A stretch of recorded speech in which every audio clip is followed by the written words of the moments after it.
uppercut, leave you laid out on the floor. Try to duck and roll, hit and miss, now you counting stars. Should've practiced more, should've hit the mask, get out there more. Claim that you're the best. You gotta show me, son. Actions over words, baby boy. Is you real or what? Talking way too much, world come. Back sports, talking way too much, world come. Back sports, talking way too much, world come. Back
What's good, everyone? Salute.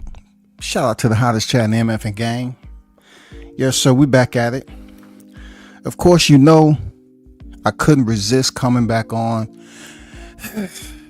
activating stream link, and talking to my people, man. WCS has tried his best to put the information out there ahead of time. I told you boxing was the hocus pocus, right? Or combat sports. Did I not make mention that boxing was the hocus pocus? Did I not break down just common logic when they was talking about Canelo Alvarez fighting Jake Paul? I cannot sit up here to the individuals that was co-signing that shit. We're talking about Canelo Alvarez moving up to over 20 plus pounds to fight a nobody. A simple nobody. But y'all out here co-signing this shit. That's a disappointment. I'm giving you a lecture right now. I got to lecture the ones that was out here co-signing and talking about, oh man, it's going to be such a great fight. It's going to do way better numbers than Crawford and all that. And now, once again, the hocus pocus of boxing has shown, mask on, once again, what it's about. Puppetize, antagonize, you know what I'm saying? Finesse the consumers into believing everything that you want them to believe, and then pull another goddamn magic trick in front of them. Y'all don't see this? Did I calmly tell you all that I thought the fight was still on, and this was just a ploy pretty much to take the interest off something else for something else? Did I not say I believe the fight is still on? It's no way that Crawford and Canelo cannot happen. It has to happen. Let me get this out the way first. Jerron Ennis rumors to fight Crawford for nothing. Like, let's get this out the way and put it in the recycle bin. What does Crawford has to gain from fighting Ennis at 154 that he did to fight him at 147? It's still no interest. If they saying that Ennis is fighting Stanthionis, enough said. Put it to bed, bro. Lay it down, put it to bed. Why would Crawford fight Jerron Ennis for? What does it do for his legacy? Nothing. Zero. It does absolutely nothing. Nothing at all. So that was a part of the hocus pocus hat trick that y'all was up here hyping up and shit like that. But look, I'm not here to be a counselor and guide you back into your moment, your area of sanity. I'm not trying to bring you back into the comfort zone.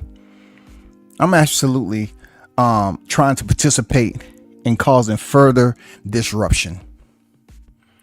Because so many of y'all was out here co-signing bullshit, man. Y'all got to do better than this shit. You all have to do better. Point blank, bro.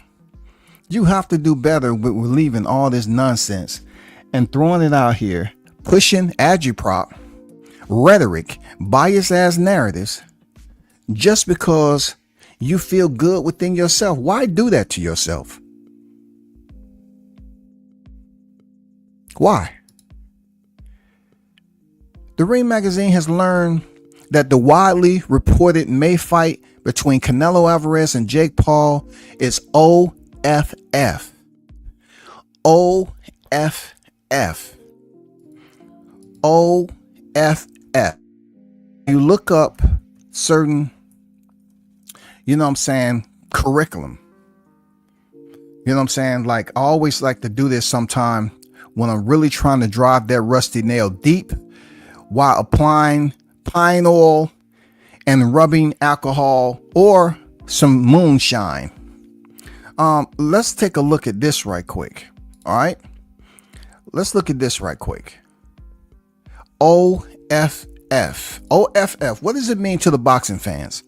Well, in a fight like this, it says so as to be removed or separated. Okay. All right. Away from the place in question, to or at distance. So in this case, when it comes to the Jake Paul and Canelo fight being off, the hocus pocus of boxing has removed it from the haters' process once again. It has fucked you around, allowed you to be a bit more dysfunctional than you already were, treated you like a little bitch, and then just throw you off to the side. Had you out here ranting and cheering and all this other shit, and then come out Canelo Alvarez and Jake Paul fight is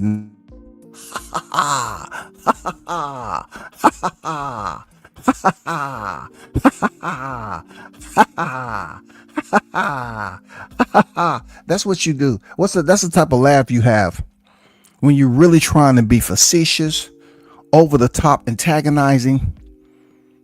The Jake Paul and Canelo Alvarez fight has been banished. It's not happening no time soon. I wonder why. Because I heard people over here talking about how Jake Paul is the A side. He has 28 million followers. But all of a sudden, the news has broke that the fight is off. Why? Why, you Crawford haters? Why couldn't you see this coming? Why were you out here without a weight class promoting an irrelevant fight for legacy, for common sense, for boxing? Why were you out here promoting one of the pound for pound best fighters of this era to a nobody? Jake Paul is a nobody in boxing. You all want him to be so exclusive that every time his name is mentioned, you want him to have the same it factor as Canelo, all because he has his promotion company, the worst resume, and he has some popular following on IG and subscribers on YouTube. You want him to have the same welcome aboard every single time his name. You want the shock and awe value to be as high for Jake Paul as you do for Canelo. It ain't gonna happen, bro. I asked this question over and over again, and I couldn't get an answer. I seen some of supposedly my colleagues out here promoting this fight. They was promoting it with commitment and dedication. And all I could do is just sit back in the shadows and shake my head. You know, in my sobriety. You know what I'm saying? I was sipping on some water, aqua, you know, some essential. I made sure the alkaline levels were where they supposed to be. And I was saying to myself, damn, why would they do themselves like that? All WCS was asking, while you was in the process of promoting this fight, what weight class was it going to be at? In order for you to take it serious, that it affects Canelo's life, his boxing FICO, it has to be a respectable weight that both the consumers and the fighters will take this fight serious, that it's not a clown show.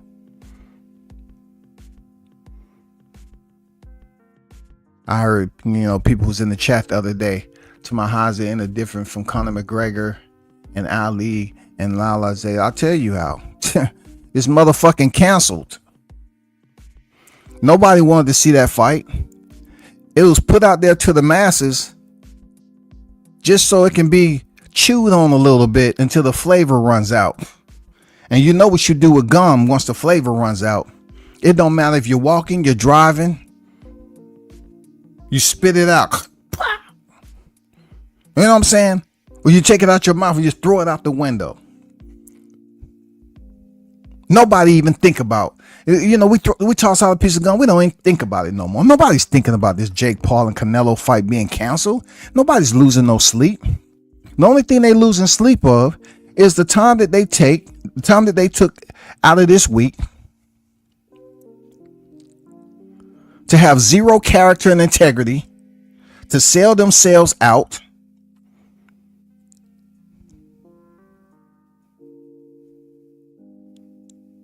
to get behind the mic,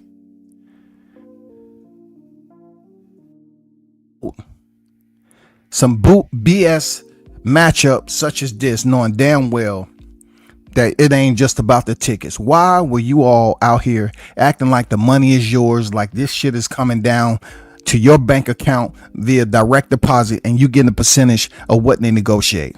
Why? Why did you have yourself out here looking extremely goofy, idiotic, act like you was very uneasy about being truthful with yourself, just sold the fuck out. No, you telling yourself no education about boxing at all. You didn't have the courage to stand up for what you knew was right. All you want to do is just sit and go with everybody else just because you wanted to hate on Crawford. You'd rather be on your knees, rug burn and all, being a slobber knocker, just rubbing, stroke, all because you wanted to act like this fight was actually going to happen. But let's get to it. Let's see what good old Jake Paul had to say. Jake Paul just came out and he wasn't happy. He wasn't happy. And I'm glad he wasn't happy. This is from Most Valuable Promotions, y'all. Statement from Most Valuable Promotions regarding Jake Paul and Canelo Alvarez. Please, optics, if you may. MVP was deep in negotiations for a blockbuster fight between Jake Paul and Canelo Alvarez on Cinco de Mayo weekend in Las Vegas. I just want, before I go on, didn't I tell you all that the Mexican fight fans are cut different?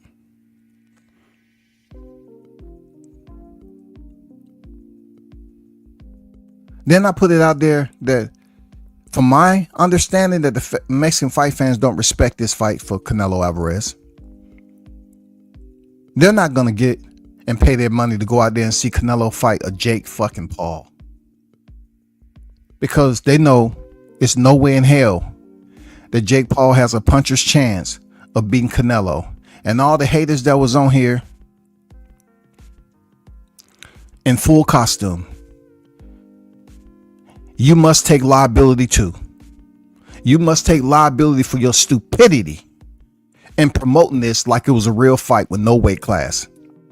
But you complain, you same individuals were complaining about 14 pounds of Crawford moving up.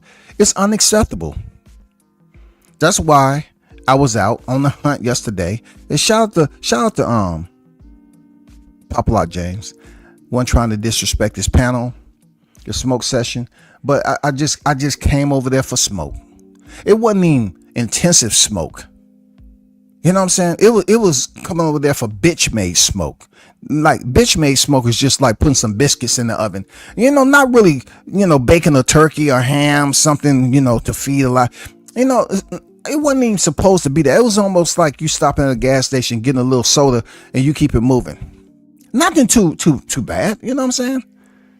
I just came over there for some free smoke, because Pop had free smoke flying across that motherfucker. I said, oh shit.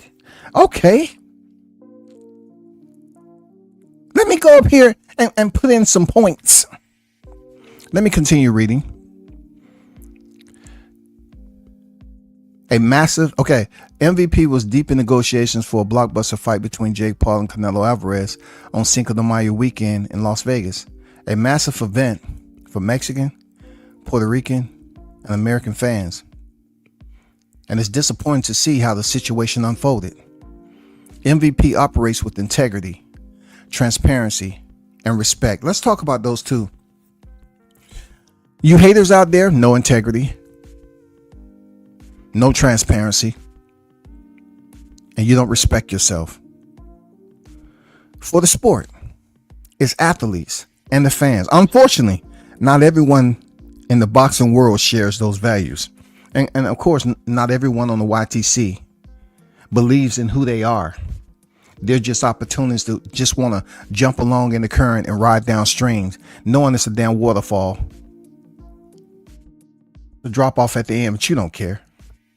It goes on to say the situation is a reminder not to believe everything you read, especially when the current media environment is often controlled by those with hidden agendas. Do I not say that all the time about the hocus pocus of boxing? Hey man, y'all don't have to listen. It's okay. But I've been on record as saying boxing is a grimy type of media outlet, especially when it comes to the septic tank of media, which is the YTC. Now, if you want to feel some type of way about me, calling it the septic tank, and you think you're the one that's bathing in the shit, then so be it. So be it. But I got grown ass fucking men out here promoting a fight that doesn't even have a weight class. They're so far off from one another. It's no way that you can guess what it is. And then when you guess about Canelo moving up to fight Jake Paul at heavyweight, you must grab your cactus hands and slap the shit out of yourself until I tell you to stop. Because you're once again complaining about Crawford moving up 2 weight divisions. And if Canelo was to go from 168, where he's currently at, all right, let's keep it on the same routine, the same payroll, right? Because y'all always talking about Crawford at 47 pounds, he moving up. No, he's at 54. Well, he hasn't been there long enough. Okay, what's the time he's supposed to be there for him to be official? Because if he's a reigning seated champion at 154, That means he only has to go up how many divisions? So they never would actually apply some type of criteria, prerequisites for him to be considered a true 154 pounder. But if we gauge in Canelo, supposedly moving up to 200 pounds, right? That's what they said, right? That's what y'all was saying, right? Canelo was moving up to 200 pounds from 168. Isn't that what they were saying? Canelo was moving up 32 pounds. They said possibly going to move up to 200 pounds and fight heavyweight. 200 plus pounds. 200 plus pounds, y'all. Your eyes not playing tricks on you now. That's the real report as we know it. 200 pounds supposedly, because Jake Paul was 230. So if you look at dichotomizing it and splitting it in half, Jake Paul would have had to lose about 30 pounds and Canelo would have had to gain about it. But then this is how they come up with it. They say, oh, Canelo walks around about that weight anyway. That's not where we at with it. It's the fact that the Crawford fight was still on the table, like I said, and he will have to drop weight, an extensive amount of weight, back down to 168. So he will have to have a fat camp, which is basically going to take away from the curriculum or the technical teachings that Eddie Reynoso needs to make sure Canelo is on weight. You know what I'm saying? And he's more focused on, training him for the game plan, the strategy. That is more important. Training him for the strategy to go in there and fight the toughest fight of his career. That would be more essential for them instead of Canelo doing 3-a-days, majority of his first half of his fight camp, to drop the weight, all because he wanted the bag. And then to go in here and Crawford stops him, which gonna absolutely destroy Canelo's fan base, and then turn around and the Crawford haters come out again and say, well, Canelo took that Jake Paul fight. Why did he take it? Oh, he had to. He signed a 4-fight deal with Turki Al-Sheikh. He didn't have to. Let me keep on reading. The situation is a reminder not to believe everything you read, especially when the current media environment is often controlled by those with hidden agendas, including promoters who have reporters on their payroll. Oh, you want to talk about payroll? There's a lot of freaking channels on here that I would like to say this on the payroll, but they're just doing this for free. Seriously, they're just doing this for free. And they're not smart enough to be on the payroll. They're doing this for free. I'm being honest. It's a lot of them just doing this for free. It goes on to say, we remain in active discussions with multiple high-profile opponents and are committed to delivering the biggest fights, the most exciting events, and to work with partners who share our values and our commitments to boxing and its fighters. Jake Paul isn't going anywhere, and neither is MVP. We're continuing to disrupt boxing on our terms. Well, let me say this. When you say biggest fights, I don't know if you wrote this with the chat app. I don't know if you all was at a round table and just basically on your 6th shot of lemon drop, Long Island. I don't know exactly what you was sipping on with no chaser. But when has he had the biggest fights? Nobody's talking about the Mike Tyson fight.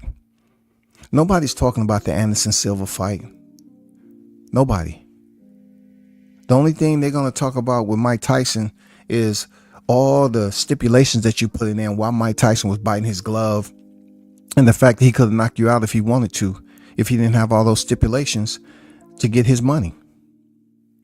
You know what I'm saying? That's why you told Mike in the final round of a fight that had special rules, 2 minutes per rounds, that yeah, you're going to get your money. You have a no knockout clause, but MVP is putting out the biggest fights, the most exciting events, but you have a no knockout clause. That's not naturally being a boxer.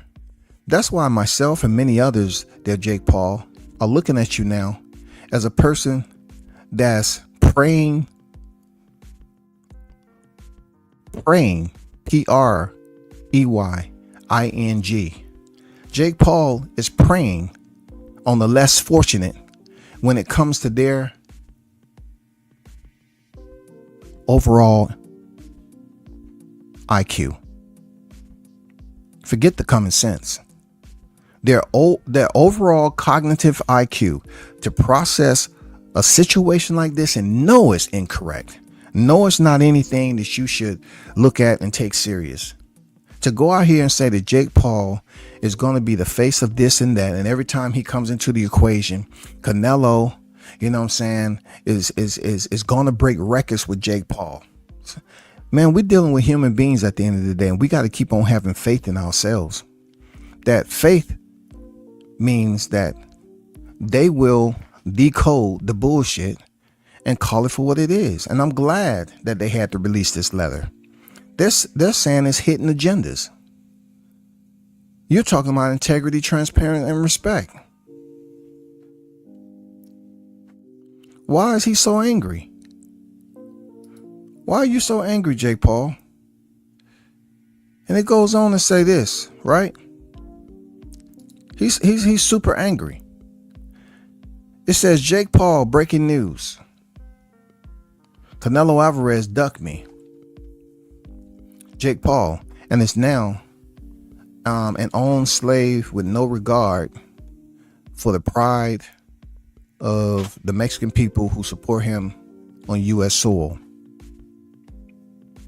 It's not surprising when his whole career he has done nothing for the sport of boxing outside the ring.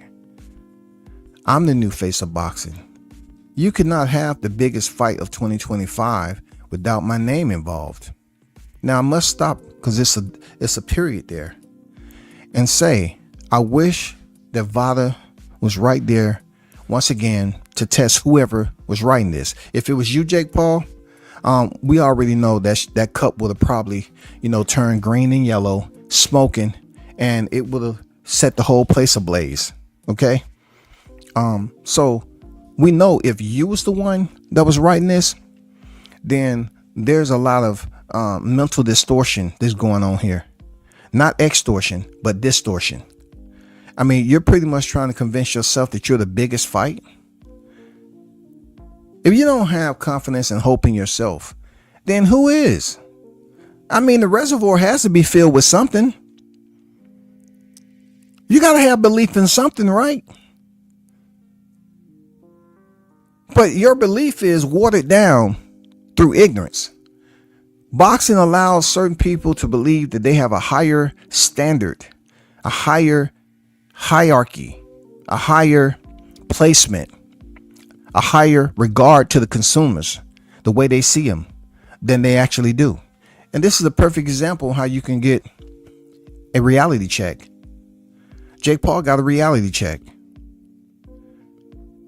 Canelo, I hope you're listening, so to speak, on all the shit that Jake Paul is talking about you. Because the last time I checked, Canelo, that you was mad at Benavidez because he was a trash talker. So guess what, Canelo? We shouldn't see you having a fight with Jake Paul at all before you fight Benavidez, because you say he talked trash about me. He hurt my cinnamon highlights in my hair. I didn't like his tone of voice. He just rubbed me the wrong way. No, this man called you a slave. And that's fucked up. I think he was trying to take a shot at you there, Canelo, with ICE and all the deportations going on, for real. I think Jake Paul was trying to go over the top there, Nello. You should address this. You know what I'm saying? I know you don't have to. You probably out on the ranch riding a stallion or two or three. It goes on to say, you cannot have the biggest fight of 2025 without my name involved. When all of your events tank and lose money, you will all realize who the king of the sport is. 28 years old, biggest fight in boxing history. My own boss, not owned. 5 years in, all of you felines want to see me fail, but God has other plans. It's the era of good, the era of the elephant. BP. So, you notice how people who have somehow made it to where they at, so they consider their status quo in life to be higher than someone that they really don't know, but they're just basing everything off their emotions on how they're responding to the open public. In this case, we're talking about Jake Paul addressing Canelo, which they can sit up here and juggle and verbal joust about who has higher income and all that. Okay, they can do that, not us. They can do that. But he's saying is now our own slave. Canelo is a slave, y'all, per the words of freaking Jake Paul. It's funny how, this seems like they was about to do business, and then all of a sudden it just fell apart. It fell apart to my delight. I'm not gonna lie to you, to my delight. It fell apart. I'm not ashamed to say it. I chuckled. Oh man, this fight's not happening, huh? I guess you won the fierce opposition that you thought. Within 72 hours, we had the announcement of the Crawford fight being canceled. Canelo was going to fight Jake Paul in May of this year, to Canelo not fighting Jake Paul, and Crawford Canelo is back in the media because it was never pulled off the table. I try to tell people that Crawford and Turki Al-Sheikh has a solid rapport, a respectable rapport, in my opinion. When you get egos like Canelo and Jake Paul, and it comes to who is the real boxer, Turki Al-Sheikh just reminded you, Jake, that you're not him.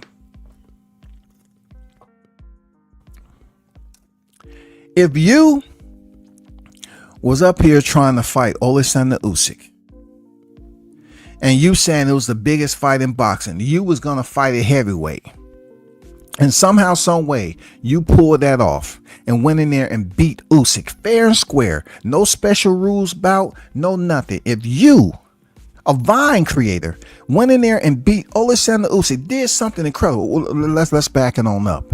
I want to say Beterbiev, but I can't take you there. Let's just say you stopped the cruiserweight, because you was there for a minute. Let's just say you beat somebody like Jai Opethia, Gilberto Ramirez. Let's just say, for instance, that's what you did. Fair and square. 3-minute rounds. 12 rounds. 36 minutes. Jake Paul was in there. Punch for punch. Mano a mano. And you beat a legitimate name ranked boxer. Whole thought process would be different about you stepping in with Canelo. If you went in there and did something spectacular, like knock one of them down, beat them by at least 4 rounds, then my mentality would be that I have to give Jake Paul his respect.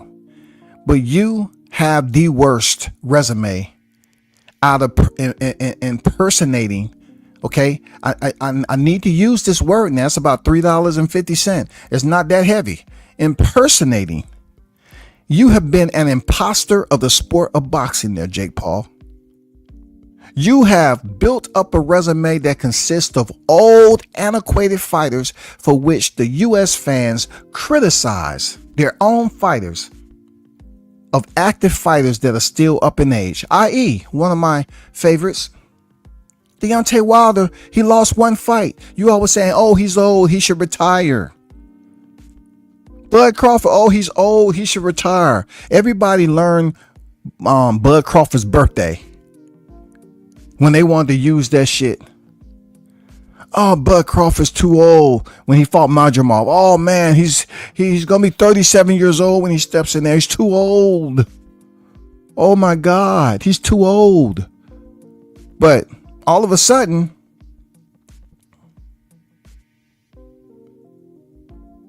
age only matters. I mean, Jake Paul is 28 years of age. And if you calculate the age of his opponents when he fought them, comparable to anybody else, the age of his opponents when he fought them, from Mike Tyson alone, if you go down all the old fighters that he's fought, I mean, goddamn it, I'm not gonna lie to you. I'm pretty sure we can summon the souls of some of the greats who've passed. For real. I think we might be able to see some of the greats who have passed away come back and do a live stream. I'm serious. I had to come up here. I was rolling around and walking through the graveyard, and I said, how dare he say he's the greatest, and he has a resume, and when you told 200 years of age with just 12 fights. How is that? How is that? Me and the fellows, we was shadow boxing, and we was saying to ourselves, man, I wish I could just be back in this physical form so I can fight this guy. Oh my God, I'll knock him out. He easy, got so many flaws. But goddamn it, they won't be able to see me right now. I'm gonna have to chill. I'm gonna have to watch from afar. I mean, Jake Paul has one of the worst freaking resumes of old fighters, but yet you have Americans. I'm speaking for the country I was grew up in and what I witnessed. You have Americans that'll come over here and shit on certain fighters for age, but yet compliment Beterbiev because he went the distance with Bivol. Crawford can go the distance with Madrimov, and he's still old and don't have no legs. But clearly Bivol was putting hands on Beterbiev, and no one mentioned his age. No one. No one. Even when Fury was beat by Usyk, no one was really mentioning his age. They was complimenting Fury on having a solid game plan and that he's just that better boxer than Fury. Yeah. They don't want to talk about age when it comes to certain people. The hypocrisy is overflowing, yo. Mad Dog 2020, they're intoxicated. Drunken off stupidity. Drunken off rhetoric. They don't sip on that shit. They take it to the head. Jake Paul is calling Canelo a slave. We should never see this fight because you say Benavidez was trash talking you. He don't deserve a fight. So if somebody call you a Mexican slave, being that we're going through a process with ICE and there's a deportation, what did Jake Paul mean? Let's see you all go out here and try to defend Jake Paul. Oh, he didn't mean that about Canelo. He just mean that he took a 4-fight deal with Turki Al-Sheikh and he... No. They talking about sensitivity, right? Right? In this moment of trial times that we have mass deportations, families being split up, all the pain and hurt and anguish is going on with some of these families that's been over here regardless of what they paperwork, and they've been working to be uprooted and taken away. I can only imagine how rough it is. But for Jake Paul to say that he's a slave to Turki Al-Sheikh, that's deep. That's deep. He's saying he's a Mexican slave because he signed with Turki Al-Sheikh for 4 deals, for 4 fights. Why are you so mad, bro? All of you that's on this YouTube shit should stand up and take note.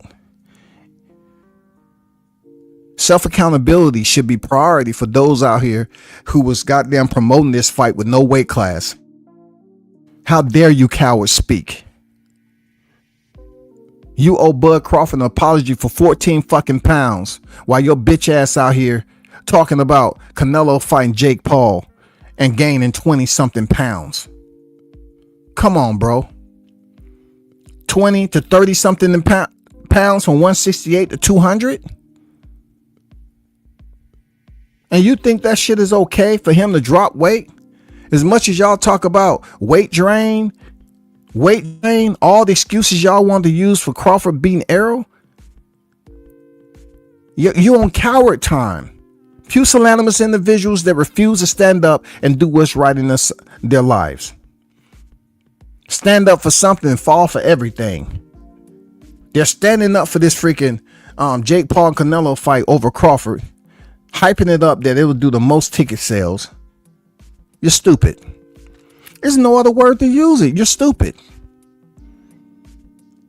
You sell yourselves out. I can go over here and yes, I can do a little storytelling. I can ad lib and do some shit. Yeah, for sure. For sure. But goddamn it, you have not seen me up here sell myself out, right? For something that just doesn't make sense. I'll try my damnedest to slice it, right in the area of neutral. I try to be as non-biased as possible. Just because I support one fighter heavy doesn't mean I'm being over the top biased.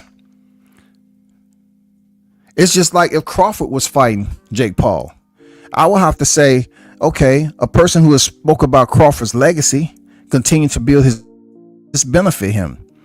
I've been on record as saying he should go to 160 and fight Erislandy Lara or something, get a 5th division. If he was to fight Canelo Alvarez, he has the opportunity for a 5th division. I'm speaking more so that his manifesto consists of fights that's going to solidify. You know what I'm saying? Further solidify him being an ATG of this era. Not taking time out and he's already, from his words, he has a short window of activeness or being an active fighter left in his career before he steps. So why would I want to promote Crawford fighting Jake Paul for money? I mean, I could see if he was already a 5th divisional champion. Okay. Let me say what would be the alternatives to that. If he was already a 5th division champion and beat Canelo already, and Jake Paul fight came up, I wouldn't care. Because his legacy is already established and he's on his way out the door. We seen Floyd Mayweather fight Conor McGregor. We seen Anthony Joshua fight a 0-1 Francis Ngannou. Nobody even talks about that. Certain fights really get grimy and dirty and try their best to convince people that this is good for boxing. This don't have anything to do with politics. You know what I'm saying? This has something to do with bitch. Yeah, the bitches that want to talk like they're in politics. Bitches. The ones that want to hold down a seat. You know what I'm saying? They ride around on the chariots up there waving and shit. Wrists all flapping in the air. Ooh, Canelo. Ooh, Canelo. Ooh, Canelo. They in Canelo orbit. They ain't trying to do anything. They ain't trying to stand on shit. They know this was a fucked up fight. How can Jake Paul come out here and feel some type of way? You can't feel no type of way that Turkey signed a real boxer. Canelo is on the pound for pound list. Jake Paul is not. He's not ranked in any sanctioning body. So why did you individuals come out here and sell yourselves out like cowards and promote this fight as if it had relevance? It had absolutely zero relevance, even when it comes to the money. You know why? Because none of you all could tell me a weight class that they was contending in. Isn't that important for it to be taken serious? Nobody could say it. I'm not saying everybody I asked to. I'm not calling you cowards. I'm not. I'm talking about the ones who are just up here shitting on Crawford, a boxer who requested to move 2 weight divisions up, who meet all the prerequisites, the achievements, accolades, accomplishments, the legacy. The man has an entire record jacket that overly qualifies him to step in the ring with Canelo Alvarez. But yet these same individuals was looking at it like, no, we want to see a clown show. No, I've been waiting to wear my clown. You know, I usually wear it when I'm not on camera, when I'm just doing live stream. I want to wear it out in the open. I want to run through the streets with these big shoes on and see how fast I can really go. Chant Canelo, Canelo, Canelo, Canelo. Come on, bro. You couldn't have been screaming Canelo's name with respect on the end of it, for him to fight Jake Paul, and you don't even have a weight class, and this man is saying that this weight class is for a reason, but y'all believing that he's going to put on 30 pounds? He was going to move up to face a guy in the division for the first time, and it's not for a belt. It probably was going to be special rules. So we was going to have a second bout with Canelo in it, an active fighter still on the pound for pound list. It would have been extremely disrespectful to just a little bit of morals and ethics that boxing may present within any of the scriptures of the boxing Bible. That right there would have burned that shit all the way down. Because you cannot tell me, if you didn't have a weight class, why are you putting the donkey, the jackass, behind the fucking cart? Why would you do that? Why would you put the jackass behind the cart? You know what happened when a donkey get bored? You walk up on that shit, kick the shit out of you for no reason. Why would you promote a fight just based off comparing your fantasy ticket sales and saying that it was going to do more than Mayweather and all that? You all are so hyped up on Canelo being a bigger name than Floyd Mayweather that you're forgetting something that would never allow that to happen. And you know where I'm going with it. It don't matter how much you hype up Canelo Alvarez to be better than Floyd Mayweather. It would never happen, because Floyd Mayweather beat Canelo. He beat Canelo when Canelo was a youngin'. It's funny how you all say that Canelo was so young when he fought Floyd, but yet y'all congratulate the youngins and then y'all tear down the old fighters today. So why wasn't Floyd considered to be the old guy when he fought Canelo? How old was Floyd when he fought Canelo? How old was he? Come on, man. Y'all want to give him all these excuses of the clinic that Floyd put on this dude. That was supposed to be the young lion. How many young lions you see this day and time get praised? How many young lions do you see today that get praised for going in there fighting an older fighter? That is their opening statement. Oh man, he got the age, he got the youth, he's ready, this, that, and the other. You see all these young fighters is in their 20s. So if Floyd was older than Canelo, why when this, highly touted future star Canelo Alvarez able to go in there and beat Floyd Mayweather? Because y'all steadily comparing him. Y'all want him to have the ticket sales. We got Fire Stick on deck. The first thing you're going to see, if Jake Paul and Canelo was to ever happen, all you're going to see is people coming here jacking up numbers. Can you actually believe it's something that Jake Paul said that makes sense? Real talk. The one thing that he know for a fact that made sense. What did he say? Y'all remember what he said? He said, "This situation is a reminder not to believe everything you read, especially when the current media environment is often controlled by those with hidden agendas." The YTC have hidden agendas, open agendas, blatant agendas, bias agendas, polluted agendas, including promoters who have reporters on their payroll. This agenda is absolutely why I say the hocus pocus of boxing be putting out false information. That's why I said, like a couple of days ago, Turkey Al-Sheikh knows what's going on behind the scene.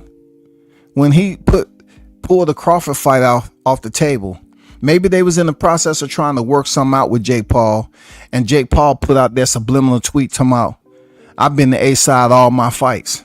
Well, you're not the real fighter. Canelo's the real fighter. Canelo is nobody questioning if Canelo is a real boxer. He is a real boxer, certified official. You're not. So somehow I get the impression that you was going in there thinking you was the muscle. And you're talking to a guy that really don't need you anyway. He can pretty much make some big fights happen without MVP. You know what I'm saying? Unfortunately for you, you have some money, you have influences in certain areas, but those areas don't bleed over to Turki Al-Sheikh as if he has to somehow show some type of subordination. It ain't happening. If the Sheikh doesn't have to show subordination and you're not big enough of a fighter for him to even think about entertaining you, it's over. You're not getting nothing out of the deal. It's over. And them guys over there play by different rules. You talking about the budget that they have and you're going to be the A side because you say so? No, you and Canelo is fucked up in this situation. For real. You and Canelo, because we better not ever see Canelo back in the ring with Jake Paul. Because the reason why he didn't fight his Mexican counterpart is because he's a trash talker when there's been several other fighters that trashed him. Especially, I haven't really heard any of those other fighters that trashed him that he fought. They call him a slave. He called you a slave, Canelo. He called you a slave. He called you a slave while the pandemic is going on, bro. I mean, not the pandemic, the deportation is going on. It feels like a pandemic. He considered him a fight. It's incredible. It's incredible, bro. Shout out to everybody that's in the chat, man. Shout out to Arnold Brown, man, for the super chat, man. The $10 super chat. Much appreciated, big dog. One love to you, of course. Thanks for your support. WCS salute to you in the hottest chat in the MF and game. Much appreciated. No doubt about it. Thanks for your support, man.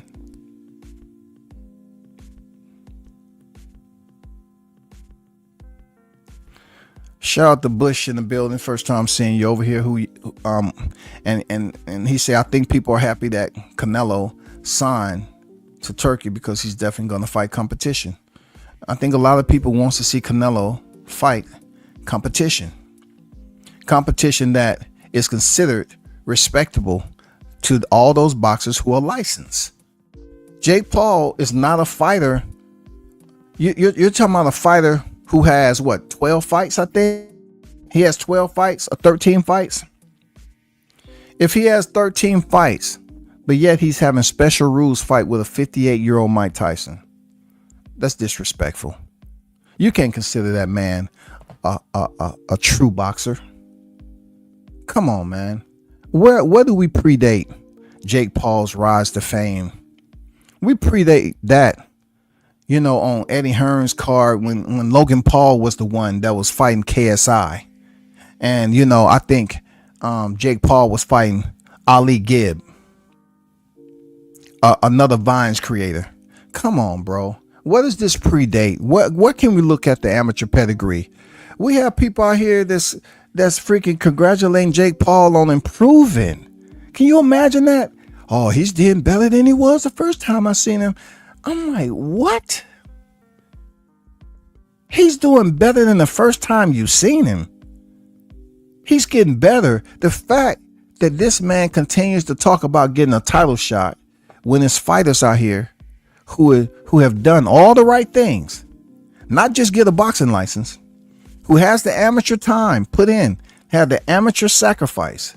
They have all the fights. They feel the allocations. They have the experience. They come over to the pro fights, pro ranks, and they start building up their career off legitimate boxers. Not individuals who's up here fighting old, over the top, retired MMA fighters. Then when you fight a boxer from a boxing family, you lose. Then you come out here with a guy who's a boxer and forget how to throw a punch. You hit him one time and he does the Jason Rosario. Here comes the percolator. Here comes the percolator. Here comes the percolator. Like you got power like that. And then every time he win, he want to put his hands. Shh. No, bro. You want people to be quiet based off what they know you to be. You're not a real fighter, bro. Of course, you can probably fight somebody on the street that don't have any skills and do fairly decent. But we're talking about boxing. You're corrupted, bro. You fought an old ass man with special rules, 2-minute fights, and that went on your box rack. Mike Tyson went on your box rack. Look at this, y'all. Hold on. For the life of boxing, and where is the decorum, the ethics of boxing? Where? Did you think back in the day, those of you that was born back then, you know what I'm saying? Those of you that was born back then, you know what I'm saying? Include myself. Did you think it would come once upon a time that you would see a fighter that didn't deserve to grace the square with a legend? But then, you know, look, I have to be honest that it was certain fighters that graced the square with Muhammad Ali on exhibition fights. Okay? Exhibition fights. I don't consider Floyd Mayweather and Conor McGregor an exhibition fight. But did you think, let me take this down right quick. Did you think that you would ever see this right here? I mean, in your lifetime, did you believe that you would see Mike Tyson victory, 7 defeats, Hall of Famer, 44 knockouts? He's been stopped 5 times, right? Did you ever think at 58 years of age, he would have lost from being out the ring from June 2005? You see where I'm at with it? Let me expand this a little bit. June 2005, y'all. June 2005. To come back. Oh my God.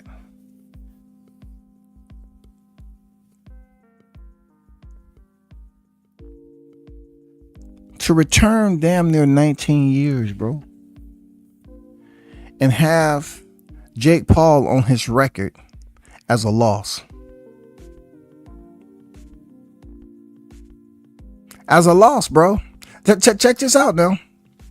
Mike Tyson, the legend. I guess he can do what he want, right? Mike Tyson had to come on there, grab his sack in front of people with kids watching, tell a girl, you know, a young reporter that's coming up that had the opportunity to interview a legend that a lot of people haven't had the opportunity at her age to interview, and just straight up told her, man, I don't give a damn about any of that, man.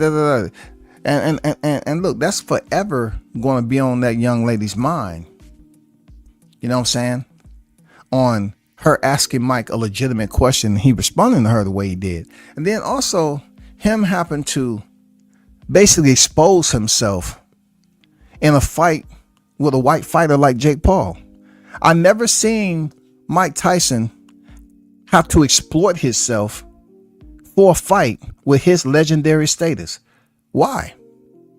Why did you have to do that all of a sudden, damn near 20 years later, for Jake Paul, a fighter who's a Vines creator?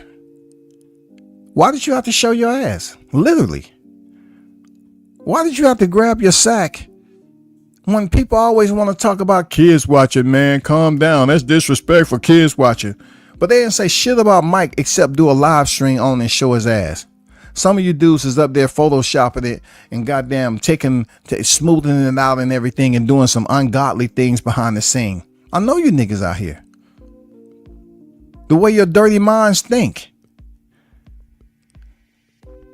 Mike had to show his ass before he stepped in the ring with Jake Paul on the special rules match. That's wild. That's wild right there. But look at that, y'all. June 2005 and fight Mike Tyson in 2024. Come on, man. And he weighed 227 pounds. And you're trying to tell me Canelo was going to meet him, 200 in the middle? It's bullshit, y'all. Y'all should be ashamed of yourselves. For real. Bud had the last laugh on Twitter last night. The fight is still on September 13th. Yeah, for sure. You know, I'm thinking that, hold on for a second. I know I freaking, hold on for a second.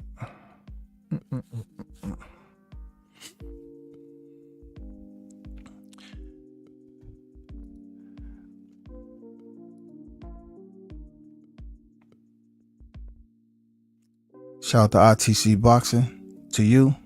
Shout out to the apostles in the building, Omaha, on deck. Jake is getting out of control. I say give him somebody that can fill his plate. Give Jared Big Baby Anderson. Man, yes, and I enjoy every freaking minute of it. Look, first of all, he's not going to take a tough fight with Jared Anderson. You know, he's not going to take a tough fight because look, Jake Paul knows if he got up from some of those knockdowns of Martin Bacoli, imagine what Jake Paul will get. Jake Paul know goddamn well he's doomed. A boxer like Jared Anderson. Look, that'll be good for Jared. You know what I'm saying? To finally put this shit to rest. Because it's no way people gonna convince me that he don't knock Jake Paul out. Unless it's a special rules fight again. That Jared can't go in there and knock this cat out. You know what I'm saying? Else you won't get paid. You know, you have all these special rules bouts. That's why the disrespect is heavy. You slap it on heavy when it comes to this YTC. Because y'all up here promoting this shit. Y'all promoting lopsided agendas, you know, that doesn't have anything to do with building up the sport. This shit is not building up the sport. You know it. You just going along playing clown games and turned into a circus, bro. That shit is fucked up. Y'all up here busy going to war with cats over your own decisions. You're going to war. But yet you're not willing to go to war to basically speak on your lack of integrity, man, and how you're clowning. How you're not taking the sport serious. You have your said name fighters that you are favorite, your favorite fighters. But when a fighter like this is saying, hey, I don't give a damn about y'all. I can understand. Can feel the way he does. Look at this. Check this out.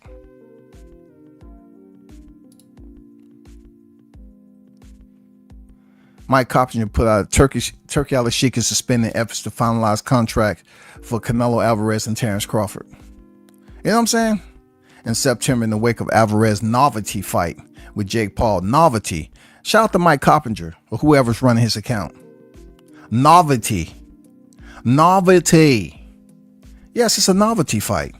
Novelty mean you can't take it serious. If it's a real boxing match, no one would insert novelty in there. Sources tell ESPN Al-Sheikh will instead look to make Crawford boots Ennis later this year. Al-Sheikh offered Canelo a lucrative 3-fight deal. See how bullshit the NASA 4-fight deal. Mike Coppinger released it. It was a 3-fight deal. Who has the answers, bro? This hocus pocus and this bullshit ass misleading damn media releases is out of control, man. That will start the Crawford bout. Alvarez and Crawford signed term sheets after agreeing to the deal. I saw all these live streams just going up over this information, and none of it was right. And then when they hear you talk about it, they act like, oh man, he just hate. I'm not. I'm just saying, bro, how much fake information y'all gonna go off of? They just throwing hooks down there with no bait. They ain't putting no bait on the hook, just throwing the hook in the water. That looks, okay, I'm used to this. You go in and bite on, they yank your ass up. Dumbass. Get your ass in that cooler until I tell you to goddamn come out. I ain't even put no bait on there. And you just sitting up here biting on anything. Yeah, it looks delicious to me. I didn't see anything that was out of the ordinary. Terrence Crawford say, I'm waiting on Canelo in September and going to shock the world in Riyadh season. So I never known Terrence to be out here trolling, especially on Twitter, X. But I was up here seeing people up here laughing and shit, you know, talking about the fight's not gonna happen. I can't count how many people that was so happy that Crawford's not getting the fight and talking about ticket sales of Canelo and freaking Paul, bro. This is just so distasteful. I mean, it's just unbelievable. Like, you have to really check their mental sustainment. Like, are they stable? Are they taking boxing serious? This is beyond casual boxing. This is individuals who are just trying to be heard. You know, they just want to be a part of something that's making its rounds on social media. They believe that controversy is what you put your time and effort into. Controversy. Say shit that don't make sense. Participate and commit yourself to fake news. Don't worry about what anybody else say. Commit yourself to fake news. That's what it's about. Commit yourself to fake news. And I'm gonna tell you, people, that's not the way we should be going in the media business of boxing. Commit yourself to fake news. That's fucked up. But let me let y'all listen to something right quick, right?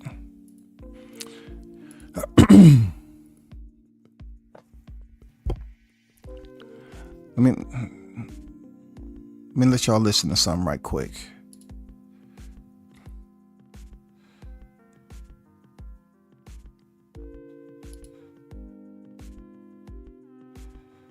Check this out. This is Turkey Ali. Canelo in Riyadh in May, the big fight in the history of boxing. In September, then 2 more fights in 26. Don't miss with the line.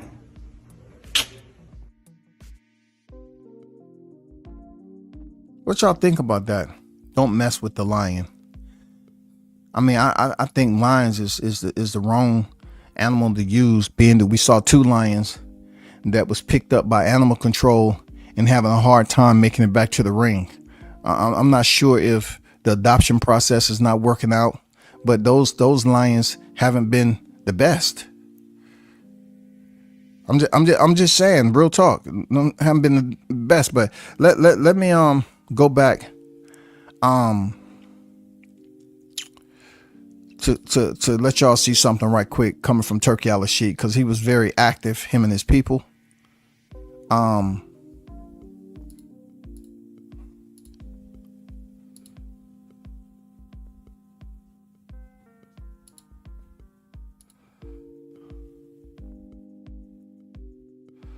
Hold on for a second.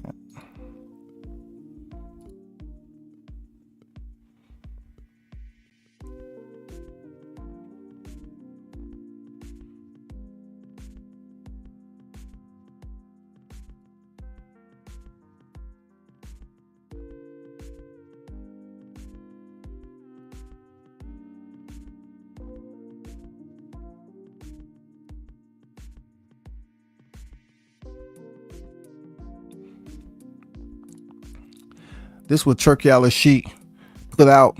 Don't mess with the lion. 4 fights for Canelo with Riyadh season and deal is done. A lion doesn't lose sleep over opinion of a sheep. Fear the lion, not the jungle. Well, I could be petty and really say that, well, I've never seen a lion conversing with a sheep to begin with. If a lion is close enough to hear what a sheep is saying, they're not talking, and it's not even a two-sided, it's not even one-sided. Nobody's talking. They're feasting. The lion is feasting. I've never seen a group of lambs feasting on the lion. That's if they can't find shit to eat. Never. But I understand what you're saying, Turk. All right, Big Turk, I understand what you're saying, but I never seen a lion close enough to a sheep. And the lion hurt, man, you know, and they was up there talking, hey, what up, man? What you doing on this side, bro? You know what I'm saying? Man, we don't fuck with y'all. We fear y'all over here, bro. You know what I'm saying? Man, let me go, man. You too close already. I can't outrun you. I don't have no wild boar freaking fast twitch fibers to get up out of here. You know, you see a lion on the hill like that and some sheep down below. The sheep already dead. It ain't no conversation. They're not sending the negotiator up there. That negotiator go up the hill. The negotiator's never coming back. They ain't going up there. Hey, how you doing? Good to see you in the area. Hopefully you just passing by, but yeah, they had to send me up here to negotiate. I don't know if you're already eating, but from what I've seen, there's some elk all the way 1,000 kilometers that way. Okay, we're gonna be out your way. All right, please, let's get through this. Please do me a favor, please. No carnage today. He said, don't mess with the lion, bro. Don't mess with the lion. 4 fights for Canelo. Hey, congratulations to Canelo. My whole deal is fight. Where's it gonna be at? I would like to know where's the fight gonna be at. Seriously, I would like to know where the fight's gonna be. And I just wanted to be a fair judging system because Canelo has signed a 4-fight deal, so Crawford's gonna have to go in there and leave no stone. He has to go in there and do what he's been doing and getting the job done. Real talk, because something is kind of telling me that, you know, Canelo has a 4-fight deal, and I just hope it's no that's internal to that 4-fight deal.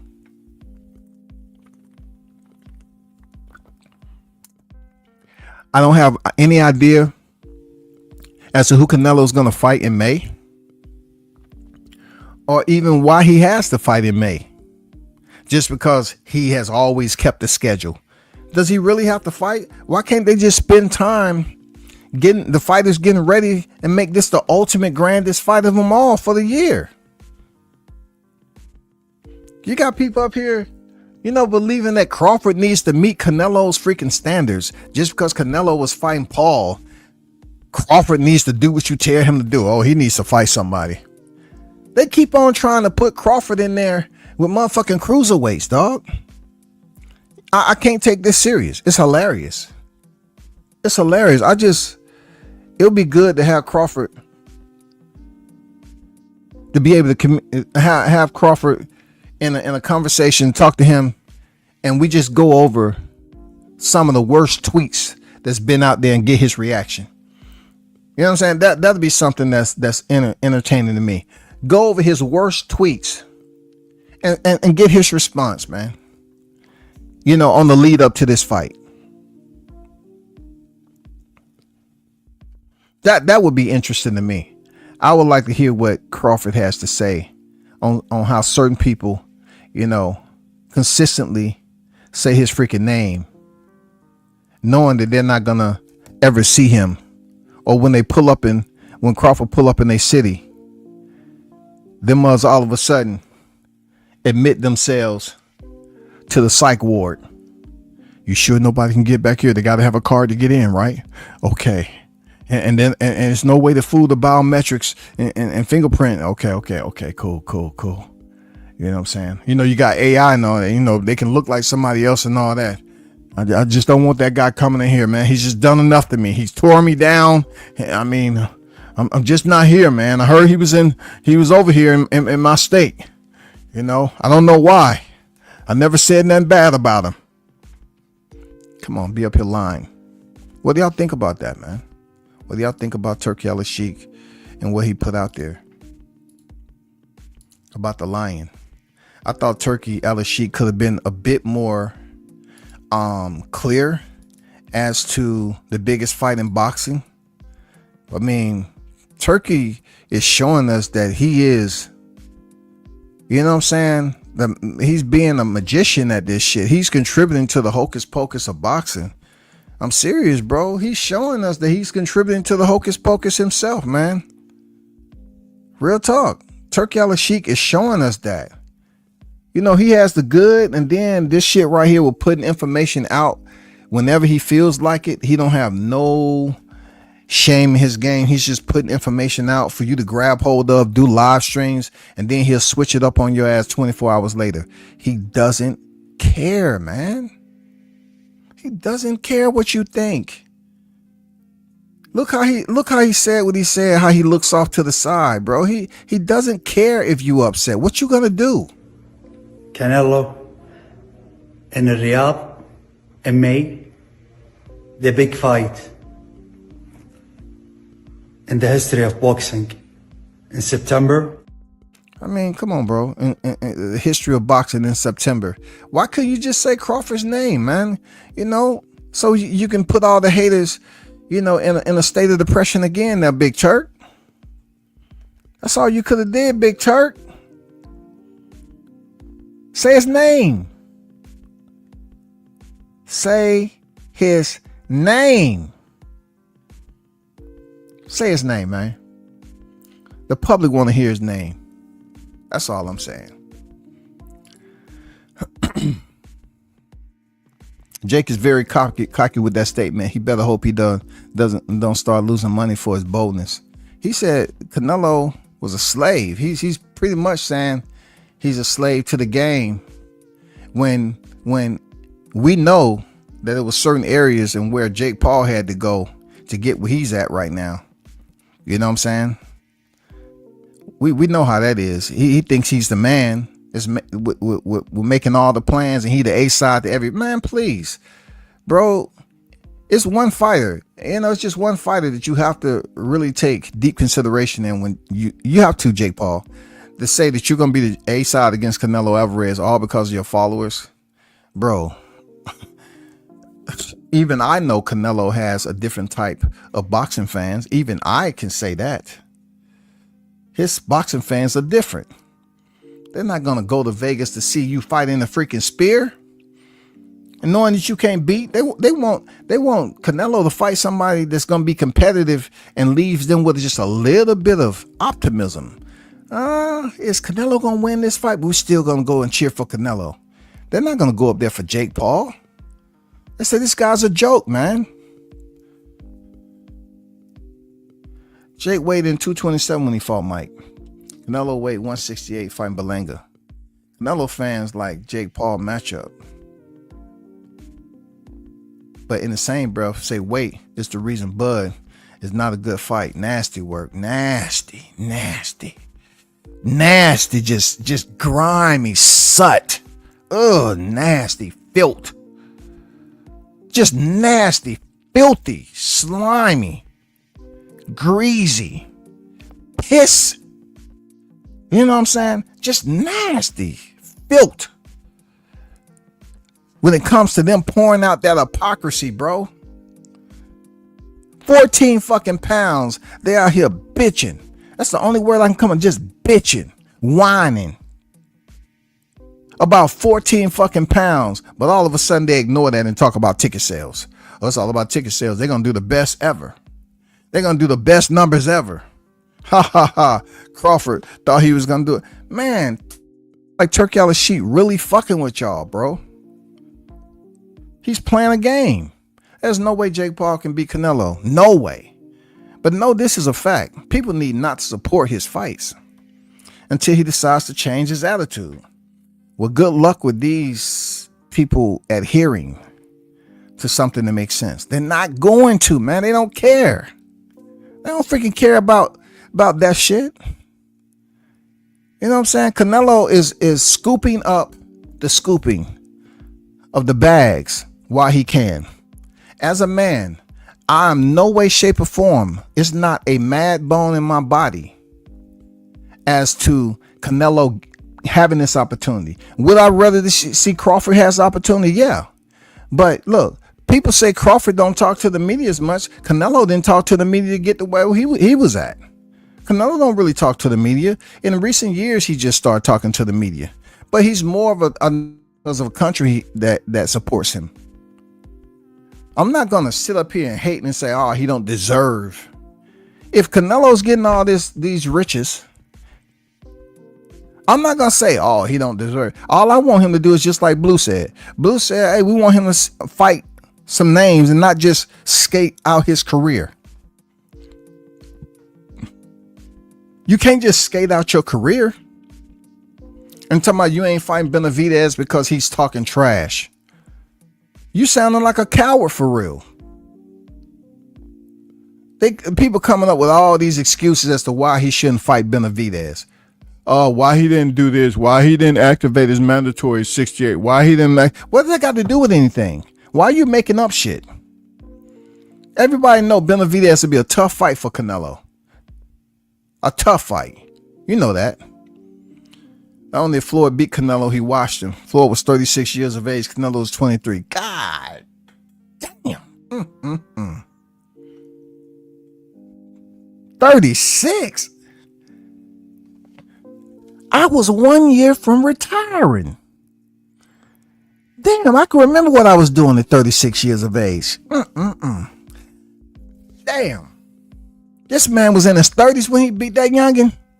You trying to tell me he was over 10 years the elder of Canelo Alvarez, and they still trying to say that money is going to wash away all of the history that Floyd has provided for Canelo?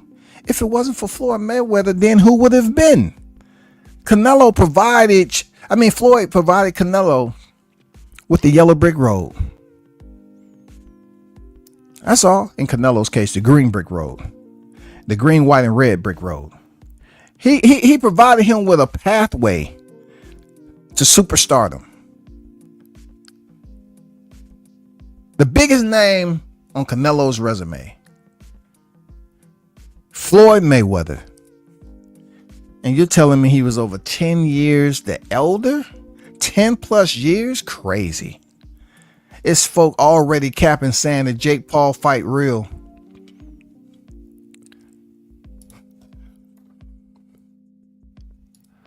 Swat Jones in the building. What it do, Mike? What's good with you, Kevin? I'm good. How about you, bro? Man, hey, can't complain, man. Hey, another day. Shit, I ain't tripping. Hey, man, you was talking some real shit in the chat, man. You know, I don't think people really want to hear about the educational aspect of it. They don't want to get schooled. To be honest, man, it's like when you stay in your lane, man, you can see what you know what's going on, you know, with fighters and whatever. And what I was surprised with, like, I'm glad the fight back on, but even when the Ring Magazine, when they showed me that Turk he did major pull by getting Ring Magazine, because I ain't never seen so many cats reference Ring Magazine until Turk bought it. I'm just gonna put that out. You ain't lying, right? That shit was dormant, bro. That shit was dormant, right? I'm telling you, Ring popping right now. But what I did see was that, you know, you always hear people saying, I'm a fan of the sport, not a fighter. Get the fuck out of here, man. Yeah, get the fuck out of here, man. That's bullshit. I don't want to give too much, you know, we don't throw, you know, it's just like, you know, if people don't see the people who bought or the people who just hate a motherfucker and just in the same breath say that they love boxing and give money to it, hey, man, I can't help it, because I know I saw it. Yeah, you got to be a fan of the fight. Hold on for a sec. You got to be a fan of the fighter to go, like, to sell yourself out to support a fight that really not going to provide any type of, they always talk about building up boxing, doing what's right for boxing. There's no way this fight does anything productive for boxing. Right. It doesn't build anything up, bro. I don't know why the fight fans are just selling out like this. I thought 2025 was supposed to. Man, you know, I think you said something later, but I feel the same way, man. Bad fans in boxing keep boxing down. Yeah. You know what I mean? Like, it's a lot of grumpy old men in boxing. Yeah, right. Right. I ain't never happy about nothing. You know, on one hand, you know, you getting all these matchups that could be made. They complain about the matchups that could be made, but in the same breath say, we mad if we ain't getting a fight, so we ain't getting matchups. Well, hell, at first we wasn't getting shit. and now you mad at Turk. You know, boxing so at the bottom of the totem pole, you need to be happy whoever putting in this motherfucker. Yeah. I don't get it, man. You know, I don't want take up too much. It's just that I don't get that about the fans, man. Like what are you asking for? Remind me of just being with a nagging ex-wife. Like, what the fuck do you want? It's extremely dysfunctional, ain't it? It's like I don't mean to they would rather talk about what we ain't getting from boxing and the promoters that can't make the fight. Now you have someone that has the budget and the funding, and they're gonna do it their way. They don't have to answer to nobody over here in the US of A. They doing what they want to do. Now they complain about some of the big fights ain't gonna be in the US footprint. When they don't even go to fights. Yeah, don't even go to fights. They don't even go to fights. And then they, this shit right here, I don't know if you agree with me or not, but it just seems like Turkey, like you said, I haven't seen a lot of people reference the Ring magazine, but it seems like Turkey is just putting out information quick. And just to see what happened, then everybody latch on to it, and then he snatch it back down. That's what I'm saying? Like he said the Crawford fight was off, and then 24 hours later he said it's back on. The shit was never off. I guess he was trying to zip up those final details, I guess, with Jake Paul and Canelo. I don't know. From a professional standpoint, just business, right? You're a cap. You know business like anybody. So what I think happened, man, like when Turk took over Ring magazine, man, you bring in new writers, you got new ideas, you got new marketing teams, you got a whole team that you gotta either keep or clear out. I mean, if you know business, right? Yeah. And the thing is, with that you're gonna have hiccups. That shit gonna come. Like and I think Turk did some dumb shit by doing that. I mean, but it's also probably taught him the temp of how much people really want this shit to happen. Yeah.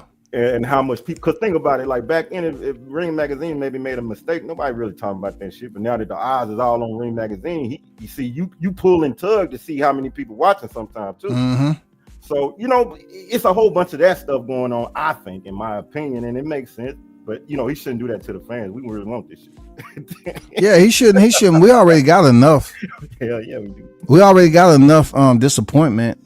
We've been sipping on that for the last several years, bro. I'm telling you.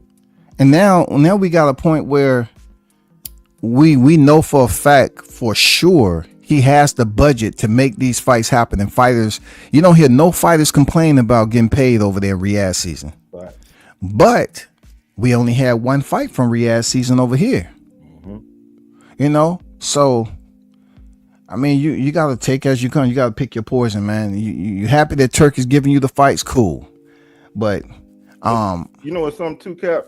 Like, I see why you feel that way though, man. Like when you look at the American fan base, man, I say it's probably the most unloyal fan base out of all the gym, regions that you can think of. It's you got people saying they want fights, but then when you give them something, they got to complain about how the food tastes. Facts. You know what I'm saying? It's like US got that spirit of never enough. And see, for somebody who's trying to make business happen, man, why the fuck would I deal with you when I could just go make money over here and you motherfucking, you gonna crawl over there to me anyway? I mean, that's how I'd be thinking. That's how I would be thinking. Okay. I like that. The US got a spirit of never enough. You ain't never lied, dog. You ain't never lied. It's never enough, man. It's never enough.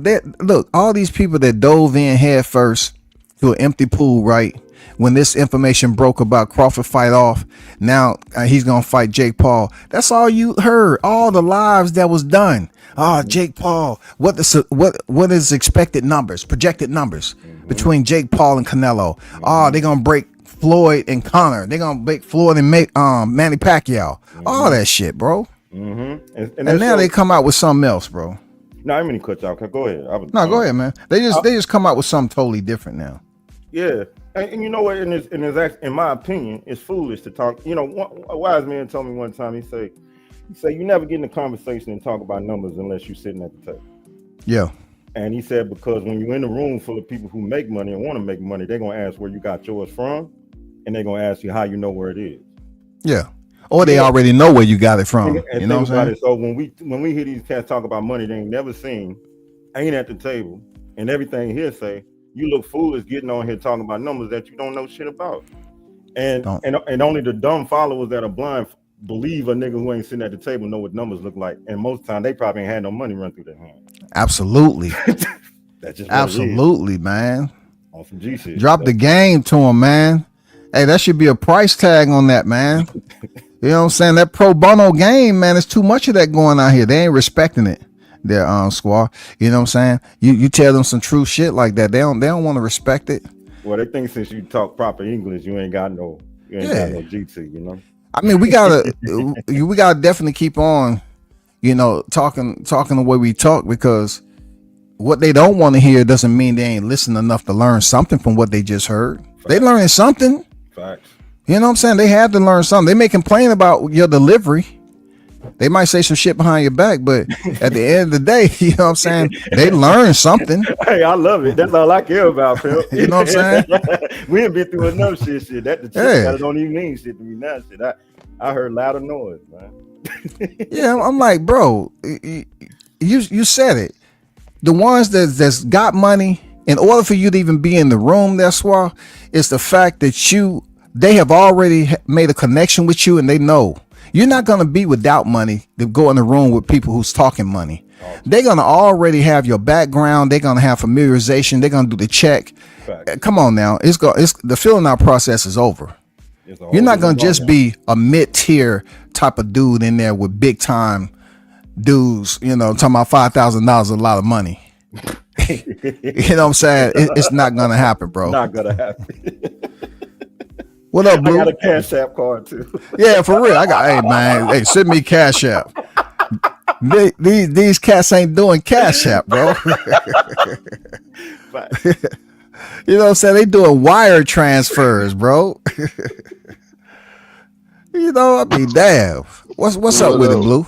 Man, what's good with you, boss, man? What's good with you, man? Everybody. I'm just trying to get your take on the transitions, the media transitions that's happened in the last 72 hours, man.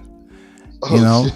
I know this flip-flopness, Terrence Bud Crawford saved the day. We're just putting it out there. Yeah. You know what I'm saying? Terrence Bud Crawford saved the day, man. Let it be known that's really the fight still on, like I thought. You know what I'm saying? So I'm happy. Yeah, I'm happy. Mm-hmm. But what's your take on how Turk is releasing this information prematurely, in my opinion, and motherfuckers are running? Do you think it's purposely being done, or? Yeah, I do. I think they tried to be honest with you, I think they tried to basically see the reaction of the people. And I know it might seem kind of far-fetched maybe, but I think that maybe they just wanted to see how the people are going to react. They have a reason for why they did it. You see what I'm saying? So yeah, I do believe that. Yeah, I do believe that.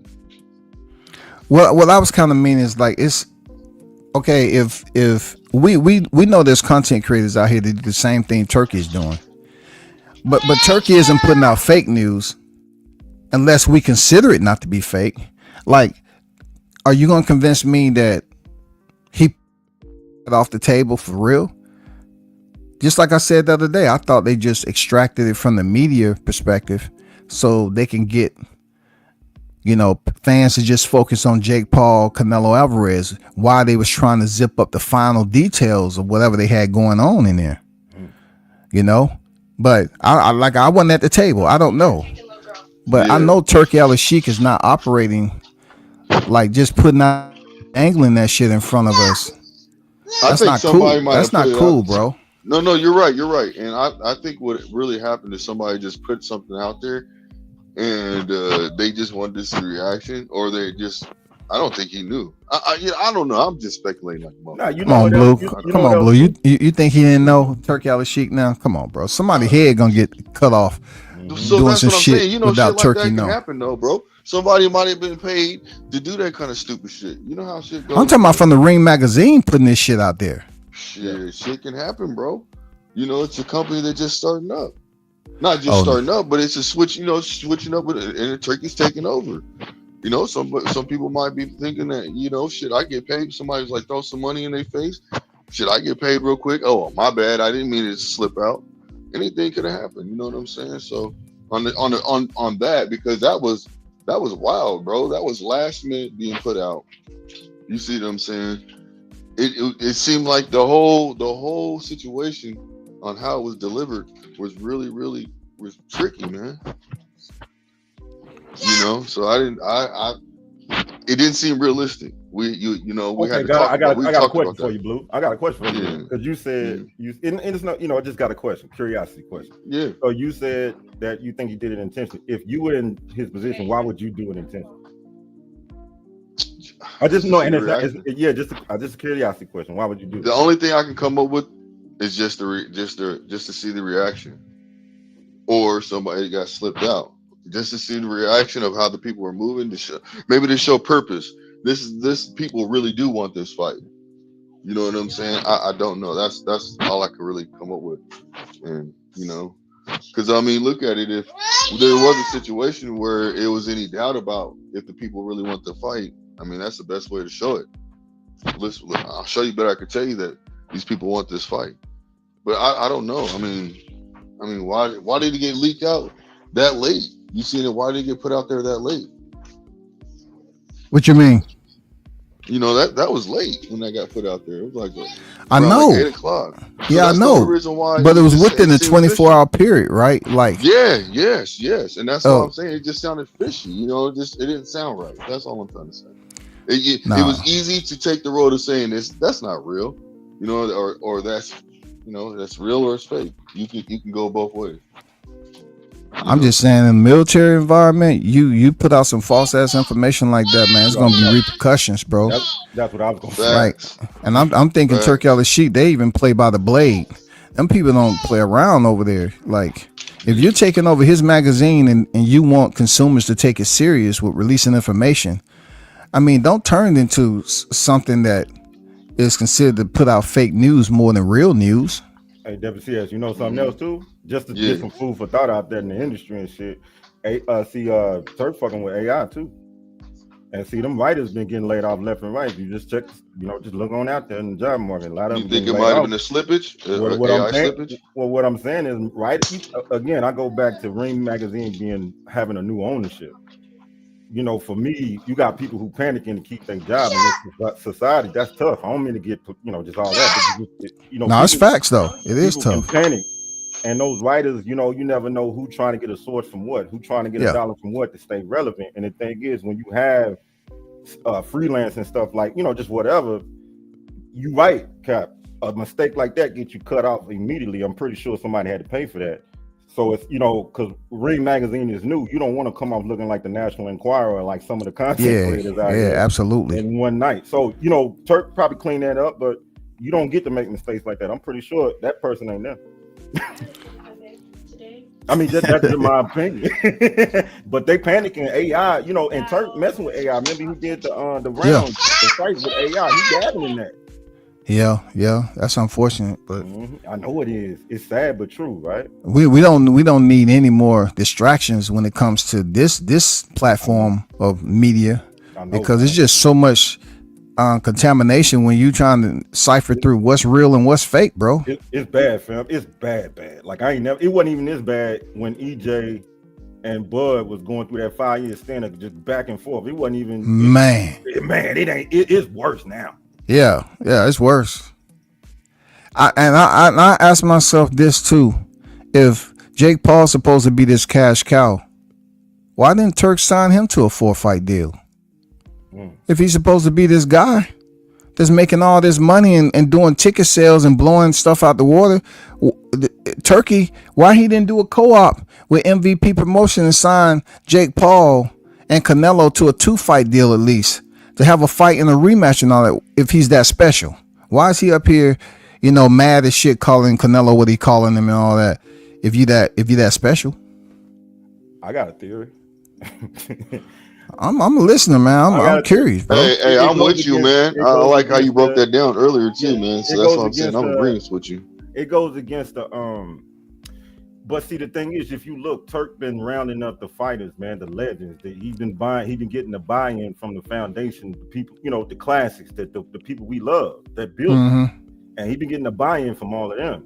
Now, probably a lot of them, in theory, my theory, they probably won't come out and say that they don't respect Jake Paul. They want him out of boxing. They don't think, they probably won't come out publicly and say that. Yeah.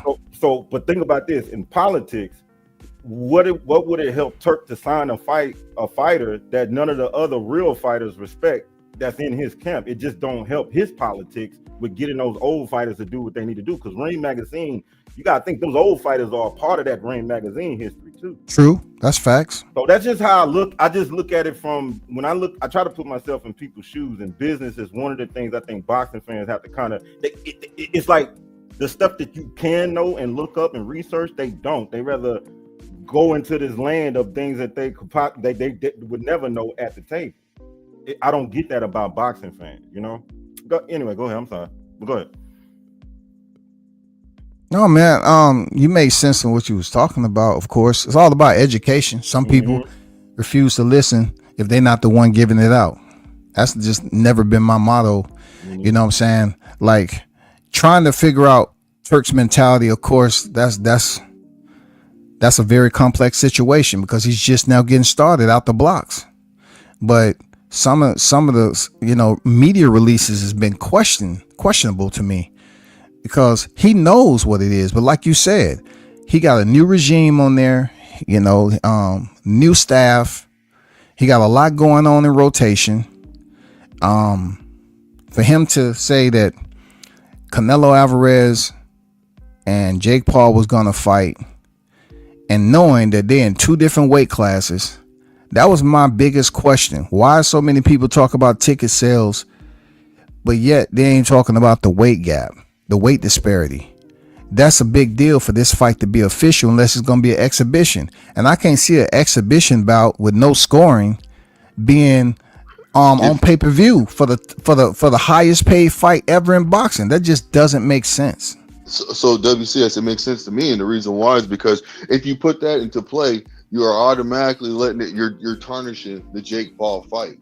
You see what I'm saying? Don't make that relevant. It's more relevant when it comes to Bud Crawford because maybe Canelo really didn't want. He's giving pushback. You see what I'm saying?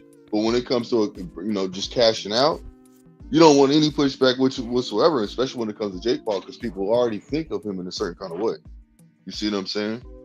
So that's the reason why I think that's not being brought up like that, because that would kind of give it a black eye to a certain extent, because then people could say, well, I don't even want to see the fight. So, but any common boxing fan, Blue, that pay attention to the sport more than 30 days now, know that Jake Paul resume is one of the worst in boxing.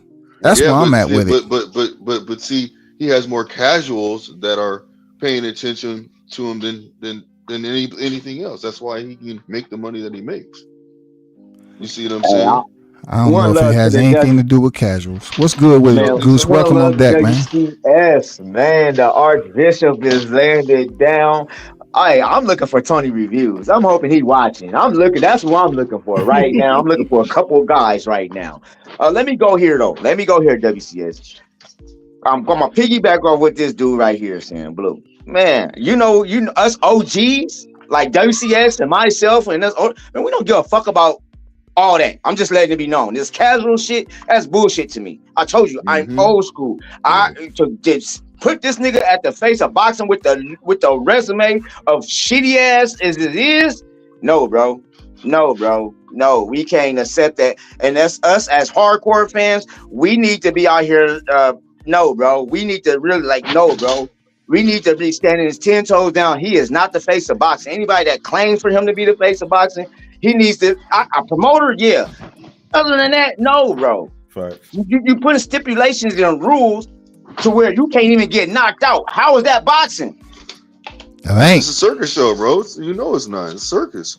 100%. And so for motherfuckers to be laughing, oh, Canelo did this and Bud didn't kiss the ring right and all that. Then all of a sudden, 20 like WCS said, within 72 hours, you motherfuckers more than us. You motherfuckers the ones that are being played. And let me tell you this: for the last 2 years, I have you is Earl Spence fans, so y'all really feeling played right now because y'all don't even know which way to go. Y'all done jump ship to ship. Y'all went from Earl Spence to Boots to Canelo. Now y'all want Canelo and Jake. This shit crazy, bro. Yeah, they did link them up like that, Danny. They went from Spence to Ennis. Ennis didn't give them the energy that they were looking for. They was just waiting, and then said, "Hey, Crawford gonna fight Madrimov." They gave Madrimov a little push. He lost. Now they with Canelo, dog. You know, Canelo was gonna link up with Jake Paul, and they were saying, "Yeah, hell yeah, hell yeah." They goddamn what they call it? They blocking they blocking Terrence Crawford out. You know, they pretty much keeping him on the side like always, like he's a stepchild or something, like he's an orphan. You know, they love saying that shit about Crawford, bro. But I'm you know tired what, of though? hearing it. But you know what though? That's why they hate Turk though, because Crawford had him. He had Turk in his back pocket. Shit, what? Yeah, 2020, 21. Bro, yeah, bro, what did he yeah. say? What did he say? What did he tell Al? What did he tell Al? I have a $50 million investor, $50 million investor that's willing to put money up for the EJ fight. Yeah. What was everybody saying? Oh, Bud ain't that good. He don't know who he got. And then you remember this? They went from it's what was they saying? It was a what was they calling a hedge fund? They said, it's a hedge fund. Is this motherfucker was making up so many rumors, not knowing that it was Turk the whole time. Yeah. Here when Al found out that it was Turk, what did Al say? Oh, he can't touch this. Oh, he ain't.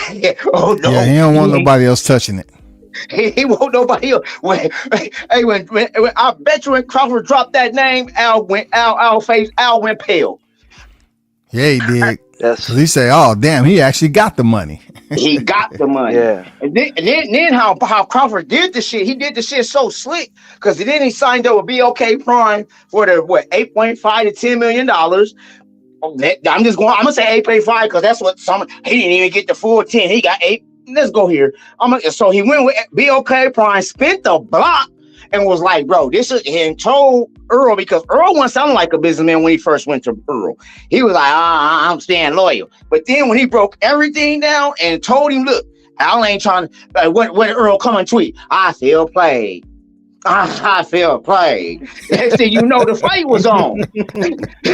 You know what I'm saying? So I'm just seeing the trickle down effects of what happened in 2020 and to where everybody else calling top ranked Toby a liar and all the other extra shit.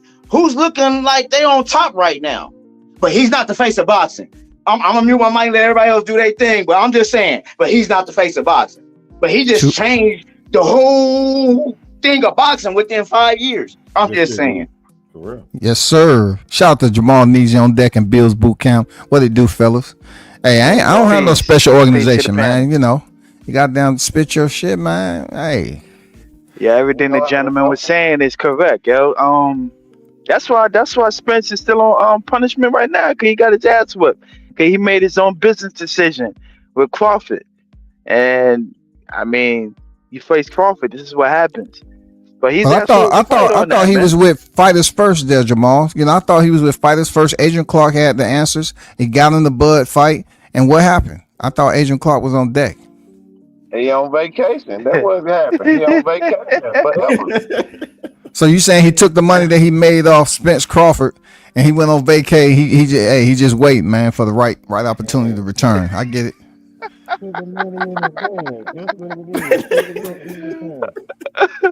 I mean, that's what it's looking like. That's what it's looking like. And yesterday too, my fault. I got a phone call that came in. That's why I got cut off. However, you see how the little confusion that went on with the fight is on, the fight is off.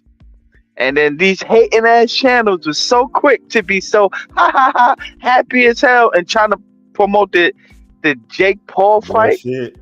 Right. Fucking disgusting, shit, man. That shit was so disgusting. They was feminizing their energy, bro. Feminizing their energy for real. They was really he and ha on some shit that didn't have nothing to do with boxing, bro. Man. Yep. And now when the real news come out, then they put out another video. Can't even hold themselves accountable, man. Just like women. This shit is crazy, man. Yep. Can't hold themselves accountable. You look like fools out there.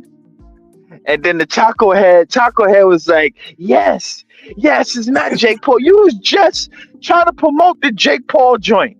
Now you're saying yes is not on? Get out of here, bro. It's entertainment, bro. They hate Crawford. They hate Crawford so much. One of the dudes out here talking about he the best person in boxing with this boxing Y'all shit. calm Now down. he's sitting there looking So, like a cornball. Hey, Man, I told that's you I know some shit. John. That's you.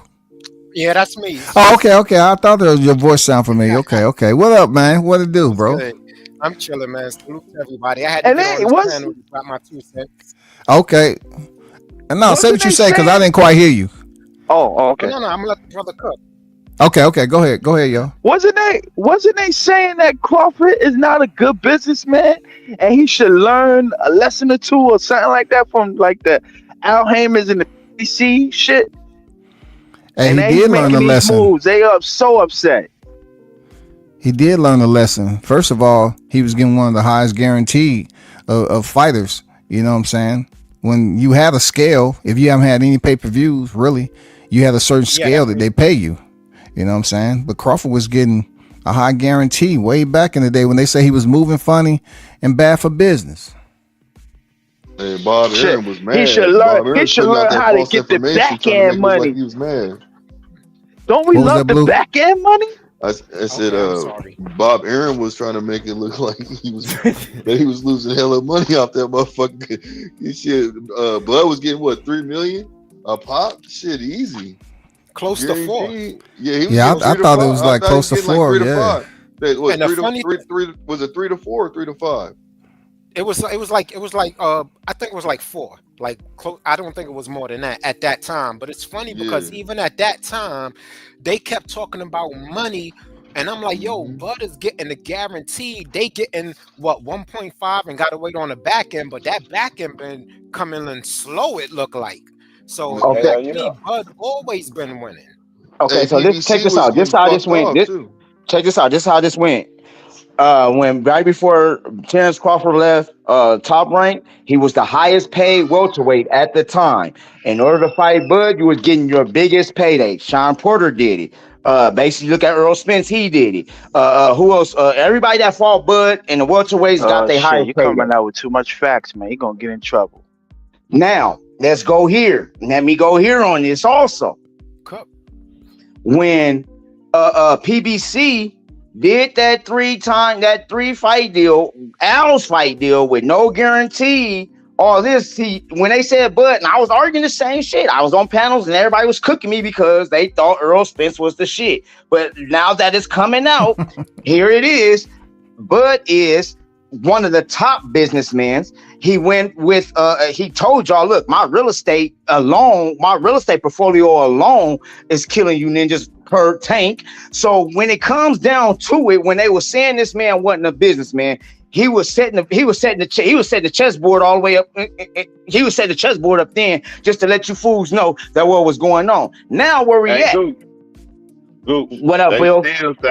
They still How say dare you?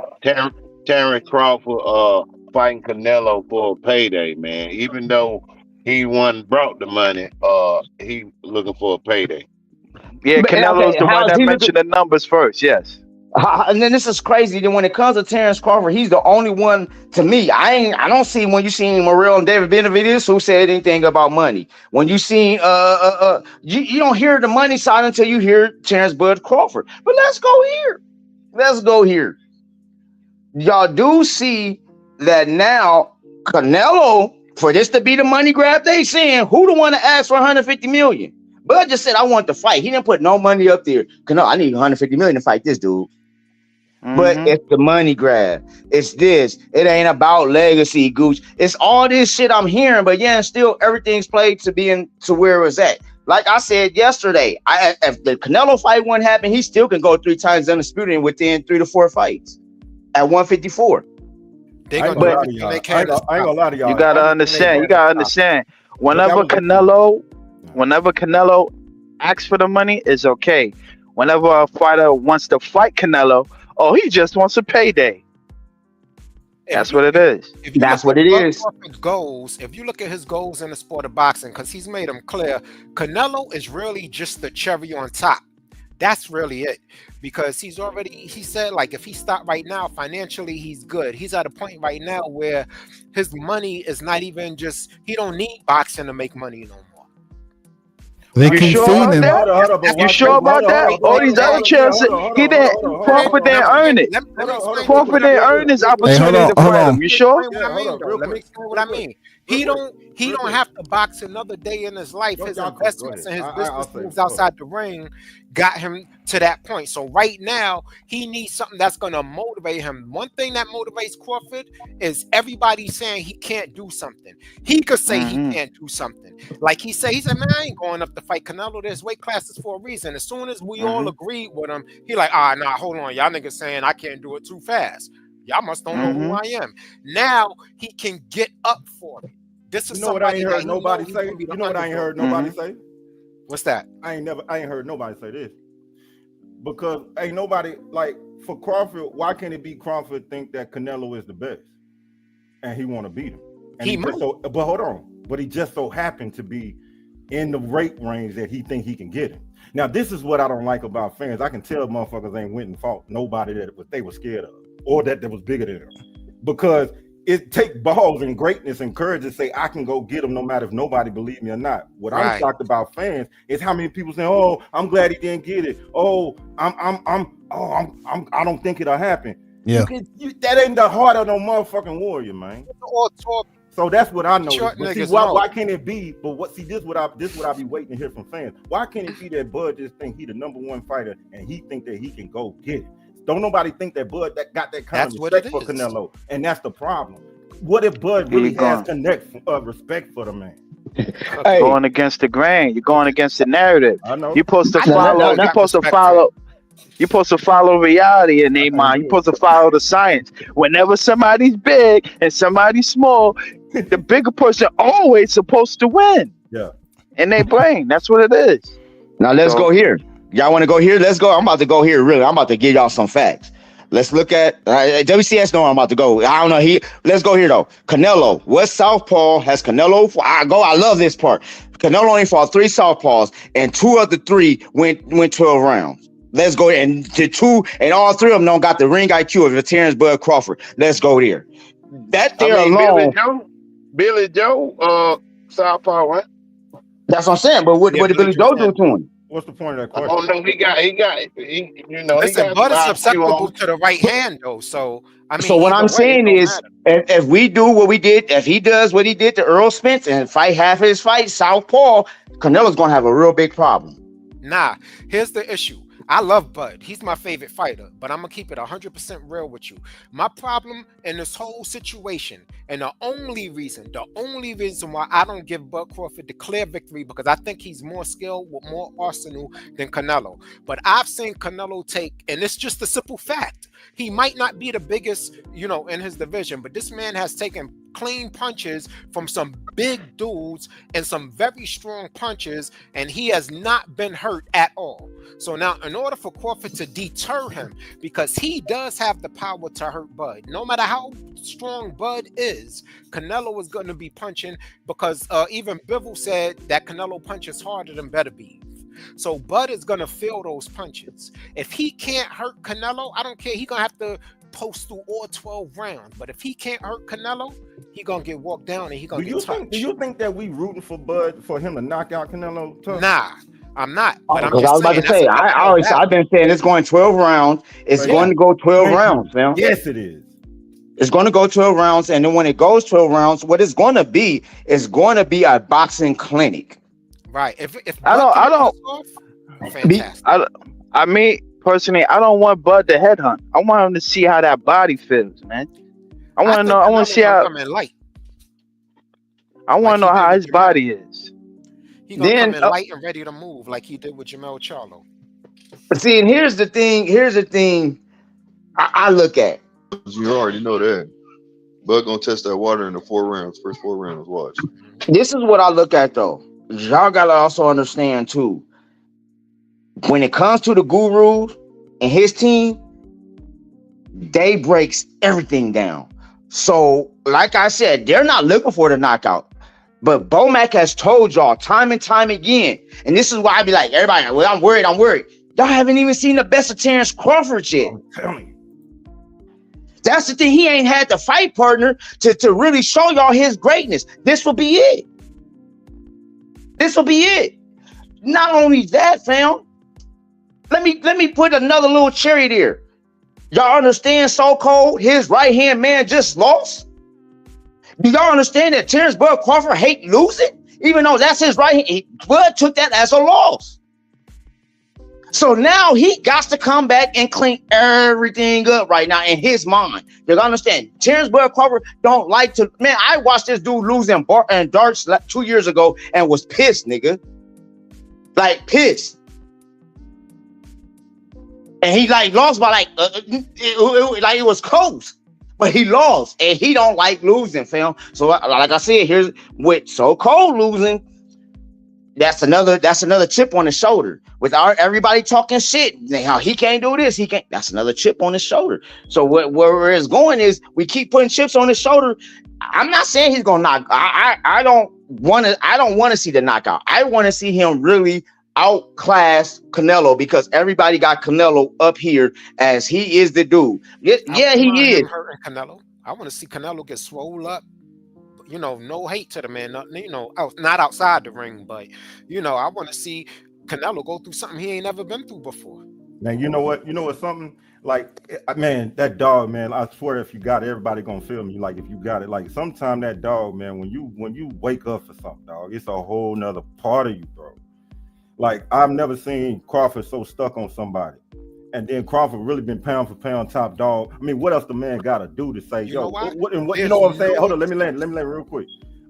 For me, that get me up and that get me just behind Bud, win, lose, or draw, and I feel like Bud got that mentality, like win, lose, or draw, I'm going after him, and that's what made me go for him, man. I like you say, I don't think Bud is gonna knock him out, but I do think with Bo Mac behind him and that team and that motivation, man, hey, Canelo gonna see some shit he ain't seen before. Guarantee that. I got a question for y'all. Is there a fight that I could go back and watch with Canelo that he got hit with a hard counter punch that he didn't see? Yeah, what was that fight that he had before Floyd? I thought Triple G hit him with some counters. Whether he's seen them or not, that's a different story. But he did get hit with some nice shots. Though Canelo was rolling with Triple G's right hand, though. Right. That I want. Nah. Is that Triple G the only thing? Is Triple G the only one? I ain't saying he the only. Nah, he got rocked in a fight before Floyd. I'm trying to look it up right before now. Floyd? I mean, Jose Cotto rocked him. Back then too. Cotto. Who else? The reason why I'm asking that question because when Bivol beat him, Jose Miguel. he was just hit. My bad. Yeah, Miguel. When Bivol beat him, he was hitting him with. It just looked like strong shots, but something that he could see. It didn't look like. He was just giving him a boxing clinic. To me, it wasn't looking like a bunch of. Yeah, he kept him at a distance. He was hitting him with just lead. Right, it didn't look like. Yeah. Yeah, you understand what I'm saying? Yeah. So I'm just trying to see if I could go back to something to see because Crawford gives a lot of fighters punches that they don't see that give them a stinky leg, man. And Canelo, he got strong legs, so it's whatever, man. We already know he's big and strong, yeah. But when this talent of IQ, yeah. What you gonna say, guy? No, I was gonna say, Canelo started boxing at 15 and all that. He got miles on him just like everything else. He may be younger than Crawford per the paperwork, but still, miles is miles. Putting that wearing down that tread. Huh? They can't use that as an excuse, and I think that's the other thing. Like getting back to what Swad Jones was saying, right? Like there's nothing they can say if he pulls off this victory. There's no built-in excuse for his opponent for really the first time in his career. Fact. You talking about Canelo or Crawford? Like if Crawford beats Canelo, because they can't say he's older than Canelo. You know, he's more experienced than with Mayweather. He has a heavier resume. He's supposed to be, you know, so there's really nothing that they will be able to take away from Crawford, and that's something that they've done with every last one of his opponents up And until you know his what? last. And that's I got one for you, go ahead, John. I got Yeah, one. they can't create something. Go They ahead. gonna say Turkey Al Sheik paid the judges because Crawford put Turkey Al Sheik onto the U.S. footprint. He gonna say he selected the judges, and that's how Crawford got over on Canelo.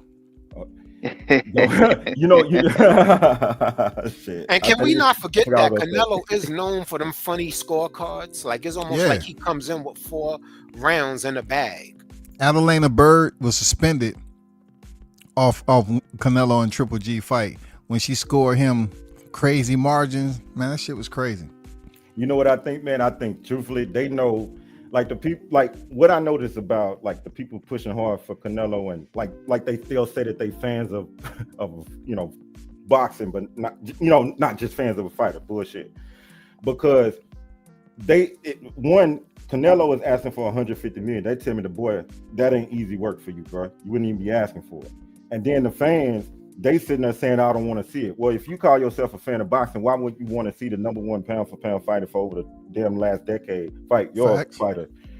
You wouldn't want to see it as a fan? See it? That's my key word, see it. Now, the reason why they don't want to see it, because they know a bug going there and beat that man, it's going to be a huge embarrassment to them, and their favorite fighter is going to be tarnished forever because he lost to Bud. And let's just say it's on Mexican Independence Day. What is that? September what? What is it? Anyway, 13th. if he lose on that, if Canelo lose on that day to Bud Crawford, that'd be the worst thing that hardcore Mexican boxing fans have ever felt in their life, and they know. Hey, I don't know. Everybody saying Bud will lose, whatever. I know. The pressure is on Canelo because he said at my weight that it's easy money. All right, you gonna have to put you got to put your. Mm-hmm. No, you cooking. Go ahead. No, cook. You cooking. You have to show up. You saying it's easy money, because I know Bud gonna replay that shit in his mind, and come that fight night, he gonna say, "Yo, you said it's easy money tonight. You gonna have to show me." Facts. What I do like about both teams is that, you know, you got Mad Scientist Bomac and you got Eddie Reynoso. So it's not gonna just be like people expecting the fighters. This is gonna be a coach versus coach too. Mm-hmm. You know what I'm saying? Two of the best of this era. So yeah, I hope it don't get like foolish and disgusting how Derek James tried to do it and attack the man weight and all that shit. That was stupid, man. I ain't like that. no, Eddie Reynoso, Or whatever. I mean, it's probably gonna be some gamesmanship. Come on, they still mad that he won the coin flip that easy. Come on, stop it, bro. Let me Come on, ask you this, they still mad that he won the coin flip, dog. Let me ask you this, WCS. Let me ask you this. Now, with the guru, the mad scientist, with them two going at it, do you think Eddie Rosso has been checking out Bud like we've been checking out Bud? I mean, checking out Canelo? Because really, y'all gotta understand, So-Cole's been, you know what I'm saying, was once he got that tendon, that Achilles tear, before that, we was trying to get that, you know what I'm saying? We was on that weight, you know what I'm saying? So what Bomac do, whatever weight class you in, they look at all the fighters, fam. That's one thing I've heard about. They look at all the fighters. So he studies this shit. Like, the science of it is sweet, bro. I can't explain it, but I wish Big J was here because he could tell you better than I could. But they study everybody, bro. Like, for real, studies everybody. So I just want to know, is the other team studying Bud like they studying Canelo? The problem is, though, studying Bud, you got to study 4 different goddamn fighters. You know what True. I mean? You mean Facts. You know? True. You got. I mean, I would say 41 because I could go back and can't say, hey, he fought just like this day. He fought like that fight, right? Like, it's a lot of different type of styles that Buzz brings to the table whenever you go back and watch a fight. There's a lot of styles, like Gooch was saying earlier, and like we heard that they didn't even go to plan B or C when they fought Spence. That was supposed to be the fight where Spence somehow pull out the plan B and C, but we haven't seen a fighter test Bud, you know, to a point where we can say, damn, we seen him go back to orthodox. You know what I'm saying? He came out from the opening round and was southpaw the whole entire time. We haven't seen anybody challenge him to the point where, man, he got to switch it back up. He got to go back to some, you know, original. You know what I'm saying? We haven't seen a fighter pull it out of him yet. But I'm pretty sure Canelo will. What we do praise Bud for is making adjustments, and he don't procrastinate. Absolutely. When it's time to make adjustments, he make adjustments. Like with Well, Kell what Brook, fight- Absolutely. with Kell Brook, for What? instance. Kell Brook, Right. he started off orthodox, and then by the end of the third round, he switched to southpaw, and he went to the fourth round and stopped him. So what fight can I go to and watch a Bud fight and say that y'all said, yo, Bud, what are you doing, man? Do y'all have one of those fights I could go back and watch?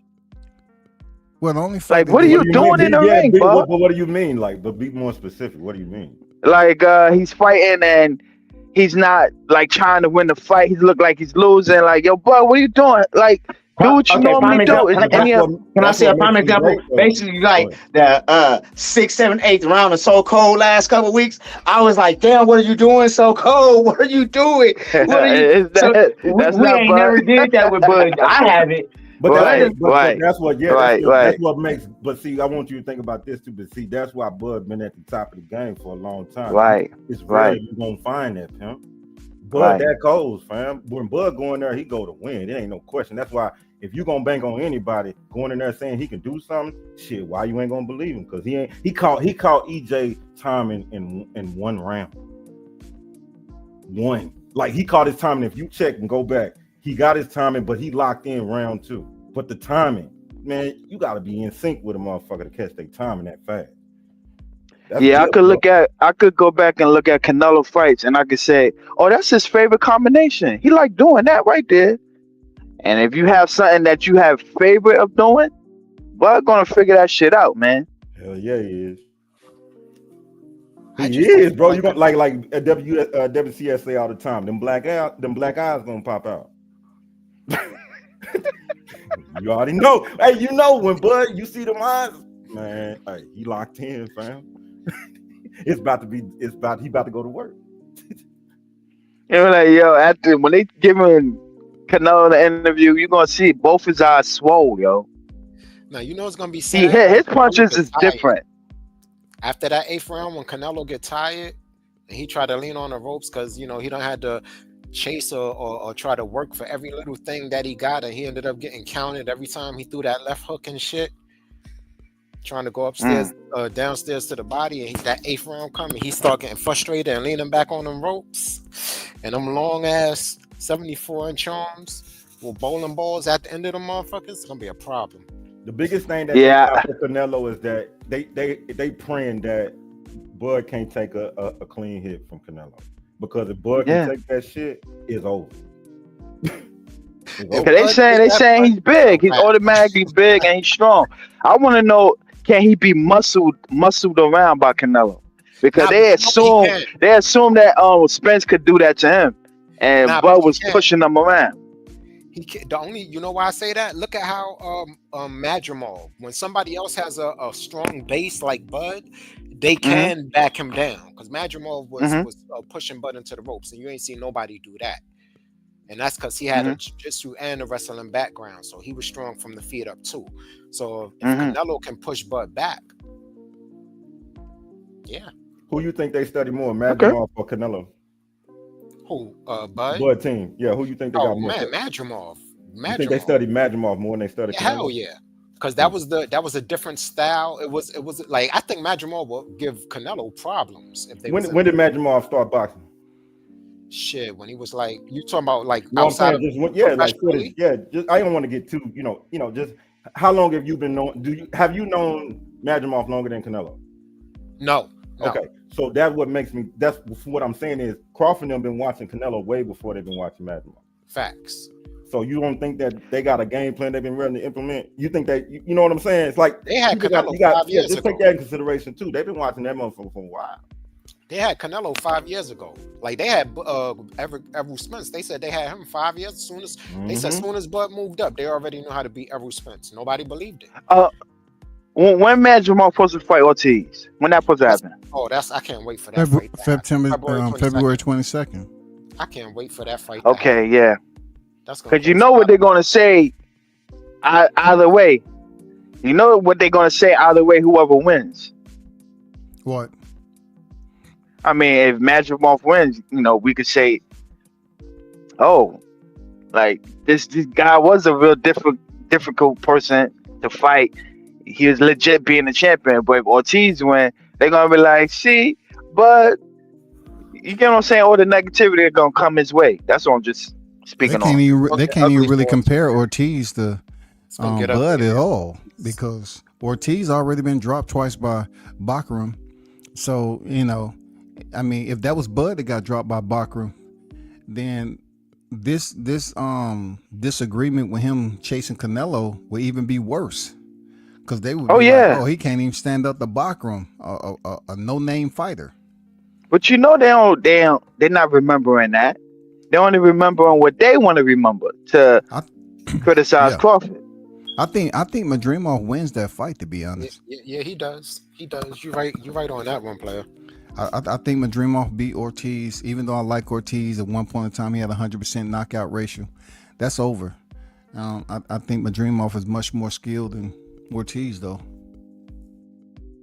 Hey, that was funny that Turk said he felt bad for putting Madrimov in there with Bud, and so he had to give him another fight. He said that?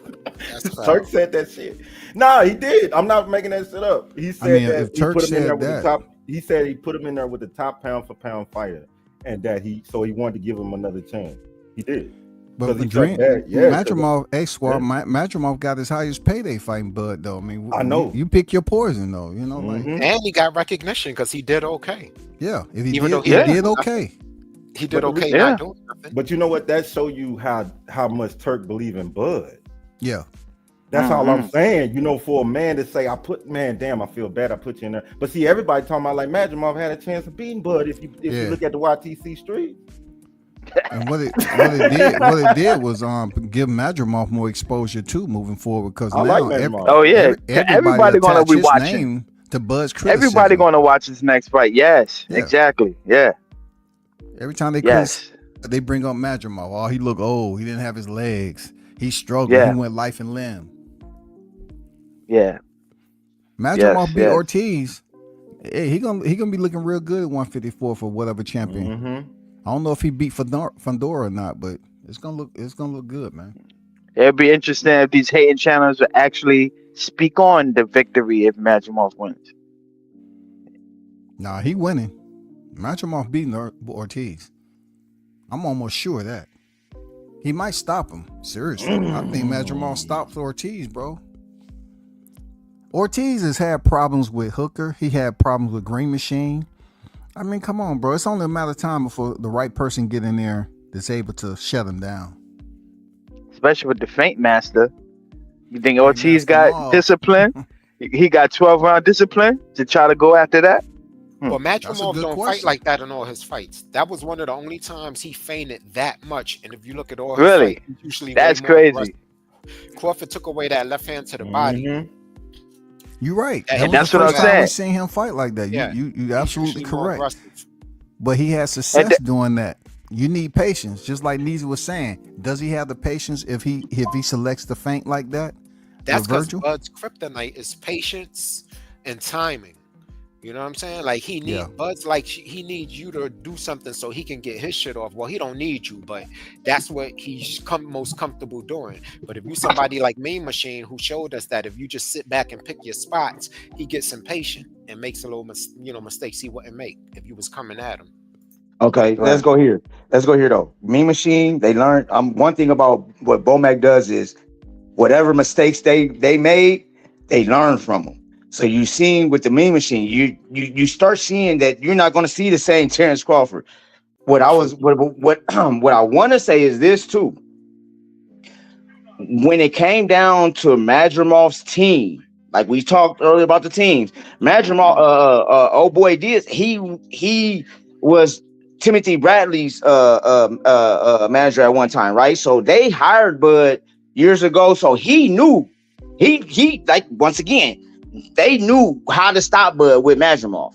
And like, because I was sitting here before this fight, and I'm looking at Madrimov fights. I didn't expect Madrimov to do as many feints that he did, to where he had Bud fucked up for a minute, to where he was not fucked up, to where, but he just was like, oh, this ain't what we practice, you know what I'm saying, basically. But when he adjusted, he took him to the championship rounds. Hey, it showed. And what old boy tell him, hey, don't stand there, you better run. Don't stand by him, because he's going to get you 11, 12 rounds, man. And then you look at his face afterwards. He was stung, but then still he was old. He didn't do nothing. That fight, he's not the fight of old. His legs wasn't there, bro. I laugh at all this because I go back to what I said earlier, and I'm gonna go mute again. But I'm going back.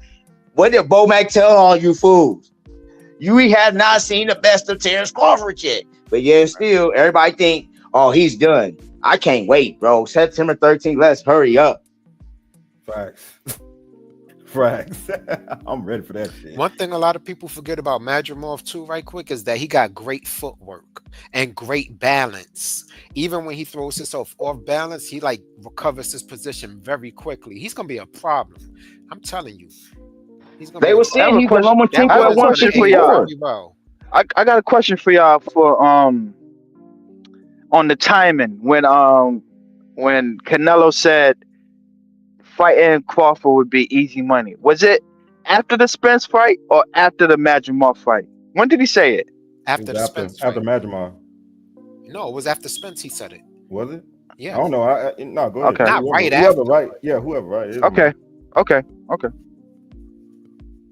Why'd you ask that? I'm curious. Right. No, because a lot of haters was like going off the Madrimov fight saying, oh, he ain't look that good because, you know, Bud spoiled us with the 11 fight stoppage.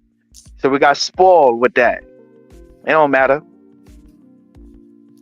Well, I mean, look, I think it's great. That Canelo fight is a good cherry on top. If he could pull it off, if not, I salute the shot at greatness. You know what I mean? But I know we ain't gonna get no Jamel Charlo performance. Oh man. Oh, that boy quiet. Wait, what did it say? You seen Johnny? I still want Bud to get a piece of him, man. Before he retires, please. That's why I'm mad. I want Jamel. That was my 1 and 2, him and Bud. And then after Spence, they rolled that up perfectly, and he screwed it up. That boy Mel ain't been seen nowhere. You know. But where was the noise with Jamel getting the opportunity with Canelo? Like, where's that noise? With Jamal? No, Jamel Charlo. That's the one. Jamel was the one that. Here's my thing. How did he get that opportunity? There was no noise about that. Well, what happened was all cool with it. He was supposed to fight. He was supposed to fight Jamal. He was supposed to fight Big Twin. Yeah, I know. Yeah, Big Twin had mental issues. I'm sorry. I don't mean to laugh, but Big Twin had mental issues. No, we understand. But Jamel still got in. But here's my thing. It's about you. We were saying we wanted 2 Charlos and a big fish. We wanted Jamal against Soko, and then it was gonna be on the undercard. And then you got you got Jamel and Bud. That would have been a man. That was it. That was a moneymaker there. But Jamel, we didn't get it. And Jamel energy switched after the Canelo fight. And then a couple weeks ago he came out talking about, well, dog, y'all don't sleep on me type shit. But you slept on, fam. You ain't been inactive. You've been inactive almost 2 years now. You ain't doing shit. It's like, come on, you beating up females and shit. Jamel Charlo energy switched when he was sitting in ringside when Crawford was beating down Spence, because he denied that he even knew what Crawford was talking about when he got no. You right. Yeah. You're right. Because no. Talking about. James Harden was taking his girlfriend on the side too. Hey, check this out. No, y'all want to know what's funny about that? Bud was taking his girl. Hey, you know what damn. How that energy switch was when Bud stood up on the ring after that second knockdown and looked at him like, you next. Hey, ain't like that. Hey, I'm gonna tell you, that's what That was an epic fucked up. fight. That's what fucked up the Charlo fight. He was like, shit. He's still thinking about it. He like, shit. I can't beat Charlo. I beat Charlo. Shit, Bud coming for my ass. Yeah. We gotta go. We gotta go, girl. Come on, we gotta go. He probably beat this girl up on the way home just for sitting there next to him. He took it out on this girl on the way Yeah, home. you already know what she said to him. You scared to fight that Bud person? Like, hey, what he say? He said, man, I don't even want to be here, man. He We said, gotta go. "Bud We gotta person." go. You know how She females don't know do when nothing they about wanna no hit you with a fighting. low, right? When they want to hit you with a low blow, you know she brought that up. of course. He grabbed himself in front of me, and you didn't do nothing. Didn't do Hey, nothing. no. And not only his girl, what y'all think Earl Spence girl is giving him the blues right now. Cause you know how she got, man. Y'all seen how she gets down. She talks shit. She nigga. What happened to her podcast? What happened to her little shit? You know, That was only to give life back to the Spence fans, to Y'all give him cold. his life Yeah. documentary. She You said, know, leading up to the Bud fight. I hit him. Y'all On the cold rocks blooded, with man.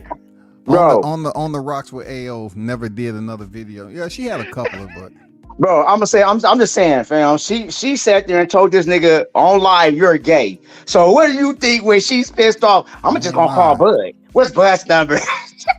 Oh shit. That's mean, dog.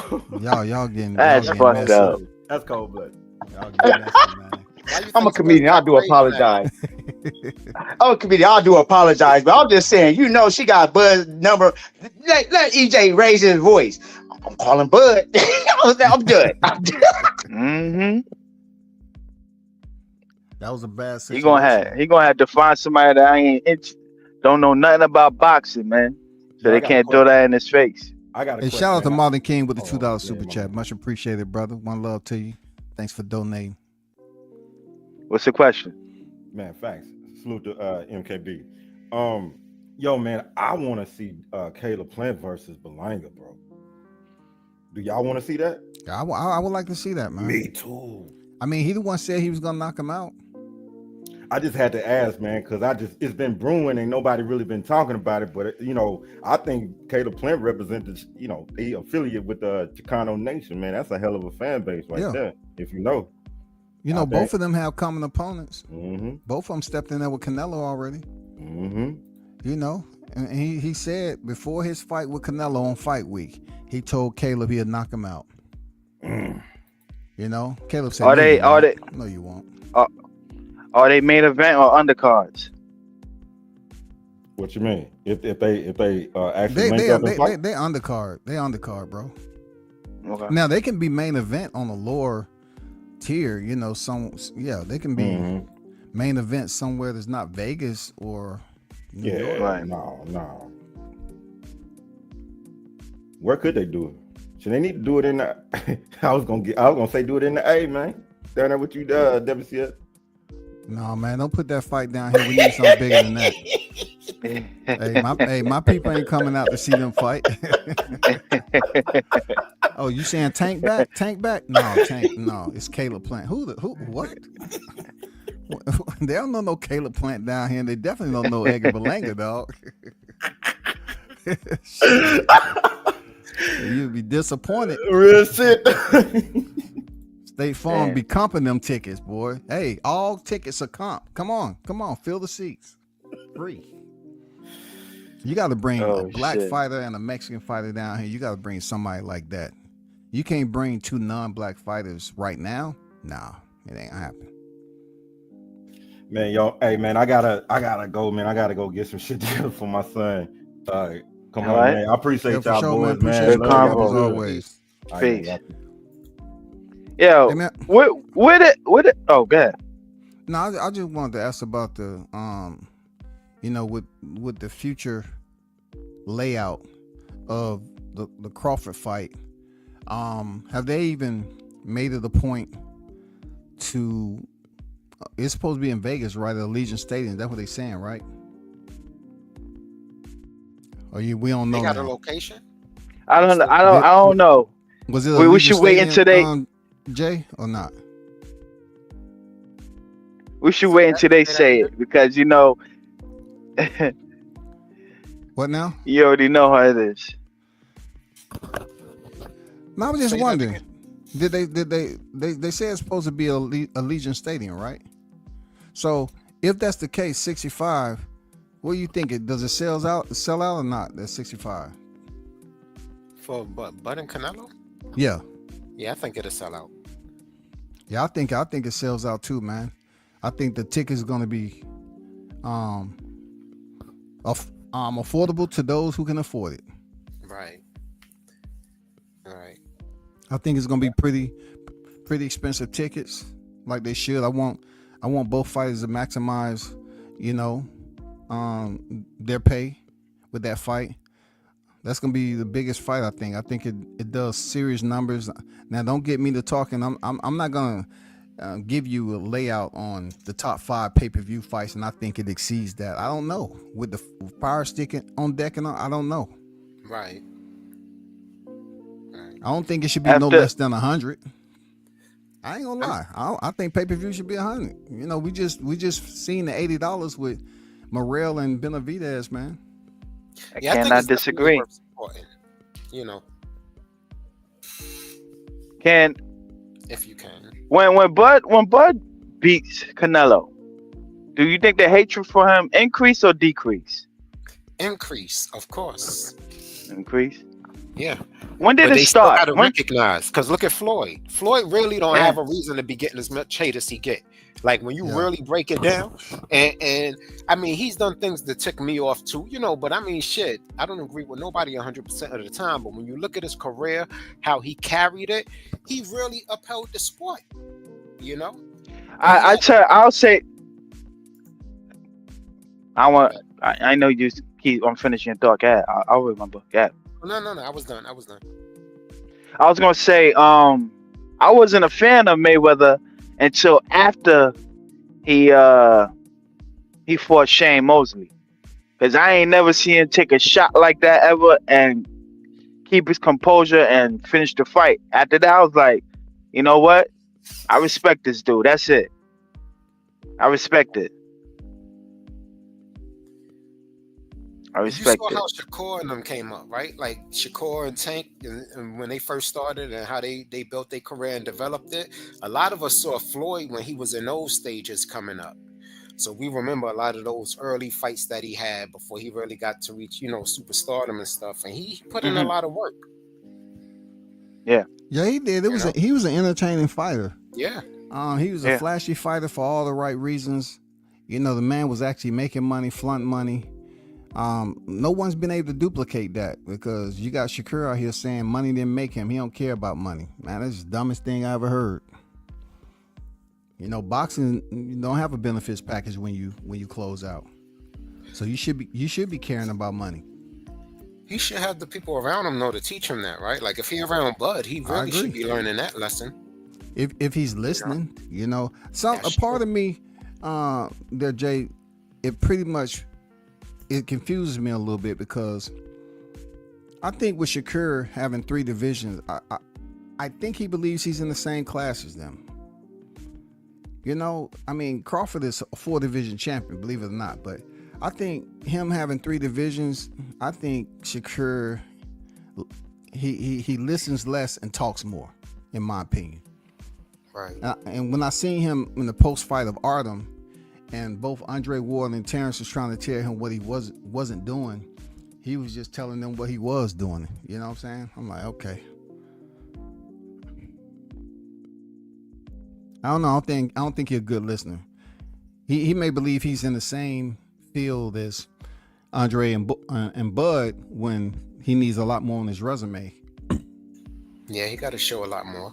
But I think that's that youthful energy, eager. You know what I mean? What else y'all looking forward to in the boxing? What do y'all think about Ryan Garcia coming off suspension and getting the automatic title fight with Rolly Romero, man? I mean, I ain't. What I don't weight class? check that fight, to be honest with you. 47, man. That's 140, 47. Might as well. Ain't nothing really going on at 47. Damn, that's crazy. Yo, listen, ain't nothing really going on at 47, but when it was something going on at 47, people was complaining. You know what I'm saying? That's just wild. Interesting. It ain't nothing going on there now. It ain't sparking or nothing. But Last year, I mean 23, 22, 21, man. Mm-hmm. You couldn't get on YouTube without somebody talking about that. Mm-hmm. I guess, to me it seemed like they trying to milk all the Hispanic fan base in boxing. This is why he get to jump up and fight whoever he want and just throw the money towards it. Well, our fighters like Bud Crawford is like, how dare you? Yeah, it's like they hate to see us get opportunities. Yeah. They were celebrating when they thought the Canelo fight and the Bud fight fell through.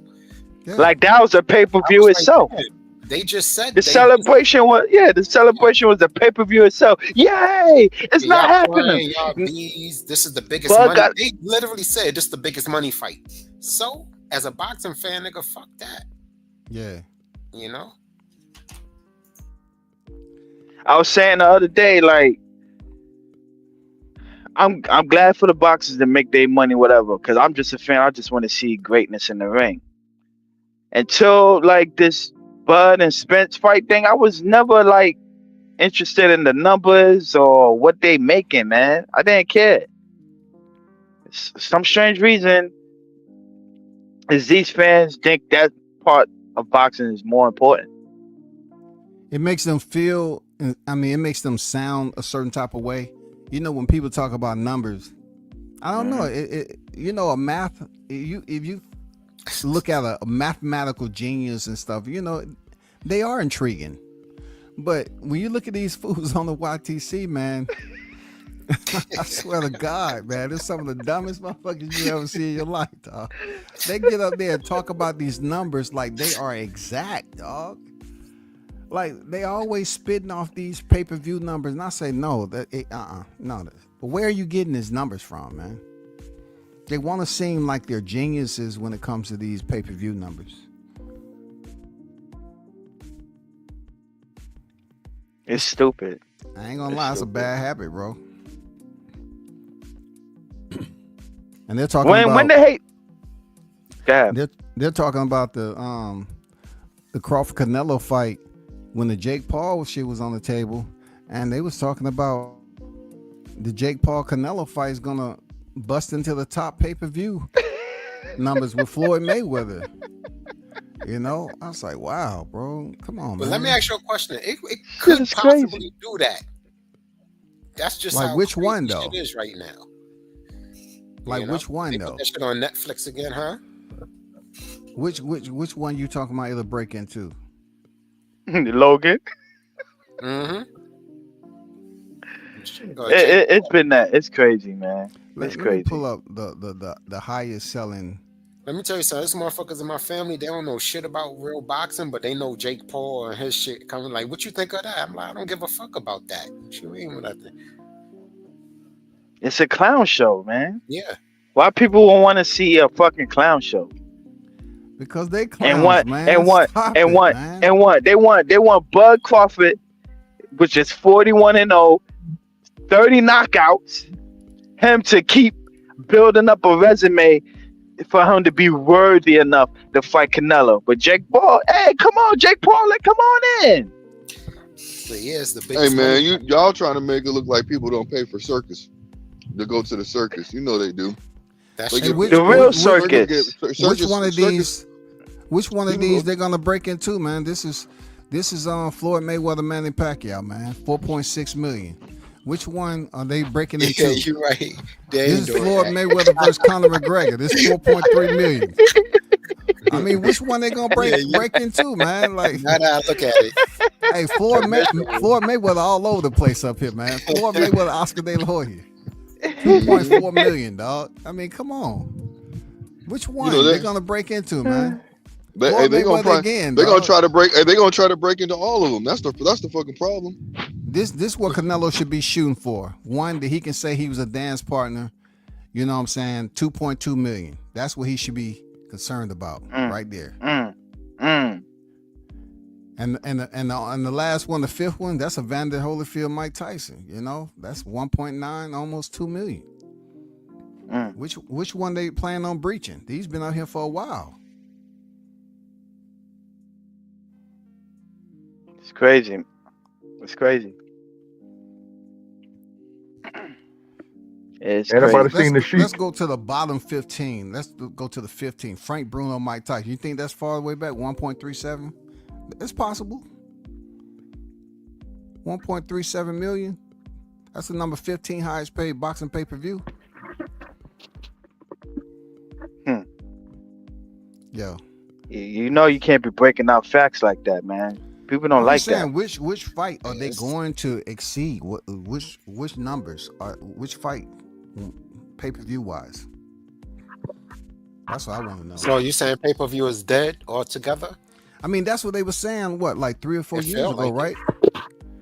Right? They were saying pay-per-view is dead, but now all of a sudden pay-per-view is it's a topic of discussion now. And the poor part about it being a topic of discussion is that once again they use Bud as saying that Canelo versus Jake Paul would do higher numbers than Canelo versus Crawford. You know? Disrespectful. Yeah, I didn't appreciate that. OG Golden in the building. Salute, fam. What up, OG? Golden. What's going on, fellas? Y'all all right?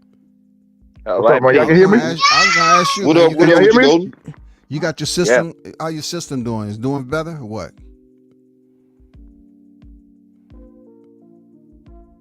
Can y'all hear me? You having an issue? We hearing Can you you hear now, us? off and What's on. up? Yeah, we Man, hear I you can- now, man. I'm in How the you show. feeling, Mr. Golden? How you feeling? Y'all can Shout hear out to me? Swat Jones for the donation. Yeah, I we can hear you. appreciate Can you hear us? Can y'all hear me? Yeah, Nah. yeah, we can hear We can you. hear though, you. We OG. can hear you. I mean, I'm about to Oh, not yeah, I'm hear doing- you I'm because my doing- ears yeah, just bleeding right now. God damn. About to go to the doctor on this nigga. Hey, that brother said, "Can you hear me?" For real, right? That's just the way I talk. Y'all going to the fight, or it's just an open question that it sounds good for conversation? Y'all gonna go to the fight if it happened at Allegiant Stadium? You don't have to cap. If you ain't going, I ain't going. I mean, I'm just saying. I can't go, I'm man. not I going. I'm can't not go. I wish I could. Yeah. Plays falling. But I think I am now. going to go to the Terrence, the Canelo fight with Terrence Bud, if that happens, which should happen. That's the one I'm I'll go to talking that. about. Which one you thought I was talking about? Yeah, and I apologize. I thought you were talking about something else. Nah, Anybody, any of those haters gonna go with a Spence jersey? I would like to see that though. I would like to see them try to resurrect that shit with Wasn't the blood, Spence supposed to have the a blood movie? stains they was on it from 2023. I love to see that. Smoking a Bud Pack shirt, please wear it. Wasn't I wish they would have took a after the fight pick that night on July 29th. That would have been funny too. A group picture. What you saying, Jay? Wasn't there a movie supposed to be coming out with Spence? Didn't he have a movie coming out? Yeah. They said they Man, was supposed Bud to make destroyed a movie. everything. You don't remember that? Oh man, He said, yeah, he they was might making a movie about that have man. put that on the back burner, dog. I ain't know that. Damn, everything got put on the back burner. Man, that He movie just called. beat up their whole fan base, Leading man. up to that fight, he had a movie coming out. I remember. Yeah, it's called. The movie called "How Bud Beat the Fuck Out of Me." But changed the whole narrative of the script. They're like, wait a minute, we was writing a drama. This turned into a horror. It did. It went from drama to horror, and horror is kind of drama, ain't it? I mean, shit. Holy shit! That mug went from a Creed, supposed to be somewhat like a Creed boxing drama, to a horror show, dog. Damn. Yeah, but there was one I can't be thing talking like Spence that, wasn't man. lying about. He wasn't lying about that one-sided ass whooping, man. I'll tell you that. He told the truth. But most of us knew it, though. And he wasn't lying by getting put in the dirt. Yeah. He gonna put his dick in the dirt, but He ain't lying by getting put in the dirt, now did he?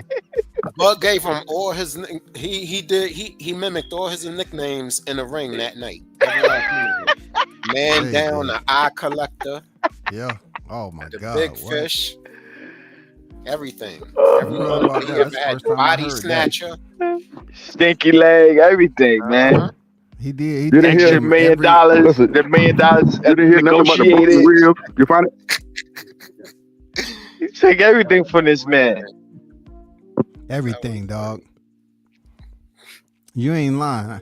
That's the first time I heard that. Hey, He how did mimic Errol? all his hashtags. Let Hey, me see look it. how Errol lost his That make him groove. fight though. I Let ain't me see gonna it. lie. That Why we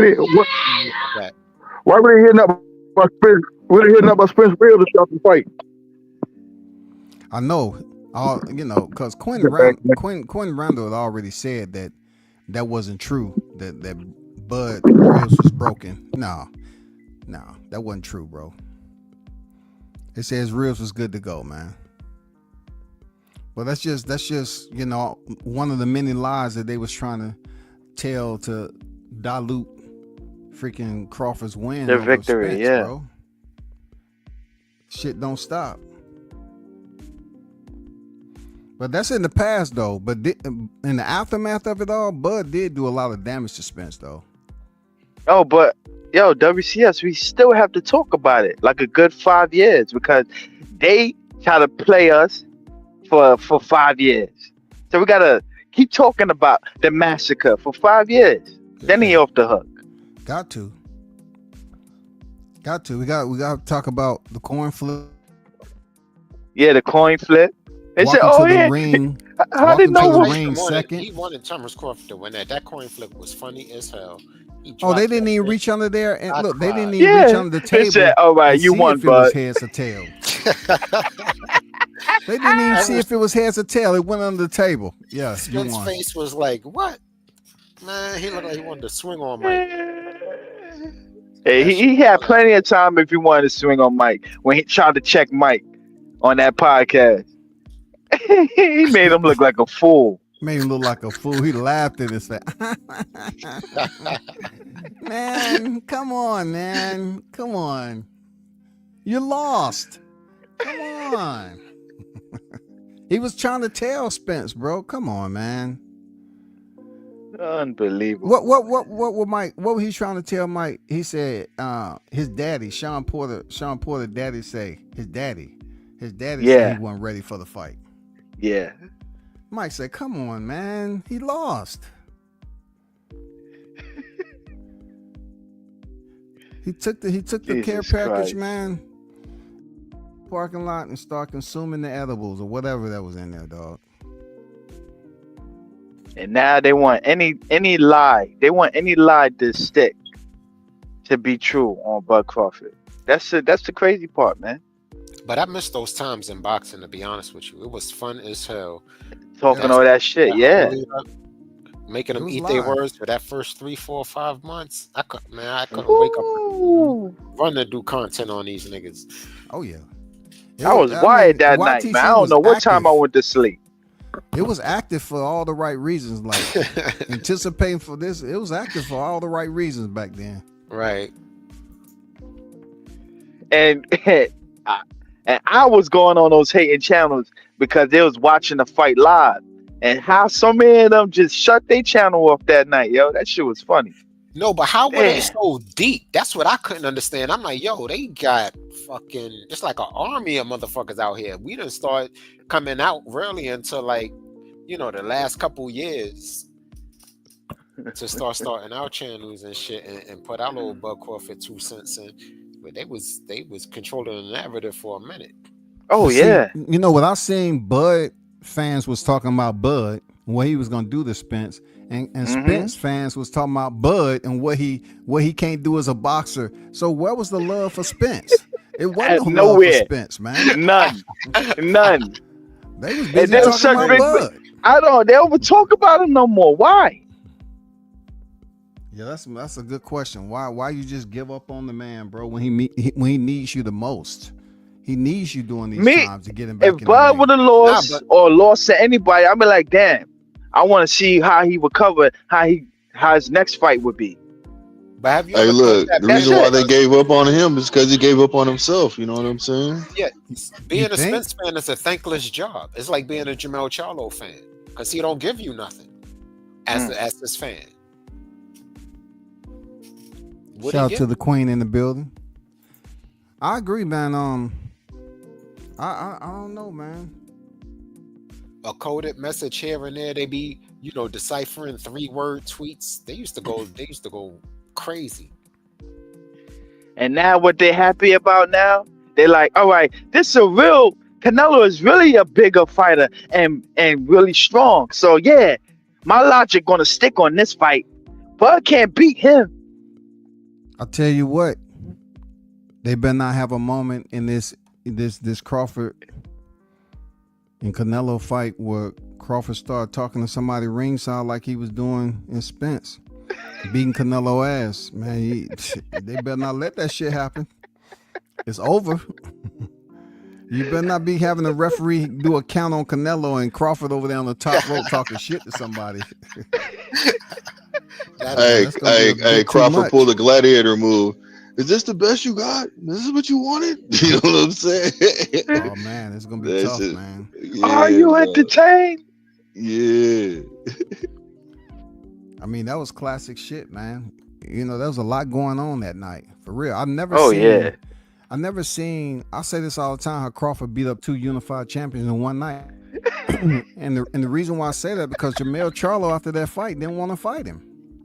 He vacated the belts, man. He went up and fought Canelo, bro. He was over there lying to James Harden, dumbass. Talking about, I already did that. Yeah, I had to I literally went back to rewatch the fight just to look at the crowd, just to see like reactions and shit like that. And people were so sad or cheering or looking confused and like, damn. It's funny you mentioned that, Measy, because I looked at that fight I don't know how many times, and I laughed my ass off seeing Jermell Charlo through the ropes when his head is cocked to the left.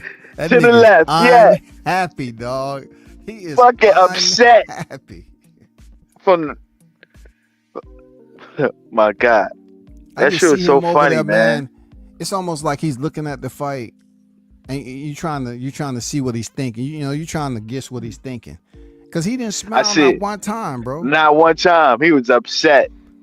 I seen Thurman. I was looking at Thurman reaction. I was looking at Russell Westbrook reaction, James Harden reaction. I was seeing a whole bunch of people in the crowd. Lil Wayne, Pacquiao was out. I was watching all the reactions out there, man. Remember when Spence first got dropped and Lil Wayne stood up? Yeah. That nigga stood up, and then they had a guy next to him that was looking at his phone, so he missed the punch. He missed it. So Spence get up, his eyes exploded. It was like you could just see in that moment, his eyes said, boom. Oh, that shit was hilarious, man. And the first knockdown just didn't seem like it had enough thing to it. Like, yeah, it just looked too. I agree. Too soft to drop Spence the way it did, man. I agree. Oh well. And then it was only the second round, man. That shit was unbelievable, bro. Oh man. Everybody that'll go down in history, for real. Here we go. I thought it was going to be over like in the next 3 rounds. I ain't going to lie. But that third round, that's how I thought the majority of the fight was going to go. A little back and forth. I thought Spence was going to bully and push him around a little bit. But when Spence tried to push Bud back and Bud just flung him off, I said, oh, it's over. It's a wrap. Yeah, it's over. At that moment, my eyes widened. It widened open. I was like, oh, shit. Well, I was watching. Anybody going to hire Derrick James ever again? Anybody gonna hire Derrick James again? He's supposed to be retired now. Hey, we gotta blame Bud for that too. Bud he beat up the corner too. Diddy James, bro. Jesus Christ! You mean like him trying to give Bud a pound and touching his glove up wasn't like? Yeah, did you see that? Like good enough? His glove, like this. Let me see if there's something in this motherfucker. He fought Infinity Stones in that motherfucker. He was like, hold on a minute. And Penn Spence said up there, yeah, man, we made history. yeah. I thank you, man. Whatever you say, but I thank you for giving this opportunity. Yeah, man, we made history. All right, man, get out of here, bro. Jesus Christ. And Bob was like, damn, you made me wait all those years to do that to you? Shit. What's wrong with you, bro? But it's the fact that so many people took credit away from him, but then they really would. I mean, Jesus Christ, they came up with so many excuses for that. I had never seen anything like that in the sport. Maybe it happened before, and I just ain't paying enough attention. But I was like, damn, they talking about the Illuminati and Derrick James set him up. Yeah, it They was like had, like everything had to stick for that to happen yeah, that night. brain damage. A doctor came out, a fake doctor came out talking about he diagnosed him. It was crazy. I said, God. Can we name all the excuses right now? He was high, weight drain. What else? Broken Car ribs. Broken Broken ribs. ribs. couldn't spar. He had a messed up eye. He had no legs. couldn't- He did that He jogging. couldn't. Yeah, He he, didn't had know no how to- legs from running up that hill. He didn't know how to keep a mouthpiece in, but he did a good job that night. Yeah, he did. Oh yeah, but Bo was on snack, Vada, and all this other shit. Yep. Illuminati. What else? Clone. What else? Clone. They were Like, saying it that was- wasn't Spence. There's no way that was Spence. He had Damn, sleeping that serum many? They rubbed sleeping serum on bug gloves. Yeah. Yeah. Like Yeah, we Diddy already James. passed. Diddy We James had did. we had 12 already. Undetectable drugs from Snap from Victor Conte. Yeah. That's He had the shit that's 13. undetectable. Uh-huh. It was a wagon load of excuses, man. So all that you forgot happened the that coin, night. The coin flip too. The coin flip And the coin flip. Oh Jesus. Crawford walking to the ring second. Oh, it just messed up everything, man. Everything. Also, they couldn't understand why Spence gave Crawford the $1 million that they bet when they was in Oklahoma when they said they'd bet $1 million. Spence said I gave him that in negotiations. For real, people like, He was what? like, yo, he was like, You giving $1 million a week? God damn, dog.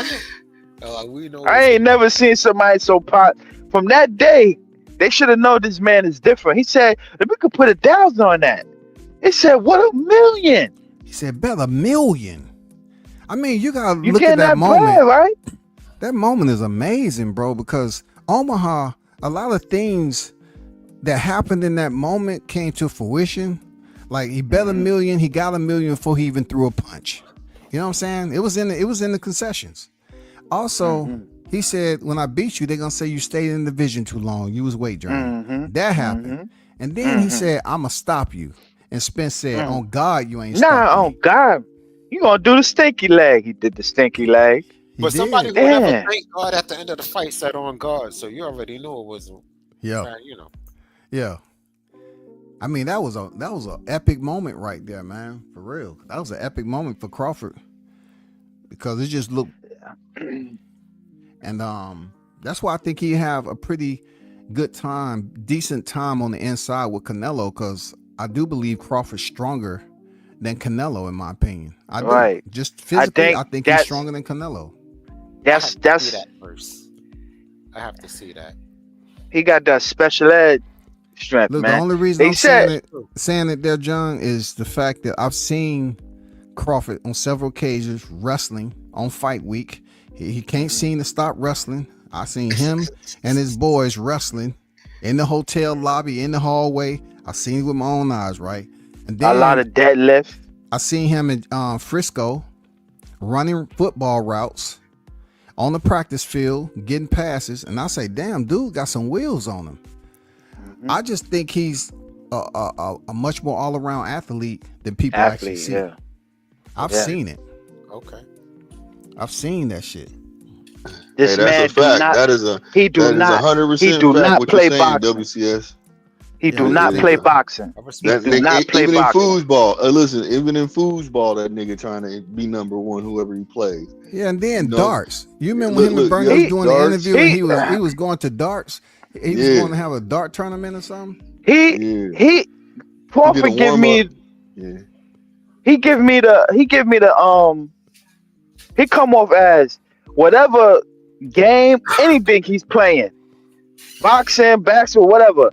He lose, he wants to keep going until he get that victory. That's why I don't think like he gonna get knocked out by Canelo. No, we seen him he took a shot and get in a little trouble. That man focus in. He does not like to lose, man. He's a different type of dude, man. And I don't think Eddie Reynoso and Canelo is taking Crawford as a joke. Strength. I don't think they're scared of Crawford. I just think a lot of the pages going to be, a lot of the chapters are going to be told when they step in the ring with each other. That's all. Sometimes you have to see it play out. Just like a lot of Spence fans, they just couldn't see him losing to Bud Crawford because they say his resume didn't add up. They say Crawford's resume wasn't it until he started putting those hands on Spence, man. That's when they realized, damn, this is real what they've been talking about this guy. It's real. I really gotta go back and eat my words. All those videos I put out on Crawford. Oh nah. I think in Canelo's mind, he really believes that he's gonna beat Bud. Like I think in his mind, like he really believes that. I don't think he's like he don't think that he can't beat Bud at all. But I think he just thinks it's gonna be, a little harder as far as strategic wise than normal. Right. Why shouldn't he think that? But that's what I'm saying. He's going in there with the confidence that, we want him to go in there with. And the one thing about Canelo is he can fight off the back foot if he chooses to. Because if you look at the first fight he had with Triple G, he has pretty good footwork when he wants to utilize that. So he still has those skills. But what I'm saying is I just think Bud gonna outthink him in there. I think it's gonna be I don't doubt his skill, how big he is. I'm just going off the fact Canelo said the word easy. This will be an easy fight for him. And I don't think he believes I'm that, sorry. to be honest. I don't think Canelo believes it. It doesn't matter now. He said it. Hey, it's good banter. Yeah, he said it. He gonna have to stand on it, but it's good banter at the end of the day. Trash talking banter, but come on, man. Easy. Like John said, hey, you have to show me. I have to see it. Easy. I have to see it. I just haven't seen anybody make easy work of. I haven't seen anyone make easy work of Canelo except Mayweather. Yeah.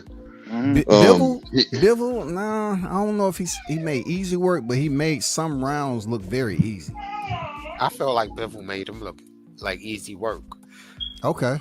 I just feel like he just was absorbing punches just because, he wanted to let Canelo burn off some steam. But if he didn't want to get hit, he wouldn't have got hit. Hey, I agree with you, especially coming from a boxer's point of view. Yeah, that is true. You know what I'm saying? Because he showed, even the judges had to basically sway it his way because they was even convinced. You got to think about that. A lot of times he gonna win that. He gonna win that. That ain't a struggle for him. You know what I mean? So.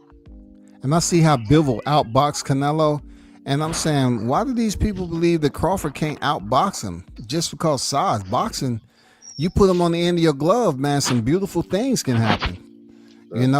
Of course, you got to be able to sustain the return of what Canelo is giving you back. You got to be able to stay in there with it. But I don't know, man. Bivol outboxed this cat, man, and every time he pushed him back against the ropes, Canelo stopped boxing. He just waited. Yeah. He just waited to see what Bivol was going to do. Was he going to engage on the inside on the ropes or what? I heard somewhere on the tube that Crawford had been strength training already. Yeah. I heard and, especially if he's using that UFC training or strength and training gym. Yeah, they put the weight institute. On the right way. That's a fabulous institute. He using it right there. He gonna be strong. He gonna be quick. His muscle is gonna be for utility. You know what I mean? It's gonna be. It's not gonna be dead weight absorbing oxygen for no reason. That's why I don't have a problem with him not taking a tune-up fight. You see what I'm saying? Because what he's doing, he's building up that strength slowly. He's building up his weight and strength slowly but surely, like he should. So he can be ready. Blue, I don't know about this tune-up shit, bro. Like I think he's doing the right thing. He don't need one. You know what I'm saying? Yeah, I'm like, if you can take that many weeks to prepare for one fight, dude, it's all or nothing. No injuries, that's nothing. It's all or nothing, bro. And my main reason for saying what I just said was because the simple fact is he can build his strength up and his weight to be able to make sure that he's ready for whatever he brings to the table. You know what I'm saying? I mean, he got that 3-headed dragon backing him too. Come on, man. Come on, man. I mean, Three-headed it's definitely dragon. gonna be a competitive. They just have to show me. They have to show me. Canelo ain't no punk. Of course, I'm gonna tell my stories the way I tell them, but I seriously think Crawford is gonna win this fight. Ain't no faking. I believe he can outbox Canelo. I believe he's tough enough. His mindset, he has that switch on him. Okay, some people get mad because Crawford turn on that dog switch. Well, ain't nobody been able to stop it. You know what I'm saying? I want to see if somebody can stop the dog. Imagine him and Canelo going back and forth. That shit's gonna be over the top, bro. You go, I go, or I break you. You know what I'm saying? Like, I want to see it.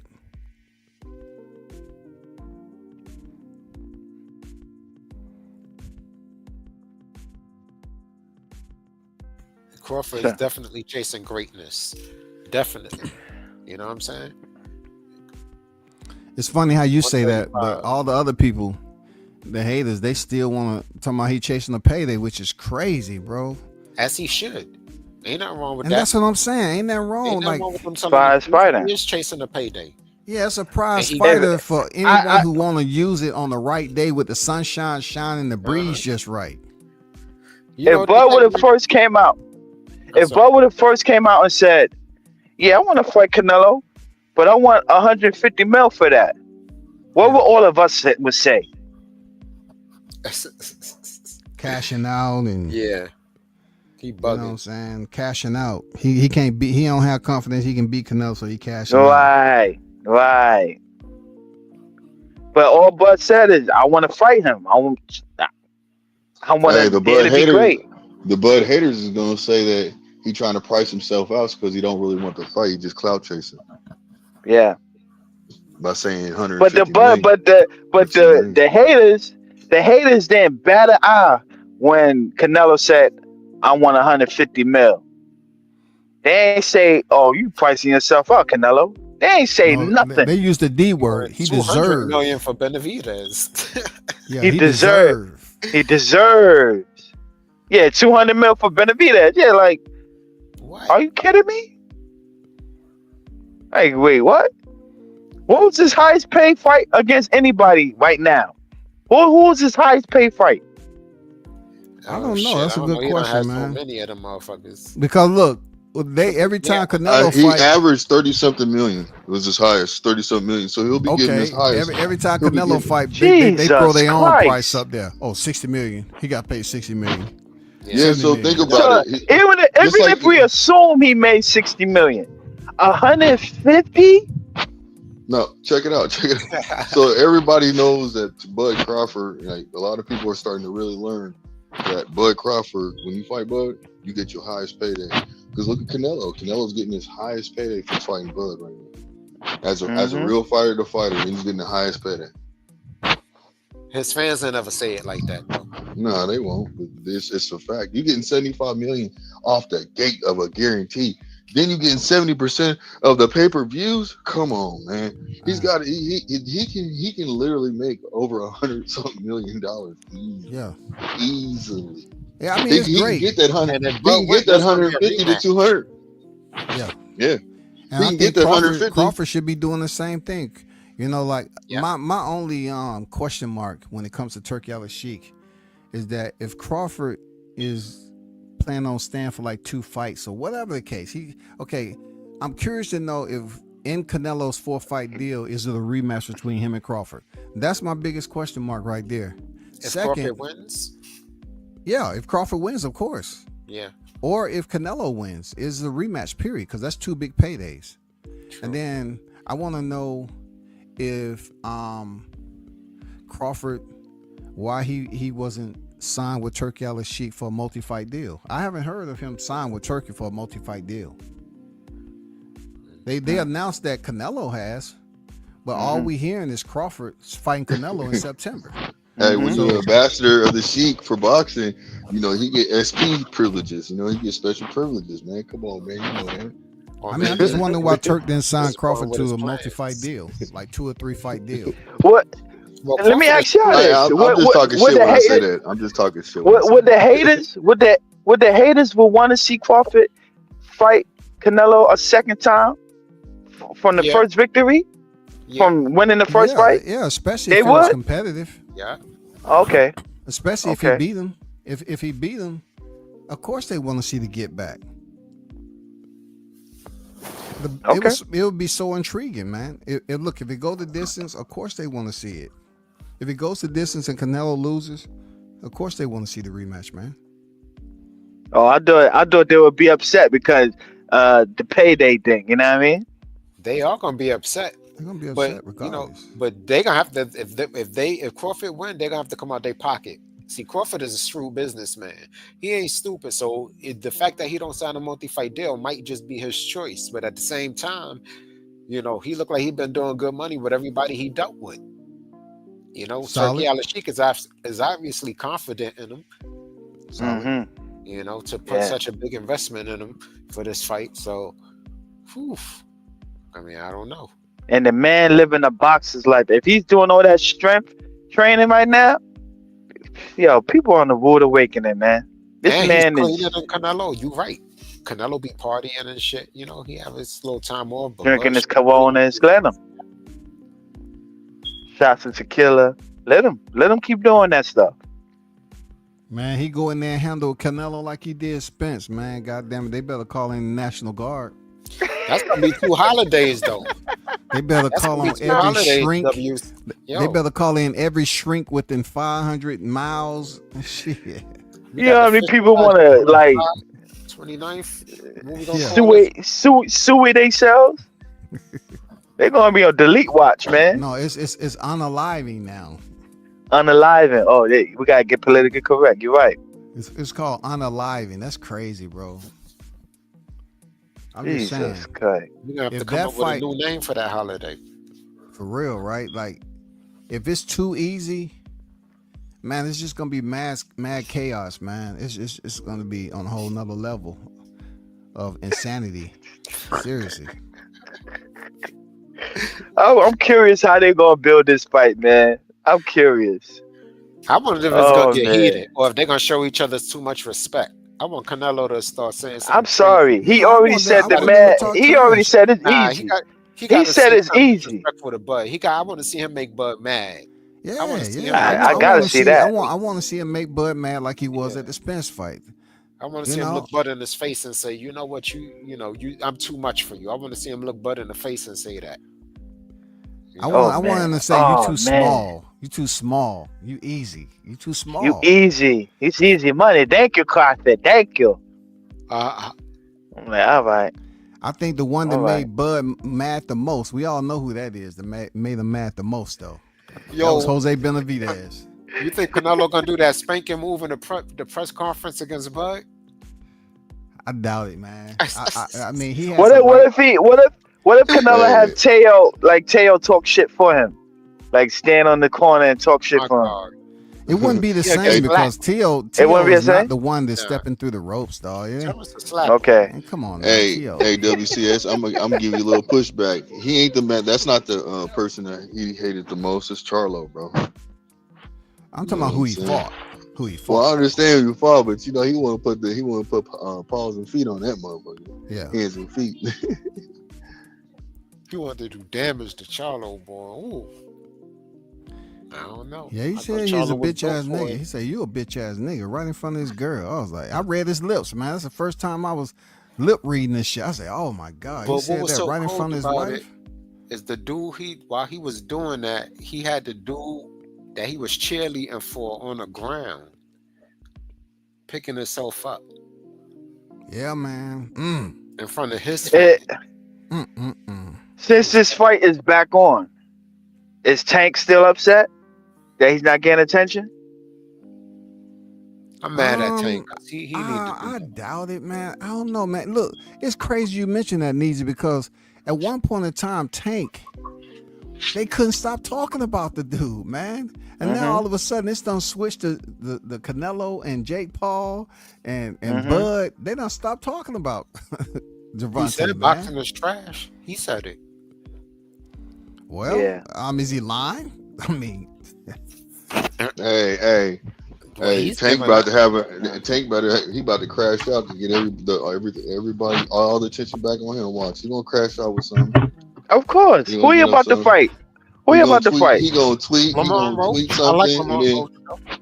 hey, look, he gonna Okay. tweet something and then retract it. Act like he never tweeted it. He ain't gonna stand on his Lamont own Roach is a business. respectable dude, dog. Right. I ain't gonna lie. I met him in Baltimore, man. He's a respectable dude. I don't have nothing negative to say about Roach, bro. No, I guess it's You're different when right. you meet the fighters in person. When that You have a fight? When little that fight's bias. supposed to take place? March 1st. March 1st. All right. Yeah, we'll see. I want Lamont We'll Roach. see. He said dark Okay, skin, he reclusive. said I ain't gotta go. There Oh you shit! Hey, go. what's going on, Smoke? What's going on, WCS man? Some I was just- fireworks last night. That was fun. No, I was just, I never really came over there. You had a smoke section. So I was gonna test to see if it was really a smoke session, man. I was on some different type of time the other day. So Hey man, hey man. That's what it's for. I'm just saying I had some unfinished business to take care of. I came over there to support, but also, I had to say what I had to say to that particular individual because he was hating on me, on other people's panels, man. I don't show that nigga no attention. None. So it is what it is, man. It was nice and light. It was light. But I like the panel, man. It was active, bro. Hey, we gotta get a debates going, man. Like 101 debates. Oh going. man, I ain't. Man, hey, It's hard, but it's hard to get. Hey, It's we hard to had get these debates. Canelo fans up here, man. We had debates, man. I'm not gonna do panels like that. Like debates, man, they can go on for 5 hours easy. Yeah, man. Bro. Yeah. Rather just keep the energy, you know what I'm saying? Keep the energy going instead of. Yeah, 5 hours. I mean, when you got people arguing back and forth, man. Oh my god. You ain't lying. You ain't Somebody lying, bro. already does You a ain't debate lying. series. You know let they got that. I'm gonna let them hold that. Somebody has a debate series. You know what I'm saying? But the energy and everything, But anyway, I need to apologize because the fight is back on. Fight on. So Yeah, man. fight's on. I just watched something on one of those things that they do the highlight shit. Saying why Bud gonna stop. First they did why Canelo gonna destroy Bud. Then they did why Bud gonna destroy Canelo. So I was like, damn. Who did that, Moteam? I ain't even got to say the name. You saw it. See, look. Okay. They did them both. Then niggas, this is why Canelo gonna win. This is why Bud gonna win. Who? I guess who get the most views, they gonna run with that one. Who? Yeah. Who did that? Multimedia. Oh, okay. Oh, yeah. I thought Boxing Gems did it. Nah, Boxing Gems be putting out some of the best breakdowns, man, in the game. I ain't gonna lie. Like, well, Multimedia don't really break down. They just they just put a accolades of the video other together. fighters. Yeah, they should be they on put- point. They got a team. Yeah, they got a dope They team got a over team, there. dog. They got a dope team, but they did them thing. They did those in the last week on Canelo Okay. and Bud. So I had to check it out real quick. They brought it all the way back to how, since Bud's a throwback fighter, he may be one of the only ones that can actually do that. Skip 2 weight classes. And like I was saying last night, if you wanted to be a welterweight from a lightweight, there was no 140, baby. Yeah. If you wanted to be a middleweight from welterweight, there was no 154. I mean, Tommy Hearns is one of the greatest ever. He went from 135 to 175. So if we talking about throwback fighters, man, I think if anybody could do it, Bud could do it. But it's gonna be a tough task, though. See, they love talking about, what you just said. They'll bring up the history of fighters who have actually been able to accomplish this, human fighters. But yet in this era with social media and the clicks, the community of clicks, they don't want to acknowledge a less unfavorable fighter basically accomplishing something like this because it's their favorite fighter. Canelo is their favorite fighter, so they want to just shoot Bud down as not being capable of doing it. But Bam Rodriguez did it, but they want to ignore him because he's not as popular. You know, Adrian Broner did it. He went from 35 to 47, but they'll shoot it down because it was Paulie Malignaggi and he pillow fisted supposedly. You know, Kell Brook went up Gennady Golovkin. I mean, he stepped in the ring with him. You know, yeah, they don't even want to give you the respect. Like, he stepped in the ring. Like, what? Let me ask you, WCS, because you OG. Do you get the feeling like this when Pernell fought Jesus? Was it the same kind of hate? I don't know. It's a lot of people that Pernell Whitaker, in my opinion, was never under the same cloud as Crawford, in my opinion. Okay. When it came to the hate, okay, they hated him when he was, showboating in the room. I mean, in the ring and all that, and being elusive and really showboating, because there was a lot of showboating Pernell Whitaker did. But Crawford don't showboat like that. Crawford is hated for an entirely different reason. Yeah. He's hated the opposite of what they hated Deontay Wilder for. Deontay Wilder got hated for deficient skill set. Crawford has the efficient skill set. He just got too much. But he's not a favorite fighter. Yeah. It's not the fact that he has too much. He's just not a fan favorite. Well, Errol Spence is a fan favorite because Texas, more so related to the culture back then and all this other shit. Crawford, he didn't fuck with the media. So they kind of messed him up a little bit. Yeah. Do you think he's more favorable now? Because I hear the kids say his name now a little bit. Oh yeah, he earned fans off the massacre. He did. He earned a lot of fans.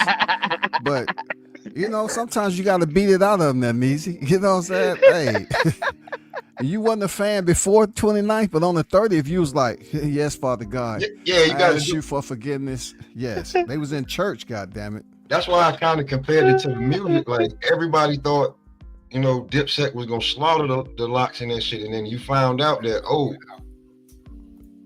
what they got over there. I ain't know they had that. So that's how I kind of like, the younger kids won't realize until you put it right in their face. Oh, it's really him. But you keep showing me the Ryan Garcia, the Teofimo, the Tank, even though, but it's him. That the little black dude named Bud, he named like the dude from Cosby Show. Him. Yeah, because Spence was all the relatable then. He do everything outside the ring, like party, drink. You see him all with the women and all that stuff. He's more relatable. Yeah, it's he. I aspire to the. Yeah, I aspire. That's what I relate to. He was more. Bud always in the gym and working out. Man, I don't want to follow that for what? It's a bad habit this day and time, where they always supporting the villains, man. Like the dudes that haven't popped dirty, don't have alcohol related incidents or mug shots and shit. They don't fuck with them like that. The ones who get in trouble, it seems like, man, they kind of support them more, in my opinion. Like it's a strange situation on how they, Bud is a fighter living a fighter's lifestyle, but they still hate the man because, I don't know, he must be too dark skinned, man. I don't fucking know. Well, I remember Wallow from Gillian Wallow saying Bud looked like he about to go work on the car. And Earl looked like he about to damn go perform on the stage as a rapper. So yeah, of course the casuals gonna be like, oh, look what he got on. Oh, he over there with Yellow Beezy and them. Like, they gonna be more relatable to him, not knowing that, bro, Boosie walked Bud out on the fight. Like, that's why the old heads know who Bud is. I mean, other than his skills, but like, he done the rap shit, he done all that, but I mean, I guess you gotta go look it up.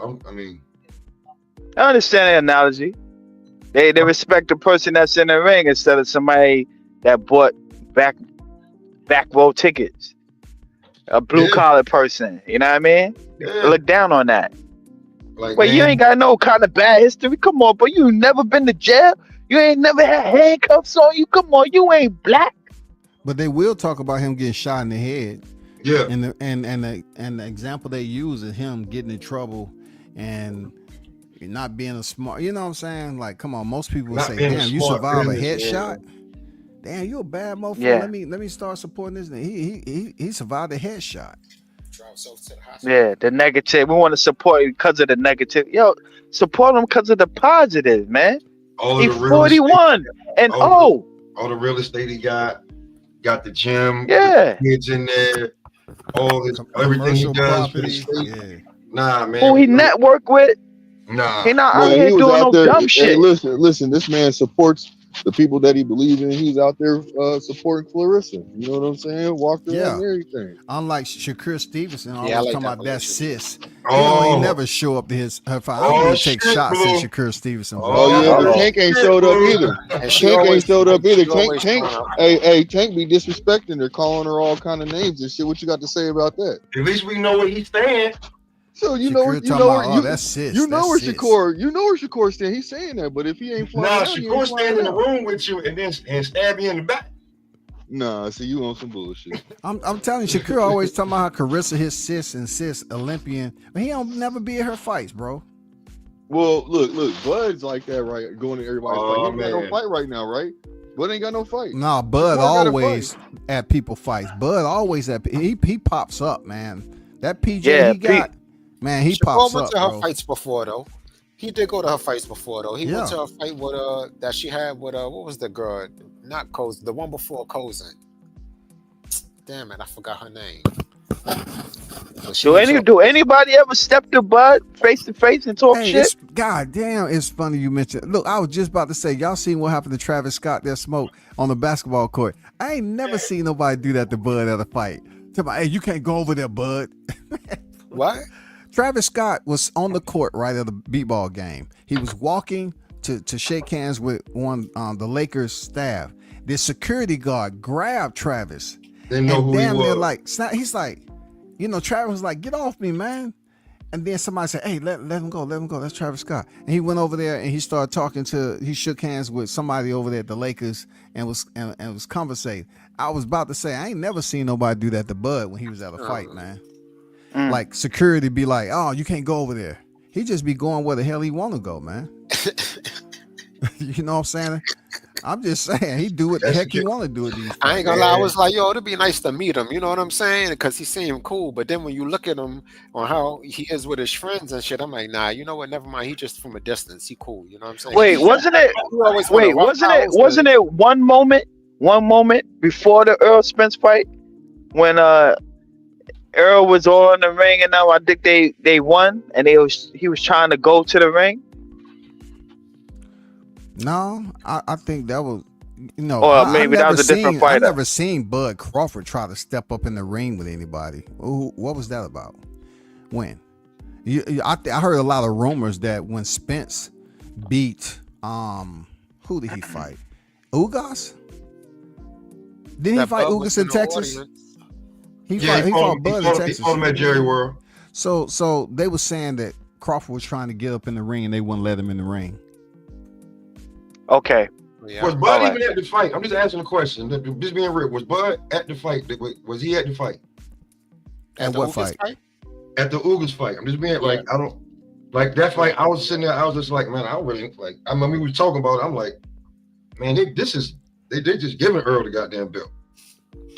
Nah. That's how I felt, bro. That's how I felt. I mean, I'm like, they just giving this nigga the belt. Like, how come Ugas couldn't fight Bud? He had to wait to get Earl. He had to wait.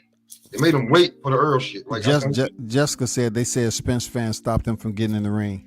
He'd have beat them niggas up. Stop that shit. Yeah, he had a little altercation because they was acting all. Yeah, they were acting a little crazy down there and shit. But I ain't never seen Bud walk around anywhere. Like I seen this nigga out in New York solo, dog. I was walking back to the hotel. He was walking away from that bitch, and he was solo dolo, man. What's supposed to happen though? Like I'm from New York. I'm just saying, like, if you say what's supposed to happen, right? you gotta say why Floyd Mayweather have a whole squad. You know what I'm saying? Like, cause he paranoid.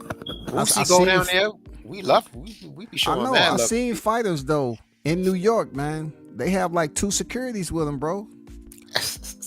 I'm telling you, they have 2 securities. Come on, Jay. You know he not lying. I done seen it, man. You know he not lying, bro. You know Like what? New York different, man. Them motherfuckers stab you on the run, dog. They don't stop. Them motherfuckers cut listen, you on the run. shit. I've been saying this shit for the longest. Devin Haney them know they was, listen, bro. They never stepped foot into Brooklyn until it was fight night. They did everything in Manhattan. Why? Because they still think Brooklyn is the same Brooklyn. They don't know it's regentrified. Yeah. They done moved all the niggas in one spot and ain't nowhere near the ball. Like, cut that shit out. Hey, Tough. I was there for the Mir Khan and Crawford fight. Mir Khan, you didn't see him not one time out on the street or in the hotel until weigh in. The motherfucker weighed in. And I mean, yo, come on, man. It's bad places everywhere. Don't be talking about my time, man. Okay, Jake. Here's the crazy part. They so out of tune that they didn't want to go to Brooklyn. They didn't even know where they were walking at is where tourists get jacked. That's where the tourists get jacked at in Manhattan. Manhattan is active now. Manhattan is active, bro. That WCS, they've been robbing the tourists. Niggas, they checking for their watches. They've been robbing them for decades there. Yeah, that's not really new though. That's like, but they didn't know that. So you gonna stay in Manhattan and not go to Brooklyn? The fights in Brooklyn, you not promoting in Brooklyn. That shit was. I was like, these niggas know what the fuck they going from the jump. Hey, I was standing outside the host hotel when I forgot who Bud was fighting, but it was me, Bo-Mac, Bud, and Bud was right to the left of me, and he was messing with somebody in the restaurant down there. You know, just out there chilling on the block. No security, anything in Manhattan, you know. I mean, I done saw this man too many times, even down here in Atlanta. You know, him and Shakur and his boys was up there wrestling in the damn hotel lobby. And the cast from Top Rank was having a freaking panic attack because nobody said Shakur like that supposed to jump in there, but he went over there and jumped in and wrestling. I was like, they was having a panic attack because Shakur and Jamel Herring was the main event. Well, let me ask you a question, WCS, and Blue, don't get mad. Let me ask you a question, Smoke, when you're done. Go ahead, my nigga. Go ahead. Ask the question now, because I already apologized for this shit. Because I missed that. But I need to know that you talk to your insiders. You talk to your insiders and let them know that the fight is still alone. Yeah, and they was full of shit. That they was wrong. I spoke to him. Are you happy now? Because you was mad as hell yesterday when me. Nigga, I was hot yesterday. I was hot behind all the bullshit because Simple Black of the Matter. Bro, what kind of Pisces are you? Hey, I don't like Jake Paul. So for Jake Paul to take for that, yeah, y'all know I don't like the Pauls. I don't like them. I don't not like nobody who ain't done shit to me. I don't like them for it. Yeah, they did something to me. They messed up my favorite sport. Oh my God. Okay, I'm gonna ask my question before you turn this shit into the politics. Because I'm not going to a certain person's house for football because I know she's gonna start talking shit about Trump. I don't want to hear that shit right now. So let me just ask my question. WCS, since we was talking about how guys embraced, you know, the villain, right? Do you think that's why Shakur is embracing this villain role that he's taking on?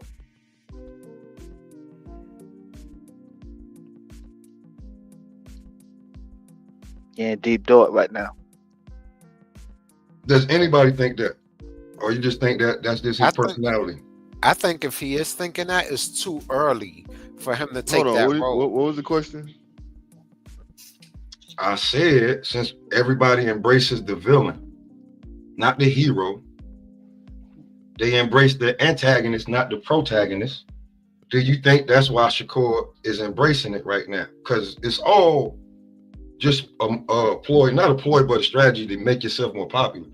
Do you think him smiling and being a nice guy wasn't getting him where he wanted? That's why he's gonna he said it himself. He said it himself. Yeah. I mean, shit. I like I said, if he wants to be the villain, he playing the villain role. Let him. Shit. If that's gonna get more attention to him. You know what I'm saying? Negative gets him. Negative gets followers too. As long as he's relevant, that's all that matters. That's what Tank is doing. Yeah. Like, this is the formula to try to win a lot of money in America, man. I You're a asked you this villain. You make question. money. I asked you this question when it comes to Tank. When has he ever been like you can put him up as the poster boy? He ain't never looked like the goddamn poster boy. He ain't never sound like it, look like it, nothing. I saw him and saw a nigga from the goddamn street. That's what first time I saw him. That's what I'm saying. This is what our culture of America love to see, the bad guy winning and making money.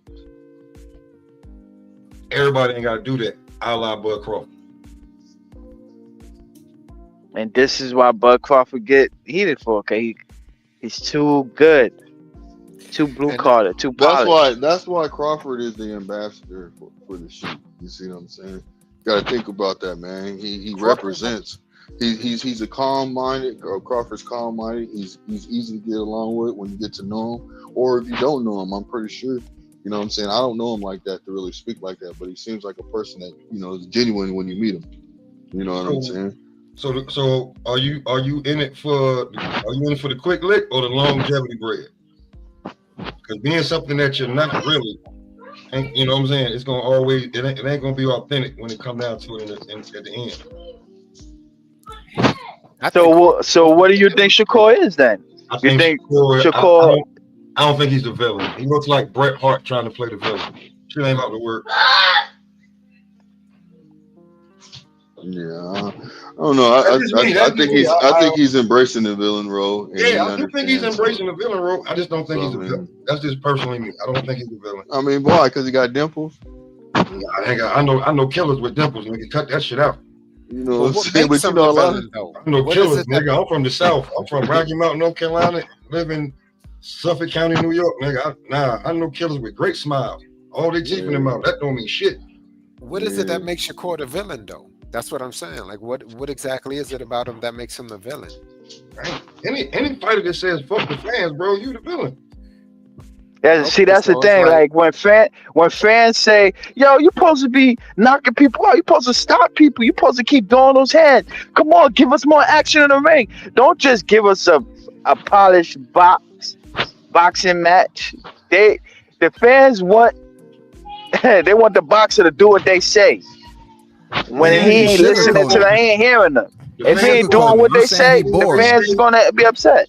They saying he boring though. So the fans is gonna make him a enemy. I mean, fans want everybody to do what they say.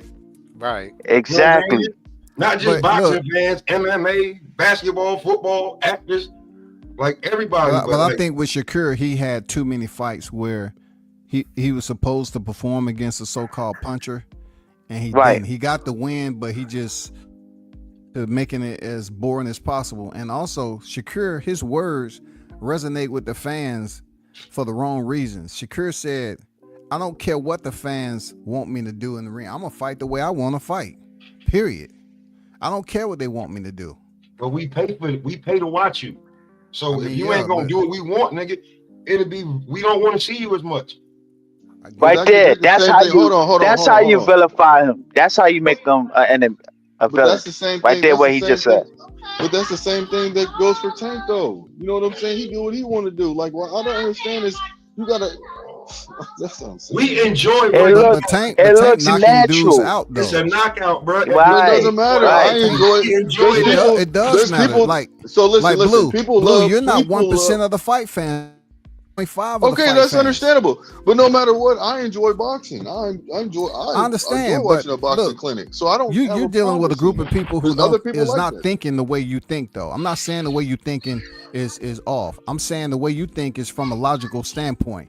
The way they're thinking is, what have you done for me lately? What I expect for you to do for me later. They expect Tank to knock somebody out, and that's what I last saw you knock somebody the fuck out. I'm gonna spend my money. I'm gonna get dressed up. I'm gonna bring whoever. I'm gonna have a good time going to watch you fight. Now I can just tell you. Teofimo versus Sandor Martin. I fell asleep a couple of times. After Jared Anderson stole the show, Xandor's fight was kind of dog going into the later rounds. And the TO shit, I'll be really honest with you. I got up and left early so I can make the train. See, this is the thing. If it's not shout out WCS was there, but He caught a cold and shit, if I'm not mistaken. That fight was kind of boring, bro. Like I want a knockout, bro. Especially See, that's the at thing. climax. I need a knockout, bro. Or I need you to dominate that. You just out there entertaining me. It's still entertainment, right? That's part of the job. If you're not knocking them out like Tank, then the fight. If you're gonna go 12 rounds, it better look like a Bud and Spence. It have to look like that. Don't be some point. Don't give me a point victory. I don't want a point victory. I want a 12-round ass whipping. Jay, you can't tell me you're gonna massacre somebody, you're gonna do this to somebody, and you in there doing the same old shit you've been doing. You ain't massacring him. You ain't taking no chances. I'm just saying. You said you was gonna do that, and then you don't do it, and then it's like, well, fuck y'all for not liking how I fight. What if Shakur got hand problems now? What if he can't get past these hand problems? That's gonna be crazy. What do you think about that, Blue? You think he's gonna be able to do be the first fighter to get a hand transplant in boxing? Would you support that? Nah, nigga, what he gonna do? They put some silverback. They put some silverback paws on him or something. Would that increase his confidence to go out there for the knockout? Yeah, and he's going for Tank too. Now what? He ain't knocking out Tank. He gonna get slaughtered, he dog. gonna knock him out in the first. You don't even believe that. Blue, come on, don't do that. Blue, don't do that. No, I am doing that. I almost put you in the background, dog. I forgot you was who you were. If he's gonna sit there and say he's gonna get a prosthetic, you know what I'm saying? A gorilla prosthetic, I'm gonna say what I said too. So tell us, we both reaching. He ain't reaching. I mean, he got some small hands. You know what I'm saying, hands, bro? Unless he got the money to do the Floyd Mayweather treatment to keep going on and on and on. Yeah, the crowd therapy or whatever you do. Cryotherapy, nigga. Like unless he gonna do that, and Floyd doing that shit every fucking week, damn near twice a month. Well, I'm gonna say this. This is what I gotta say to it. Blue, I love you, bro, but Shakur ain't sleeping nobody no more, bro. He's done sleeping people. He's just going to outbox people, bro. I don't see no more knockouts coming from Shakur. I'm just saying. I disagree, Gooch. I think he is gonna sleep somebody. They fall asleep on their own accord.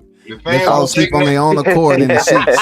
Let me tell you, he's not gonna knock nobody out. You gotta be clear. You gotta be clear on sleep. He might be able to TKO Schofield with these new hands he got. Man, stop it, Blue. Come on. You want to start off February like that, brother? I'm trying to treat you as a common brother, man, a black brother. Don't do that. Come on now. You sound like, hey, hold on. If y'all heard the interview with Blue and Shakur, Blue, you can hear Blue smiling from ear to ear. This is what you're sounding like right now, fam. You that fan right now. That. Hey, Shakur, hey, man, I'm a fan Does Shakur seem even hungry to you though? Do he seem hungry?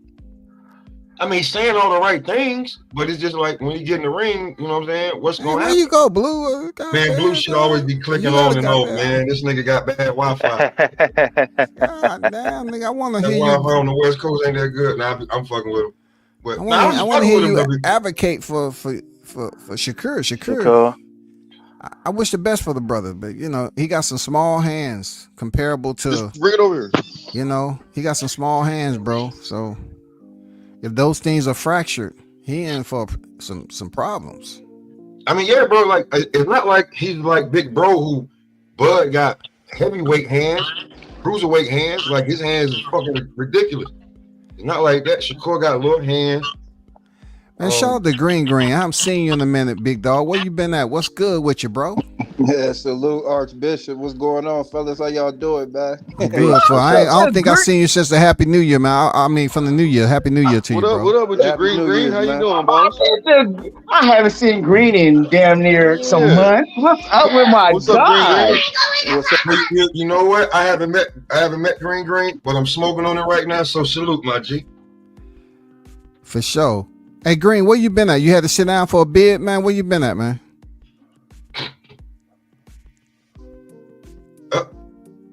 He might be at work. Yeah, I know that tactic. Come back, everything different. I came back and WCS was putting tombstones up on niggas. I said, what the hell? We want to keep it positive. I showed a little bit too much energy last night, unexpectedly. No, this was back when I like 2021. This is old, so this is old. When I came back, you was putting up tombstones. Just to put the energy into that shit, man. You think back on it, you're like, yeah. But you know, WCS, man, sometimes you gotta set precedents on these YTC, man. You definitely done that, man. So salute to you. I appreciate it, man. I get in the mood too, man. It's on, you know. But what you been up to, man? Where you been at? Nothing, man. Just chilling, man. Been paying attention, man, to a lot of false information, man. So now we got the information correct, man. We know we got the super fight in September, man. We got the super fight in September coming, man. How did you feel about the Turkey putting it out to the public, man? Do you think he's kind of impulsive with putting out information? Like he put out Crawford and Canelo agreed and all this, and then he took it down and said it's off, and then another 24 hours he put it back up and he removed the Jake Paul and Canelo fight. What's your thoughts? I like it. I like it from the sense that he's doing it via the Ring magazine, man. So it's promotion. I think it still brings a lot of eyes and more attention back to boxing, so people can start, being more informative about it, and then actually get it from somebody who actually has direct access to the information, not somebody insinuating what they may know, somebody that actually has direct contact to the information, that's actually privy to the information, that actually has something to do with the actual event. So I don't mind it. It does get strenuous at times. People like, hey, I just heard this, and you see something else. But now when you see the fighters actually showing confirmation on what he's saying, so it's kind of like a breath of fresh air too.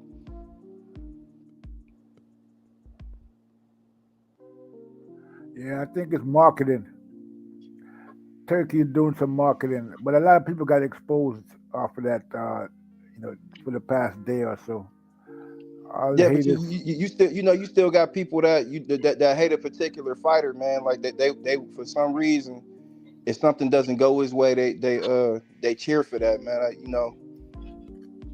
I don't know, but that energy, the energy that they put into that, it usually gets put into a positive force. So I just wonder what everybody gonna do when he retire. I just wonder what they gonna do when he retire. Like, my favorite thing is to, once your favorite fighters start getting to a certain level, man, you gotta start looking for the new ones, man. So I'm already I think some of the new, like, I'm already to the guys that just I like Joseph Brown. I'm sticking with him. One of the new kids, fresh faces. I'm with him. Cause when Bud retired, there's gonna be a lot of motherfuckers that can't make no money because your content was based off you discrediting him. That's facts. After that. Yeah. And another thing I want to say too, man, with this YTC stuff, it's like I said, it's freedom of speech or whatever the case may be, but for the people that's paying attention to this stuff and understanding, you got to understand that the more credible channels are the guys who actually get credentials and actually go to the fights, and are guys that are actually able to interview these fighters and be a part of the media. You feel what I'm saying? Like a guy that's just sitting on his couch or somewhere, maybe it's like two guys or something sitting in a nursing home creating content, passing, sharing a bedpan between each other. These guys aren't really boxing. They're not really boxing journalists, bro. Like so when you hear somebody like WCS saying something, like you got to pay attention to it, because this is a guy that actually gets credentials. He's actually in the business of boxing, like far as covering media. When you got two guys that's sitting in a nursing home sharing a bedpan between one another, and then they think they know everything. Like, come on, man. Like, you guys don't even go to these fights and are a part of the media, man. What are you talking about? Come on, this has to stop, bro. It's got to stop. That's what I think he talking about. They was talking about the other night on smoke shit. They was out here talking about me sharing a bedpan damn near. Look, I can't stop how old I'm getting. That don't have shit to do with it, but don't make up lies, nigga. Come on, don't be making up no lies and shit. Nah, man. Listen, No, man. you know, I ain't talking about you, though. You know, No, I was talking about on Smoke's panel. On my channel. Hey, WCS. Nigga. Hey, hold on, y'all. They was saying I was a fat nigga walking around here. And hold on. Not just that. Niggas was basically saying, nigga, turn your fucking cam on, nigga. Who look better? Hey, listen. Hey, look. Let me tell you something, man. Right here, right. Motherfucker put filters on their shit. Man, now what, nigga? I fuck with everybody, but yo, you see my eyebrows just a little bit, man. Listen, bro. When it comes to the armed forces, like my pops is retired Army, bro. Like I salute niggas in the train station, bus station, airport. I get to talk my shit up here because them niggas out there doing shit that I don't need to know, and good looking for that. So, them niggas built different, bro. They just don't fall apart.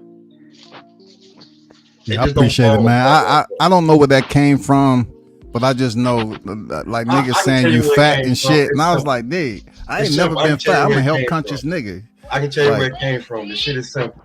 That photo you put up of you looking like a motherfucking Greek god, they said that you put your damn face on somebody else's body. That's what they say. That's crazy, dog. I mean, look, for them to say that shit, I thought I did a live stream with other pictures and me competing in men's physique in Cali of all places. That's just how niggas be hating, dog. That's just how niggas be hating. I'm putting my face on another man's body. To me, that's some homoerotic shit. You know what I'm saying? That's why you don't never hear me say pause or no Diddy, because I don't think like that. Yeah, I don't either. Fuck that. I ain't gonna prove to a nigga that's who I was and who I mean, come on, bro. Come on now. Yeah, I know some niggas out there that probably started that training and stuff. That's big with you, man. Yeah, for sure. I know who started this shit, and then when I watched this show one time, and he was just talking about you, and I was just like, I get that you don't like a person.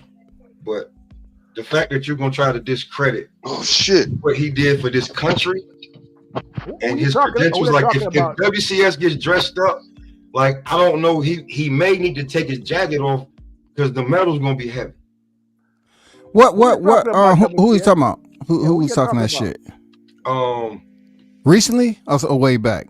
It wasn't way. It was like maybe last year. It wasn't too like a few months ago. You talking about T? No, I'm talking about bitch ass Drew Titan. Oh yeah. He gonna talk about me. Yeah. I watched that man. Like I didn't even take it as him discrediting you when he started saying that shit. Like I got nephews, cousins, family members, friends that went into the military, bro. Like it's different. I look at it different. Like your piece of shit. Let's say what about the military? That I ain't go. That fuck whatever you did. Fuck you. Oh yeah. That's okay. And he's saying it with a passion. He playing the monkey videos, and I'm just like, I mean, that's okay. I mean, not everybody agree with the military. Because my pops was in the army, so to me, what's that guy supposed to be a cop or something? No, never. He been exposed. Like man, listen. I don't even want to talk about. He been exposed. You talking about the guy a meter maid, bro. That nigga was a meter maid, bro. Who is that saying he still wearing a G Unit tank? Hey, Smoke. You talking about that guy that's still wearing the G Unit wife beaters? Facts. G Unit. He wearing the G Unit shit from like 08. Shout out to 50 though. That boy nostalgic as hell. You can't find them white beaters nowhere. That nigga. Listen, bro. I'm not saying nothing against homosexuals, but I think that man, that nigga motherfucking that guy's a homo, man. Meter maid and bus driver. And you talking about some you doing undercover knock, man? If you don't shut the hell up, man, nigga. Shout out to Captain Chaos, man, exposing that nigga.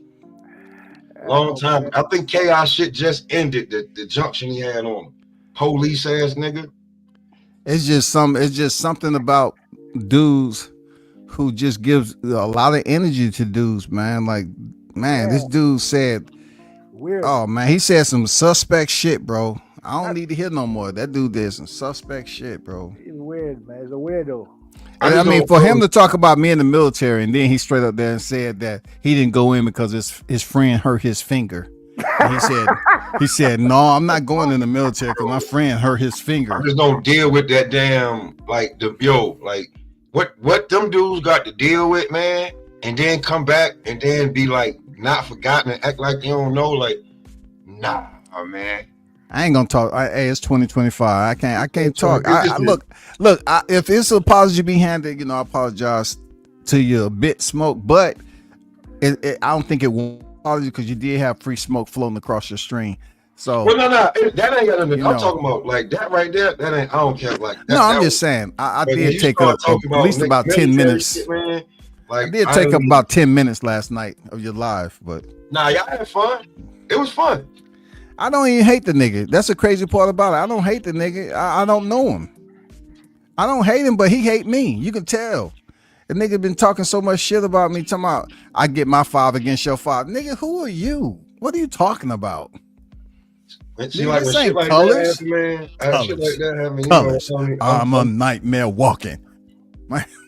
Hey, shit like, hey, I gotta take 5 steps back, man, and just be like, man, let them niggas get that shit out. Fuck it. Yeah, man, it had to happen, bro. It gotta happen. Like you trying to damn prevent it. Like, no, stop, don't. Nah, fuck that shit, man. Let that shit happen. Or get that shit about it.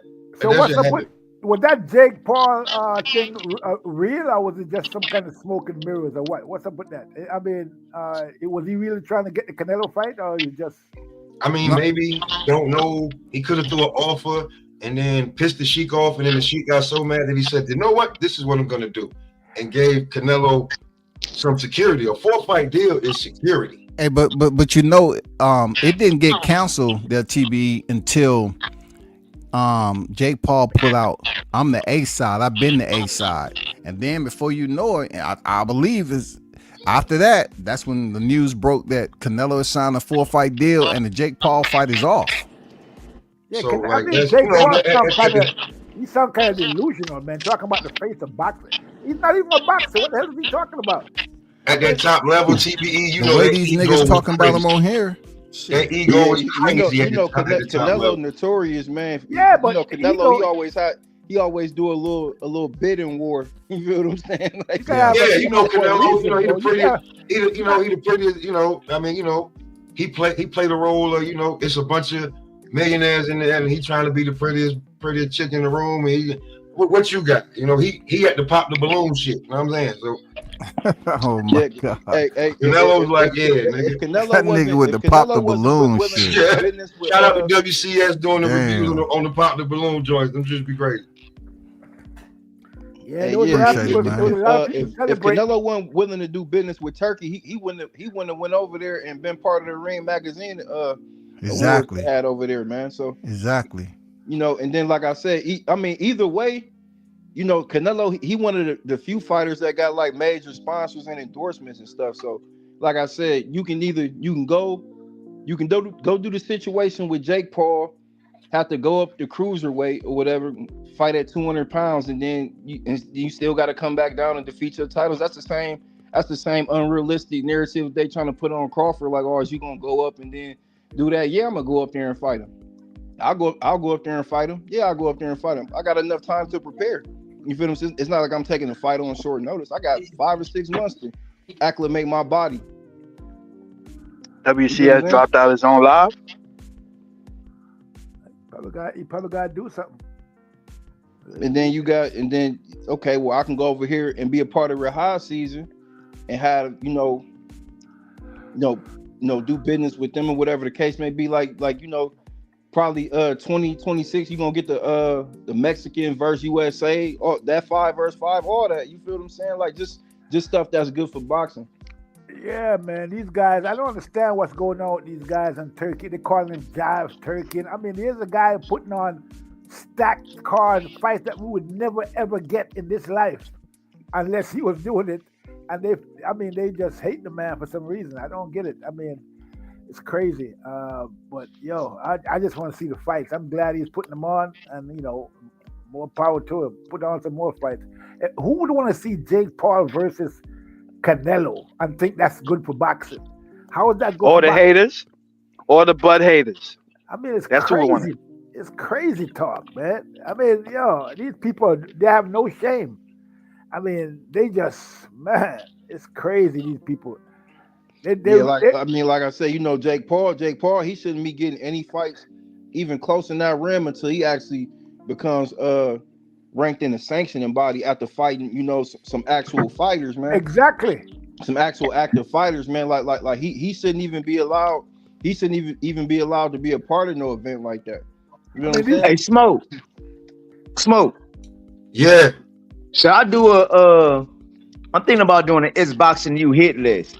Tony reviews, Just the Guy. Who else was out there talking about all this fight with Jake Paul? I need a hit list. I think I'm about to put a hit list out today or tomorrow.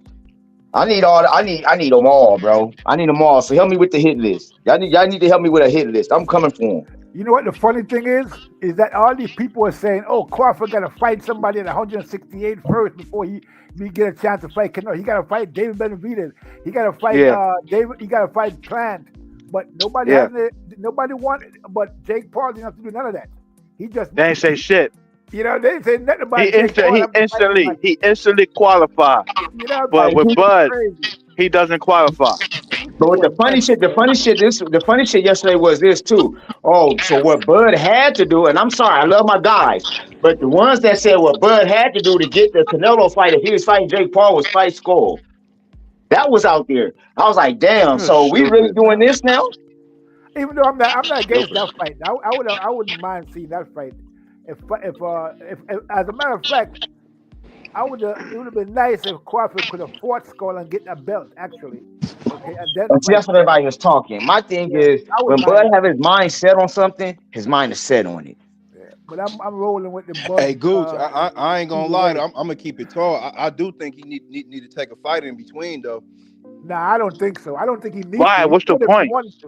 Because ring rust is real, and because I done watched this Majamar fight numerous times, and if Bud had been active in between there, but we understand that he was held up with the rematch with Spence, he definitely would have stopped Majamar. Okay, P game, Green. We've been chopping it up. You gotta understand, Joe Diaz and them, they had the game plan. If you watch Majamar before that, Majamar wasn't faint like that. They disrupted the game plan. That's all that was. It wasn't no ring rust. It was just he had to adjust, and it took him a minute to adjust. You know what I'm saying? Yeah, you gotta give Majamar credit. They had they said Majamar was the normal chick or 154. Look, why don't both of them not fight until September? Bud would have been out just outside of a year because he fought August, and then Canelo would have been out just at a year when his fight with Berlanga in 24. So why does Canelo has to fight before Bud if he's younger than Bud? I mean, before September if he's younger than him. He don't have to. Maybe just once. I mean, Canelo gonna fight on Cinco de Mayo. I mean, Cinco de Nelo. Yeah, I guess 2026 gonna be the first time he don't fight on those dates because he's gonna be a part of the high season. But I'm just saying, like, far as the Majumar fight, because what I seen after all that fainting, Majumar did it, and once Bud figured out, I can jab him and hit him to the body and make this dude grab up on me, and I'm coming up from 135 pounds. He had him. I'm just saying, if he had been back in the ring prior to and shook some of that ring rust off, he probably would have got Majumar out of there. Because if you go back to the 12th round, you heard what Joel Diaz told Majumar. He said he about to try and knock you out, and that's exactly what he tried to do. He went after his ass. That 12th round, he was all over Majumar. Majumar, he was landing the right hand, but it wasn't enough to keep Bud up off of him. You feel what I'm saying? Blue Hustle love hearing that. I know Blue Hustle over there smiling right now. Blue Hustle been on that part. Hey, Blue Hustle been. Hey, y'all heard what Joe Diaz is like. Nigga, you can't stand in front of him. You better run. That's one thing, Blue Hustle. You heard him, Gucci. He was like, man. He said he gonna try and knock you out, and that's exactly. I'm sorry. He was punching through his guard and everything. Majumar, he had to survive that 12th round, man, because Bud was on him. Now, just in my opinion, if Bud had got a fight before then, he would have got him up out of there for sure. I definitely think he would Hold have on got now. him. Okay. But are you saying that's what you was looking for because he spoiled you by stopping everybody else? No, Is that what you're always looking for? he boxed beautiful because see me, I have to understand. I don't, you know, correct me if I'm wrong. I don't think nobody has fought one of those guys, you know, from Eastern Europe and stopped them. You feel what I'm saying? Like not in any recent fights because Virgil Ortiz, Sergey Bobachek, you know, he's Ukrainian. You know, he didn't stop him. Benavidez and the light heavyweight that he fought, he's Ukrainian. He didn't stop him. Mm-hmm. You feel what I'm saying? Like, I mean, them guys over there is durable, and I mean, but he didn't knock Victor Postol out. He just boxed the hell out of him. You feel what I'm saying? He from Ukraine, so I and, mean, let me ask the y'all a fights question. where he boxes some of my favorite fights from Bud. You feel what I'm saying? I just seen you know, we can understand body language in a fight, and we can understand that Israel Madrimov. Like he really didn't have nothing else left, man. Them championship rounds, like he was in there surviving. You feel what I'm saying? Because like I always, this is my argument. Madrimov fights at 154 pounds, so he's coming down from a higher weight, and he's in there grappling with a guy that started at 135 pounds, man. But listen, I want to ask y'all this. A little bit off topic, but it is a Bud opponent. So, what do you think Madrimov gonna do against Virgil Ortiz? Because I don't think we're gonna see them feints that he did against Bud. That's the test. We're gonna see it. We have to see how he operates against Ortiz, and then we can actually say where Madrimov is. If he goes Madrimov or Virgil, because I think Virgil lost a fight when he got dropped. We're gonna see where both of them is. I mean, you know, at the end of the day, so it's a great fight, for both of them, and I think that we'll see, you know, where Madrimov is. If Madrimov goes in there and knocks him out, which is what I think is gonna happen, then you know that Bud win gonna age like that shit gonna age like 100-year wine. Yeah, that win definitely gonna marinate for sure. That shit gonna marinate like something like that shit gonna marinate like South barbecue cooking, like a 12-hour brisket. But I see Virgil Ortiz is really getting in shape for this fight. He knows what's at stake, so he's getting ready. I just hope Madrimov is getting ready too. Hey TB, have you ever broken a drinking glass and put it back together with tape? I mean, he can work out all he wants, but Virgil Ortiz's chin, ain't nothing gonna change about that chin. You crazy, WC. Madrimov is going to knock that glass chin out, man. Listen. WC, you think he got exposed that last fight? He did get exposed, man. Come on, we know he got exposed. Hell yeah, he did, bro. Oscar De La Hoya has not been all in on a Mexican fighter since Canelo left. That's why if I said this is just my personally, I said Oscar should move heaven and earth to try to sign David Benavidez. Then he could feel comfortable. Because he's hesitant with Ryan. He's hesitant with Virgil. He was hesitant with Jaime. He's hesitant with Zepeda. Like those. Hey, Smoke. Imagine what you're saying about Golden Boy and the fact that Ryan Garcia is now back with Canelo Alvarez, a person who was, you know what I'm saying, the outro of his freaking Clapback Thursdays. He never, you know, his fighter is back with Canelo, bro. That's what I'm saying. That's what I'm saying. Like he's like Canelo can't. He looks at them and like, fuck all the fishnet and the crazy shit he be doing. But as a fighter, he look at them and be like, this is what that nigga takes his. He rubs his eyes and says, "God damn, these niggas ain't it."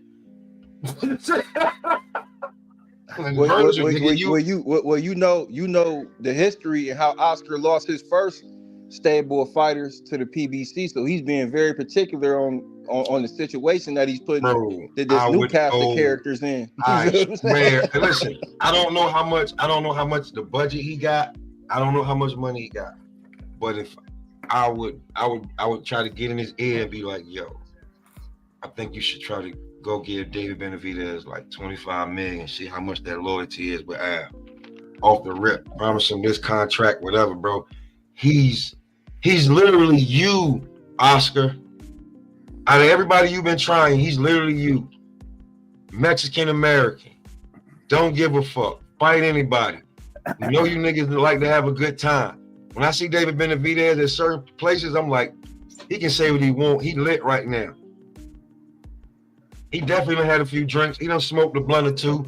Might have snorted a line or two. I'm looking at him. Bro, I mean, we being for real. I'm from that where I know I can read a room. Oh yeah, I know what you look like. Now, I ain't saying that David ain't, but bro, he literally you, bro.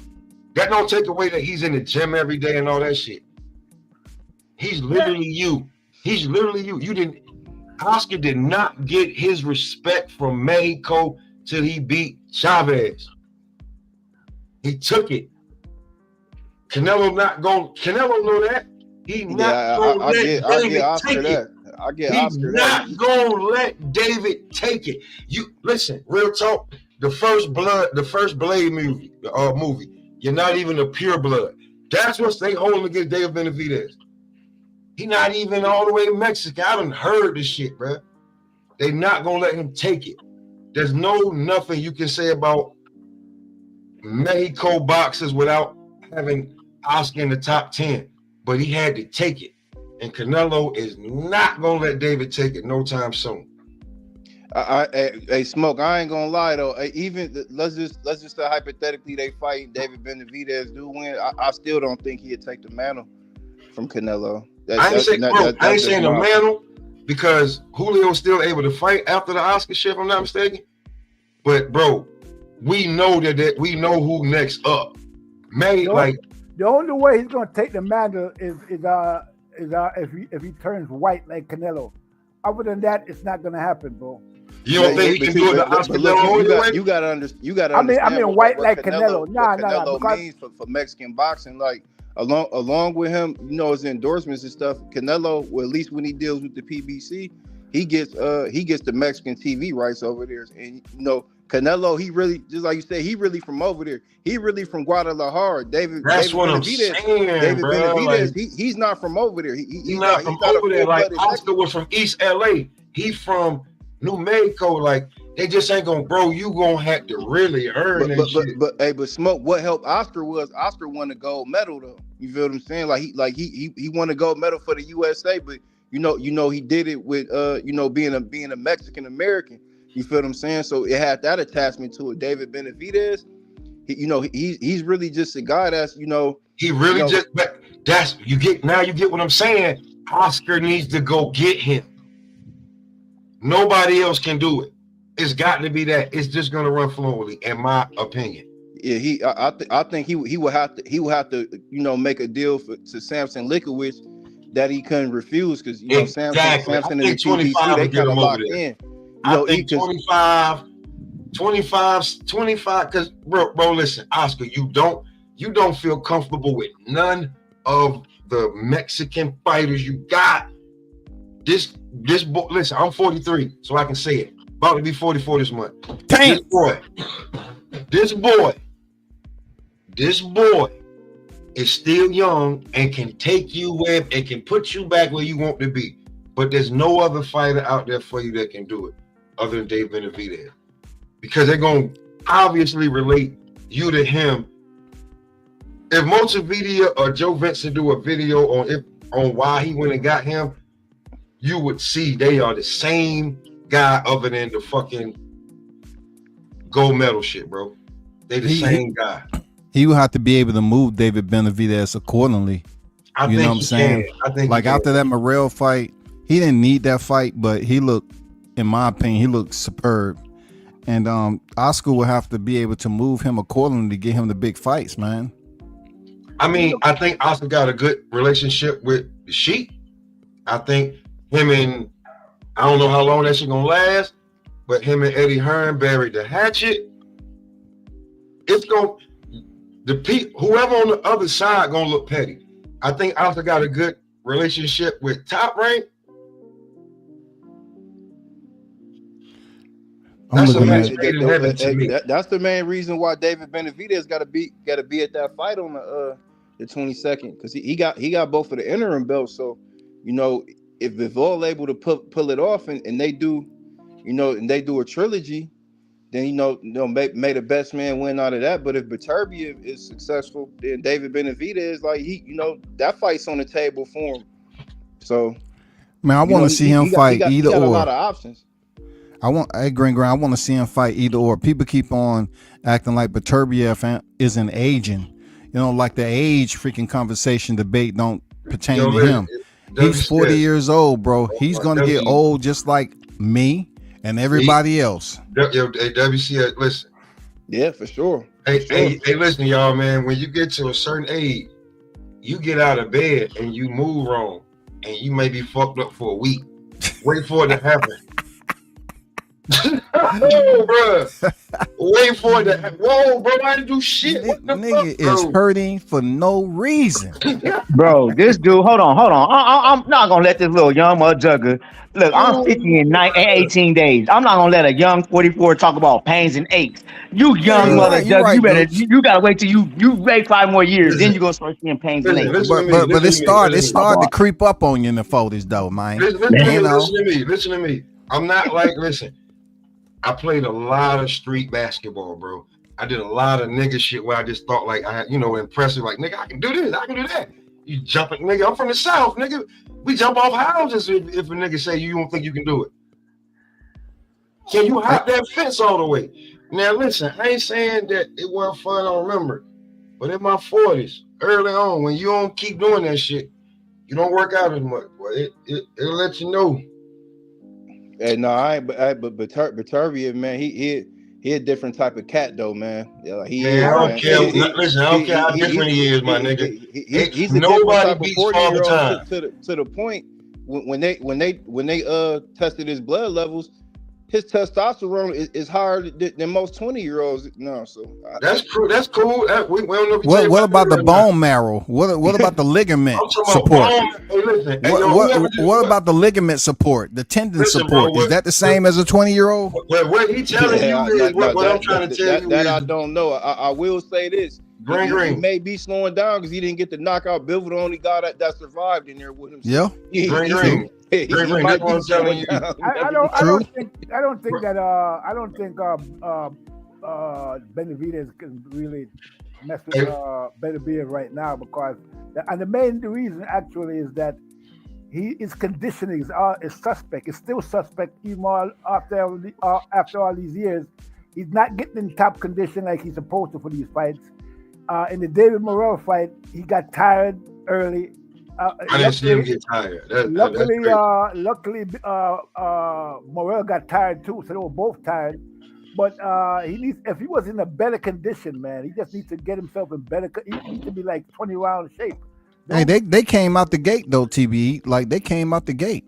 Like they start throwing out the gate. And to be honest, that better be fight. It'll damn near look identical to that fight too. I didn't see Benavidez fight. The Benavidez fight is gonna look like that too until somebody get cracked with the wrong punch. I thought he had pretty good cardio myself in that fight. I think he got tired to 11th round. 11th round when he actually got dropped. That fake knockdown because he was tired and off balance, bro. I give you round 11, but anything other than that, bro, Benavidez was stalking him the whole fucking fight. And when he wasn't stalking him, he was setting traps. That's the difference between. I mean, he won every round. I mean, and Crawford with the rest of these fighters. The only fighters I see that really get in top condition for every fight is Mayweather and Crawford. Everybody else, they come in shaky sometimes. Sometimes they're in shape, sometimes they're not. Hey, TBE, I'll be real with you. His top level shape, what it looked like visually, it may not look like that with like how Bud and them look. You know what I'm saying? That shit. No, you have to look like anybody. You just have to be in shape. I mean, you just got to be in shape. You don't think he was in shape for this fight, bro? You don't think he was in shape? Not for the level of output that happened in the fight. He won every round.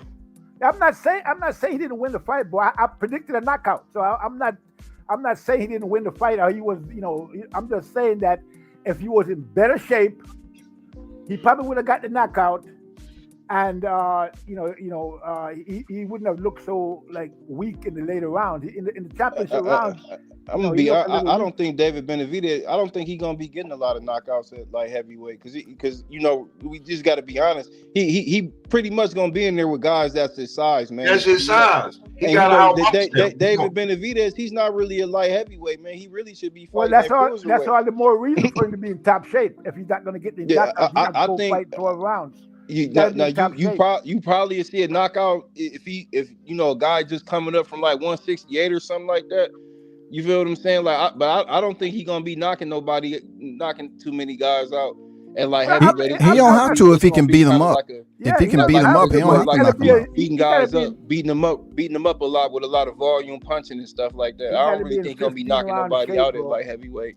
Yeah, it's a problem when you in like, bro, and you like, yo, this nigga won't stop. Because honestly, I think his style, why people like it so much, is because it's a volume of punches over 12 rounds. You feel? Yeah, he won't, bro. He won't stop punching. It's a fight over a 12 round span. So every round, whether it's the first minute or the last minute of the round, you do to see some action if he in there. So. And he's accurate. I think that format for him is going keep his name up there, and eventually make him maybe a pay-per-view star. If it's in the stars. It was the same reason why he went the distance with Plant. Plant was stubborn. He wanted to go the whole distance, but he could have been out of there if David was in better shape. But he got tired. You can't afford to get tired in these. Yeah, I think that go both ways. I think Plant probably could have won that fight if he was in better shape too. Yeah, if he was in better shape. I agree 100%. You're right. That's exactly Green, I wanted to ask your feedback on Schofield and Shakur. What's your take on that, man? I like the fight because it had some back and forth in the media. Schofield's father, he's a very demonstrative boxing dad, as we see in this area of boxing. Can you hold off on the magnifying words, because I get criticized for that? Can you just say the basic words so it can be relatable?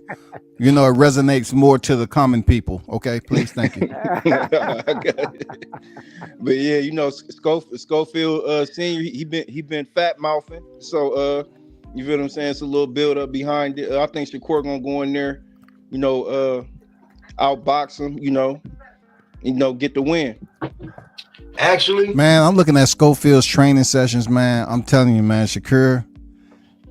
Look, okay, I'm gonna change my outlook if Shakur go in here and route this dude, but freaking Schofield's training sessions. I know muscle don't win, but he's doing some hellified training sessions, man, in the wake of this fight, man. It's gonna be interesting. Well, he always does, man. So I think that's gonna be his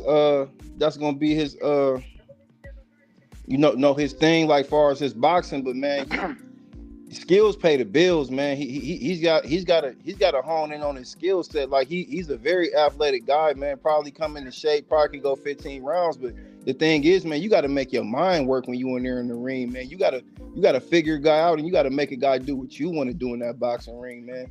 And like I said, with his father being in his corner or whatever the case may be, and then they all, because it's certain fighters, they fathers is just drilling to their head, going there and knock them out. Like, you got to understand, man, this is boxing, bro. You're not gonna be able to knock everybody out, man, when you want to, man. Some guys is resilient and hell bent on surviving, man.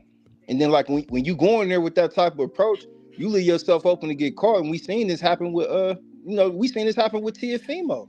You feel what I'm saying? Against Cambosis. Hey man, you going in there with that mindset, I'm about to go in here and knock this guy out, and you get clipped, and then now you looking at yourself like your pride hurts, and then from there on you in a firefight. You feel what I'm saying? So I just think which fighter you saying that would do that? Which fighter you saying that would do that? Do what? What you're referring to? Like if they only focus on just the knockout, which fight are you talking about? I'm talking about that last Schofield fight that he was in there and he got clipped. I'm talking about that Jerron Ennis and Karen Chakazan too. Where I'm hearing Bozy in the corner saying, "Hey, go in there and knock him out." You feel what I'm saying? Like this dude resilient, man. This dude every time you try and sit down in the pocket with him, this dude turning you and hitting you with a left hook. You feel what I'm saying? You talking about the father training relationship stuff. No, That's I what's mean happening. not even the relationships, the game plan because when you go in there and you knocking out all these turkeys, you feel what I'm saying? No, no pun intended. But when you knocking out all these tomato cans and stuff, and then you get a guy in there that you can't knock out, and the fight getting difficult, and you fighting towards the crowd, and the crowd they like, hey, what's going on, man? Like we was expecting a knockout, and you said you was gonna do this, that, and the third to him. This dude giving you some trouble in here. Definitely that Jerron Ennis and Karen fight, because the first fight they said, oh, he ran, the dude, he was running from us, he didn't come to fight. Well, the second fight he did come to fight, and he was They letting his fighting hands against go. the crowd like, how dare you go to the scorecards? How dare you go 12 rounds? What's going on? What you doing, man? Yeah, That's what the but problem is. You prepare yourself it's the to corner box. telling like, man, go in there and knock him out. And that's why I referenced Tiafimo against Cambosa, because that's what his dad was telling him. Like, man, go in there and knock him out, man, get him out of there. Yeah. And you see that this guy's this dude's actually working to put these combinations together on you. You feel what I'm saying? Yeah. So you go in there, you swinging for the fences trying to knock this guy out, man. You taking punishment, man, because you got to understand in boxing, man. You don't to break a guy down, man. You don't always got to hit him and drop him, man. You punching the guy in the eye, nose, that scar tissue starting to swell up, stuff like that, man. This is stuff that's gonna stick with you, man. You feel what I'm saying? So long story short, this ain't once your corner deduced that this ain't an easy fight. That's when that boxing IQ come into play. Oh yeah. Yeah, which Jerron Ennis don't have much of that, so so much for that. But wasn't they trying to push him so hard to go after Bud? I mean, that war with the Ennis lovers, man. That was an interesting war, man. But Bud was very merciful. Fast forward, we see that all the fights that you say you gonna fight in the post-fight press conference, you don't really want to fight them fights, so we leave that in there. Bud was merciful, man. Bud could have said, you know what? You want me to fight this guy? Okay, give him to me. Let me take him, and he would have knocked him out. And Bud knew that. I think Bozy knows that as well. That's why people can say what they want, but I don't think Bozy would ever put his fighter in there with a killer like Crawford. I mean, he know better than that. Okay, TBE. Now it's funny. It's funny, right? That the whole hoopla about come get your belt back, all this and that. But then after you don't take a fight that you verbally already committed to at 154 pounds, Virgil Ortiz, they take you into this empty parking lot, and you sitting in the car with one other person with glasses on and doing all this blinking while you doing the interview. And you say, "Oh man, I feel like I really didn't even win the belt." Well, you didn't win the belt. You feel what I'm saying? You emailed the IBF and had them split someone that was in the middle of a rematch clause for the belt. So we already knew that. You feel what I'm saying? But hey, guess what? That didn't just happen by chance, by the way, because I did a video on that and I gave the receipts. That whole email belt thing was planned like 2 years in advance. Okay, that was the plan from the very beginning. For sure. Without getting any fight with anybody, because that was the plan, and it worked toward perfection, and he got the belt. You most definitely right about that, because they was, when Cameron Duncan was alive, he did that interview. They was anticipating that Spence was gonna move up to 154 exactly, and he was gonna be elevated. That's why he fought for that interim belt. Exactly, that was the against plan Karen the first time. So all that every time he speak, he kept saying, "I want IBF. I want IBF." Yeah. So all that talk about him fighting Crawford, like I said, people, Crawford is a merciful guy, right? So basically, what he did, he just kind of helped Bozy out to like market and promote Boots by using his name. That's why I was always wondering, why is Crawford not really taking a more tougher line with this guy? But he's friends with Bozy and them, and he just kind of let them do their thing, and he didn't really complain too much. He just let them do what they need to do to Man, promote the fighter. you remember when Crawford was about to fight Avenese, and he had did an interview, and he was like, man, I know Cameron Dunk. I was signed with Cameron Dunk. I know how they moving him. Like they like it's cool that you calling me out or whatever the case may be. You the young gun, you supposed to do that, but you ain't did enough. And if I do go in there and watch you, all they gonna say is you was green. You wasn't ready for me. Yeah. You know what I He mean? was never ready. Yeah. He was never ready, bro. Because he had two fights. He had two fights with Karen, man, and got it. You can see where Bud Crawford could like capitalize on that, man. I don't think it's a good idea. You can beat a fighter like that with a jab. Now that with a and mind you, a regular jab. Now Crawford got it's a little pop on his jab. You feel what I'm saying? But you can beat a guy like that with a regular jab. And just for anybody that was thinking like, oh, because of the Madrimov fight or whatever the case may be, you got to understand Israel Madrimov. He's a guy that comes from a very solid stable. He's in there with guys like Khabib. He actually was Dimitri Bivol's sparring partner for when he fought Canelo, which Bivol was successful in that bout. And then the guy's 29 years old, man. So you got a guy that's 36, 37 years old going in there and rumbling with a guy that's 29. That's that's full of life. That really ain't got no damage on his body, man. So, like I said, that just tells you what level Terrence Crawford is on. Can't Boots beat Madrimov? Well, hey, guess what? Remember after the fight, after the fight was over, what did Bozy say? Yeah, well, if it was Boots, he would have stopped. He would have stopped. Nah, absolutely. Absolutely. Interesting. He said we would have got him up out of there. Let's push that fight. Let's push that fight.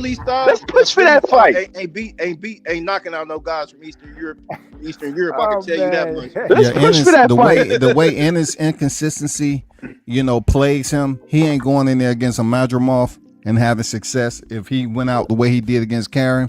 And I said this before. I think Ennis, to a point with the IBF rehydration restriction, I think he's, his cardio, his touch and go with his cardio, he's not being able to push through from start to finish. I think it's because of the IBF rules. I don't know. I just felt like a guy his age, as young as he is, he should be able to have better, stronger, foot on the gas type of cardio when he going in these fights and showboating the way he do. You know what I'm saying? When he put his combinations together, he don't. He take breaks too much. I don't know if it's something with his heart.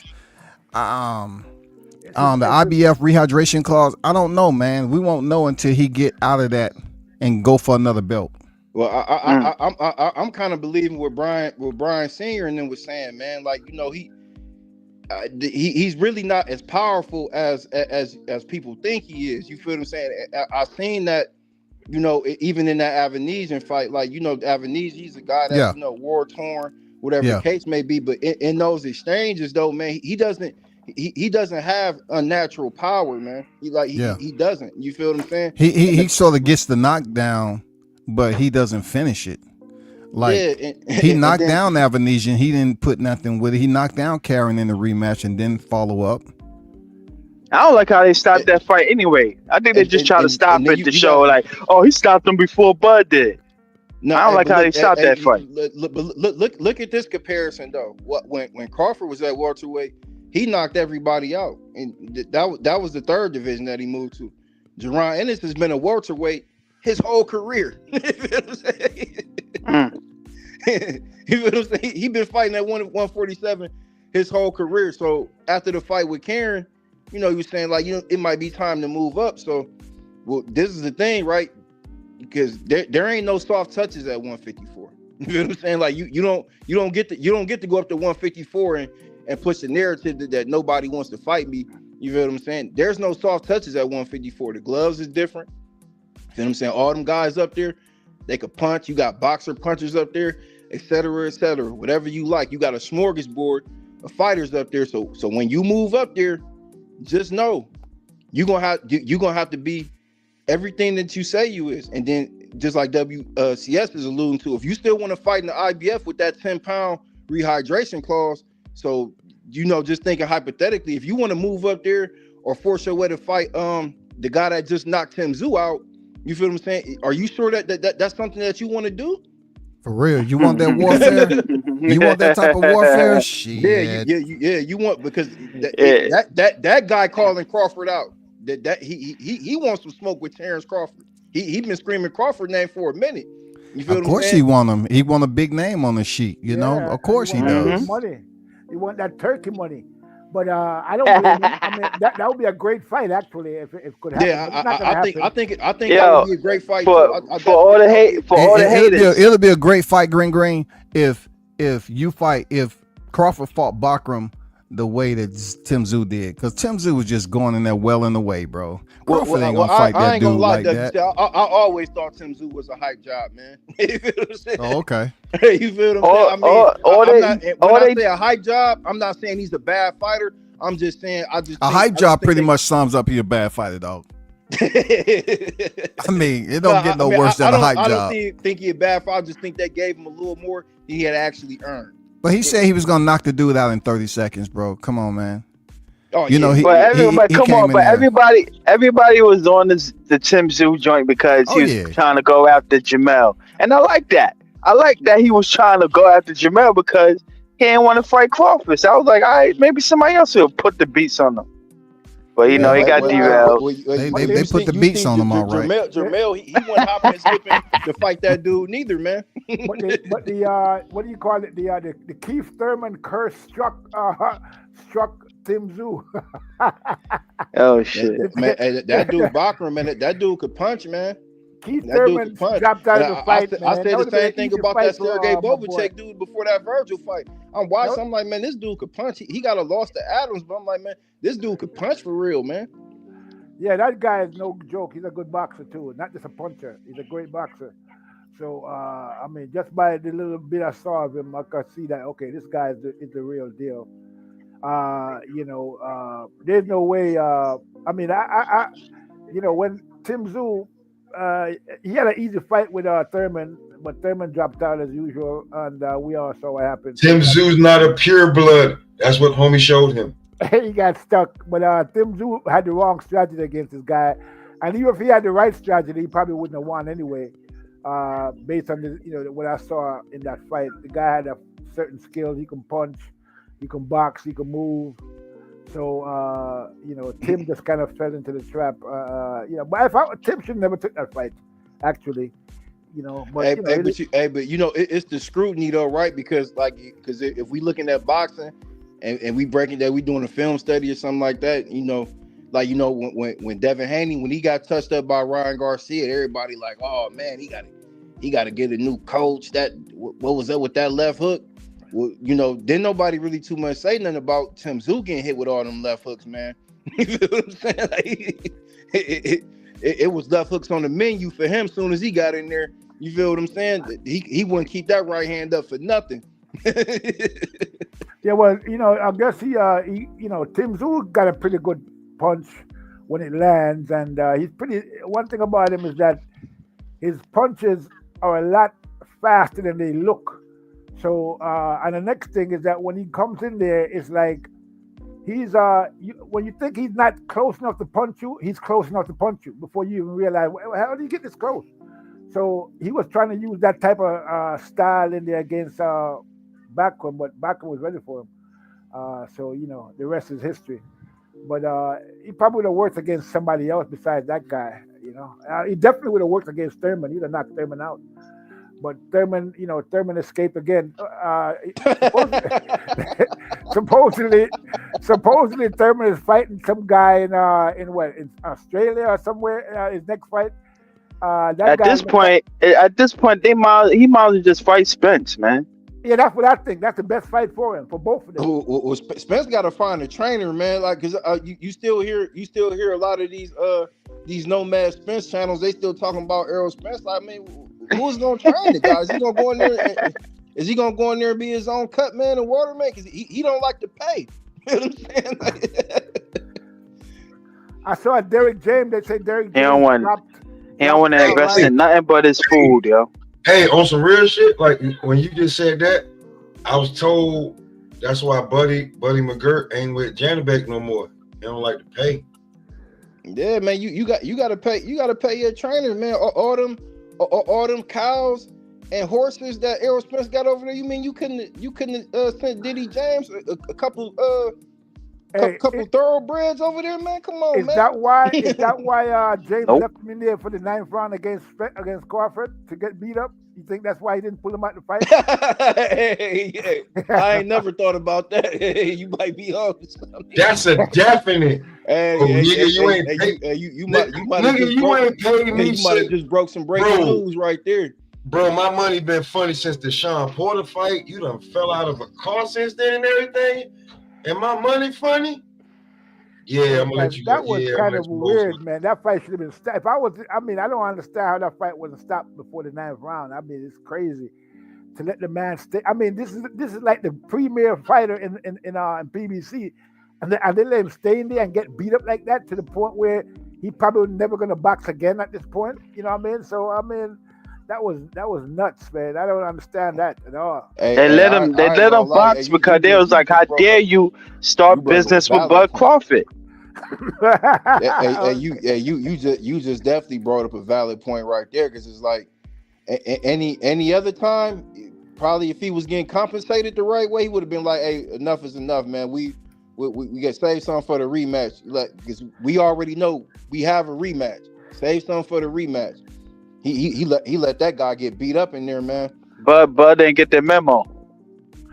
Yeah, that was crazy, man. That was and you know, to be honest with you, because you know Derrick James, like the way he was acting during the press conferences and build up, he probably was anticipating, I'm gonna piss this nigga off, so we whip this nigga arrow ass in this motherfucker.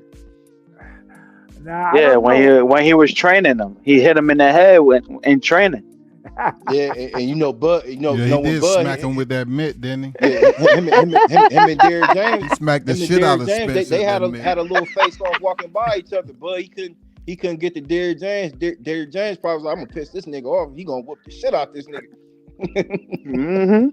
I ain't never seen a trainer smack the shit out of a fighter doing damn open workout. And then he didn't take the rematch. That's the crazy part. There's no tomorrow, Spence.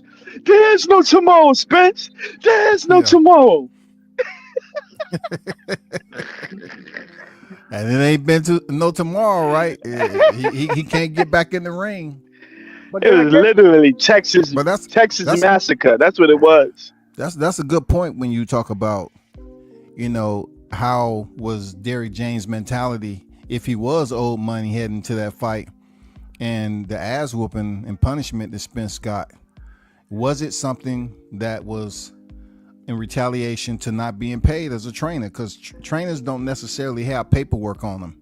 They're not necessarily contracted. You heard Derrick James, and he's one that have verbal agreements. They have verbal agreements, man. You know, at the end of the day, though, you gotta get. You know, I mean, at the end of the day, what was he actually doing for Spence? Nothing. I mean, it leads up to a fight because he was winning though. He was with Spence for the longest of time, bro. You're right. You know what I'm saying? He was winning. He was undefeated now. Three titles. Yeah, he had one. He just had one. Yeah, he had one loss, man. That's all. Yeah. One loss. Three titles, and you know, before Tank Davis ascension, Errol Spence, he was a pay-per-view guy over there, man. After the Mikey Garcia fight. Yeah, but hey, listen. At the end of the day, bro. I mean, when somebody asks you a question about you, Crawford, you're a trainer. You're supposed to know what's going on. They ask you about Crawford. They said, well, you know, Crawford just knocked out 10 guys in a row. 10 knockouts against who? I mean, you know, Derrick James, he's a very dismissive guy, man. Like you ask him something, but check this out. He'll tie it into something that's not even a part of that conversation, man. He's a very dismissive. He's guy, an asshole, man. I ain't gonna lie, he's an asshole, bro. After the fight, what's that fight that Spence had where his mouthpiece fell out? Ugas. Yeah, Ugas. after the fight, before the fight against Ugas, Derrick James was talking about how how smart of a fighter Ugas is, how he got knockout power. I was like, what? Knockout power?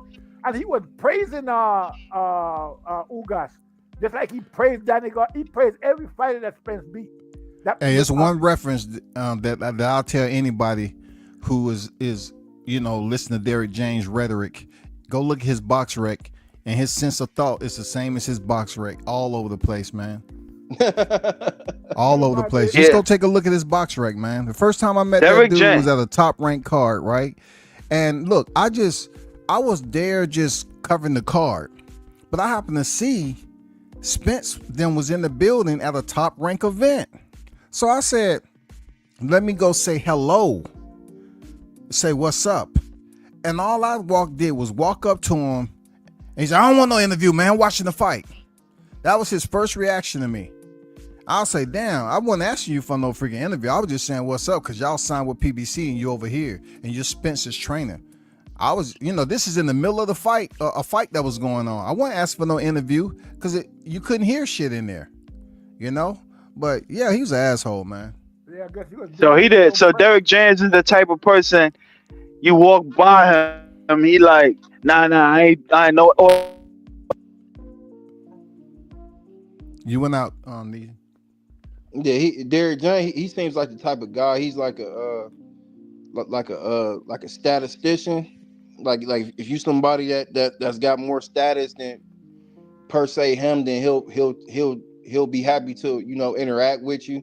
If you just a regular common guy, you kind of like probably look down on you or something like that. I'm like, I always ask, was it because I was covering a top rank card and they wasn't top rank? I just didn't know why they was over there. I was in a blazer, white slacks. I was dressed the part and shit, but that nigga was an asshole, man. And I don't know if it was because I was over there covering the top rank card and I had credentials for them. But yeah, man, that's my first interaction with DJ, man. Yeah, that furniture store look like an abandoned saloon right now, man. Yeah, Ryan Garcia left, so everything went on clearance, bro. I heard he dropped Ryan Garcia. Ryan Garcia didn't leave. Why would he drop him and Ryan Garcia all because of Osterine? No, well, because of all of the fallout and the bad name and the cheating and the racial stuff. I mean, Oh, okay. Even Derek so he James, want to stand up for his black brothers? Okay, I got it. Even Derek James, I guess, have some kind of pride. I guess I don't know. Even Derek James has some kind of pride. He let a black man get beat to a pulp, in there in Vegas. Well, yeah. I guess at least it was by another. Well, I'm not gonna say nothing about that. Black on black, huh? It's acceptable now. He was black on black cry, right? Man, that could have been freaking hospice care. I don't like joking like that. I was about to say Pritchard Cologne. Yeah, but Crawford, boy, what Crawford said? If he dies, he dies. Yeah. So that's Crawford's mentality. So, like I said, if that was my fighter, I would have pulled him out in 6 rounds. I didn't feel too bad. I didn't feel too bad about Spence because at the presser he said he was gonna break him like Kunta. So when you bring a that was it for me type of insult, I everything else didn't matter to me. I said, oh, you want to bring a black man into slavery? Okay, cool. But I think he was in his feelings though. I think he was just Right there, just let us know that he was all listening to the YouTube talk with the Toby, that's top rank Toby or whatever. I was glad he got beat up for all them channels, and I still troll them to this day. You feel what I'm saying? Any one of them that I know or remember, I let them know what happened that day in July, and I'll never let them forget it. They're still suffering from PTSD. I'll never let them forget it. They're still suffering from PTSD. You don't gotta do nothing to them. Oh yeah, they still suffering. Yeah, bro. And 2 years has passed. And the fact that Crawford is fighting Canelo Alvarez, it only took away Spence's dream. It reopens the scab for him. If the wound was healing, it reopens it. You feel what I'm saying? He beat him up and took away his dream. And I'll never, as long as they got channels, I'll never let them forget it. Never. That's what I'm talking about. Never let them forget it. Our mentality is on the same wavelength. I ain't never letting that shit go. Never. Every day, Crawford reminding them about what they said. They said he wasn't a businessman. Now he's the top money man in boxing. He's big in Canelo's biggest payday. They said he didn't know nothing about business. He didn't know what he was doing. He should have stayed here. He should have did this. He should have did everything they said he should have did. He did the opposite, and look what happened. He got bigger because of it. So they're just mad as hell about Crawford. There's nothing they can do with it. Everything they try against this guy, it doesn't work. You know, I mean, and now he's getting the day, yesterday, when he came back that the fight was going to happen, they all jumped out of their holes and started celebrating like roaches when you turn on the light. Right? They all jumped. They were like celebrating, roaches. jumping around, and then before you know it, one day later, not even a day later, Crawford dropped the hammer on them again. And so now, you know, they're in confusion again, running around, trying to figure out what's going on. Yeah, it's great, man. Yeah, see, the thing is, man, that they want to push narratives like they don't understand that the business relationship and the mutual respect that's between Turkey and Terrence Crawford. You feel what I'm saying? Now, and like I said, when you amongst men, if a man give you his word, man, and that's all he really got in this world, man. He told him, like, man, I'm gonna get you a big fight, man. You feel what I'm saying? That's what Turkey told you. Because when he refers to Crawford, what does he refer to Crawford? He refers to Crawford as the legend. You feel what I'm saying? So that alone lets me know he has the respect for boxing. And when he does bring the fighters of old out, you feel what I'm saying? Like I like seeing that, man. Because I get to see guys that I got to go back on YouTube and watch that I wasn't old enough to watch, live or whatever the case may be. But just to see them guys come back around and still be shown and still get their roles in the sport of boxing, just like what he just did with Roberto Duran and stuff, man. I like that. So hey, Green, he has the actual love and understanding for basketball. I mean, you ever watch understanding for boxing. You ever watch Thomas? When he refers to Terrence Crawford, he refers to Crawford as the legend. I'm saying, you ever watch Thomas the Hitman Hearns' career all the way through? Not all the way through. Go check it. And when you check Thomas the Hitman Hearns, it give you not only a different perspective on him and how he really was that guy, but then it'd be like you can see how you can compare him to Bud Crawford. Like, he built different. You know what I'm saying? Win or lose, he built different. 135, 175. Yeah.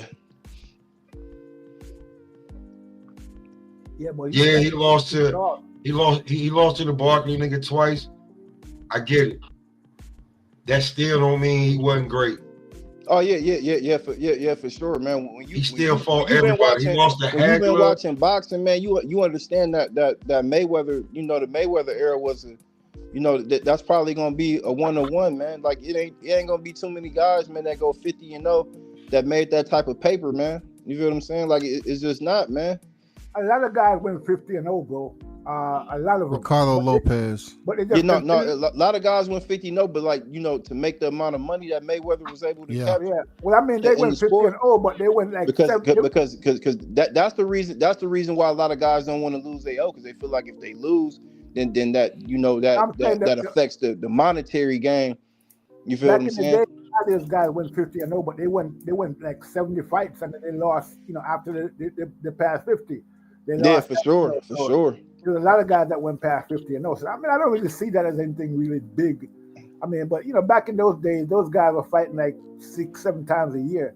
So I mean, Floyd made it a thing. You know what I'm saying? Yeah, Floyd fought an 0-0 boxer, a 2-division MMA champion for his 50th fight, and he put it on BoxRec. So, it's 50-0 for whatever reason. He was going against Rocky Marciano, a heavyweight. I mean, they didn't even have the same skill set. It was no similarities between Floyd Mayweather and Rocky Marciano, period. Rocky Marciano used to get the shit beat out of him, bro, just to land the damn 1 or 2 punch, I mean, he used to get beat the fuck up, man. WCS, do you feel like he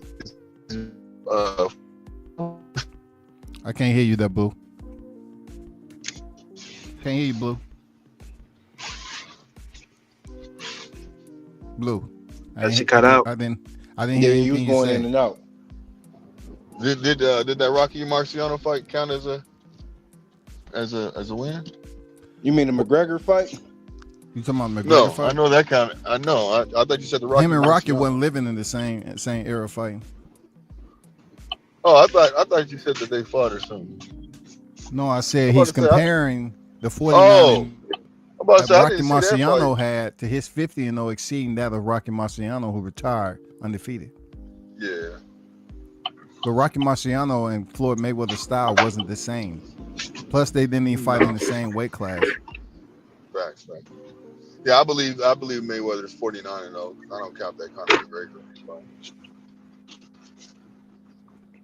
I mean, he had a right hand they deemed the Susie Q, but in order for him to land the shit, he took some ass whoopings, bro, for real. So Yeah, man. But that, like I said, man, the era, it's slowly transitioning. In my opinion. So I think, man, hopefully, man, we get back to the essence of boxing, man. We just seeing the best guys, in their fight, man. Like, it's not often, man, where you see two guys that's on the pound for pound list get in there, man, and mix it up, man. You feel what I'm saying? Like, me as a Bullshit. boxing fan, that's what I love, man. I love seeing that, man. Then if you got a guy that's willing to meet a guy, where he's at in his weight division and challenge him, man. I'm all for it, especially if it's a guy that's already shown over his career, his preparation is A+. You feel what I'm saying? Not a guy just, getting, taking losses out here, getting beat up, and then looking for a paycheck. A guy that actually takes the sport seriously, a guy that tries to keep his body up. You feel what I'm saying? And a guy that's always around boxing, also. Whether he's at a female fight, female boxers fight, supporting them, or some of the younger guys, coming up in the sport, you feel what I'm saying, or even an amateur event, man. Like, I'm all for it, man. You know what I mean? And then, like, the Allegiant Stadium, I don't know if y'all was, emphasized on that. The Raiders Stadium? That's it's gonna be the first boxing match. That's crazy, man. In that stadium, I think, right? It's gonna be the first match. Yep. Can you hear me? And Mark Davis is all for it. You feel what I'm saying? Yeah. I like it, bro. I like that Crawford once again is gonna be a part of something that's historical, and that guy Canelo. Yeah, man. Allegiant Stadium, man. That's gonna be crazy, man. It's gonna be an event, man. It's definitely gonna be. It's gonna be wild now. It's gonna be wild. I think a lot of people, definitely the Mexican and Latino, Hispanic, the fans gonna show up. It's definitely gonna be crazy, man. Yeah, and the undercard gonna be crazy too, man. Yeah, if Turkey Al-Sheikh is putting it on the undercard, probably this undercard, if it's anything like February 22nd, if he at least have 4 fights other than the co-main event, and then maybe 3 other fights on the card that are maybe championship fights or whatever, oh man, it's gonna do incredible numbers, man. Crazy numbers. If he does that, does it matter where the fight takes place? Where the fight take place, I wouldn't want the fight to kind of take place in Texas. I mean, I look at it as being like neutral ground, so to speak, over there, sort of, kind of. But I wouldn't want it to happen in New York. Yeah, I just think it's bigger. It's bigger than man, New York. A lot of people, I don't think he gets credit for his intellect and his niche, what he does for a career. You know what I'm saying? Like, he's a very he seems to be very tactical, man. Like I said, even having that, his first event in the US with Terrence Crawford on the West Coast, it says, okay, we was able to do this with this opponent that's not, not really known, to the casual fan. So, now let's double back. Let's put Crawford in there with Canelo Alvarez, the face of boxing, one of the faces of boxing, the face of Mexican boxing. You feel what I'm saying? And we still gonna be on the West Coast, and now we got a chance to have the first boxing match in Allegiant Stadium, this newly built stadium for the Raiders. Like, come on, man! Like this is trailblazing. This is big business. This is boxing, man. You feel what I'm saying? Like, all these guys making content, talking, acting like they acting like they fucking doing the books for PBC and Top Rank and all this shit. You feel what I'm saying? Like come on, man. Like, you feel what I'm saying? Like this is big business going on, man. This is endorsements, all type of stuff, man.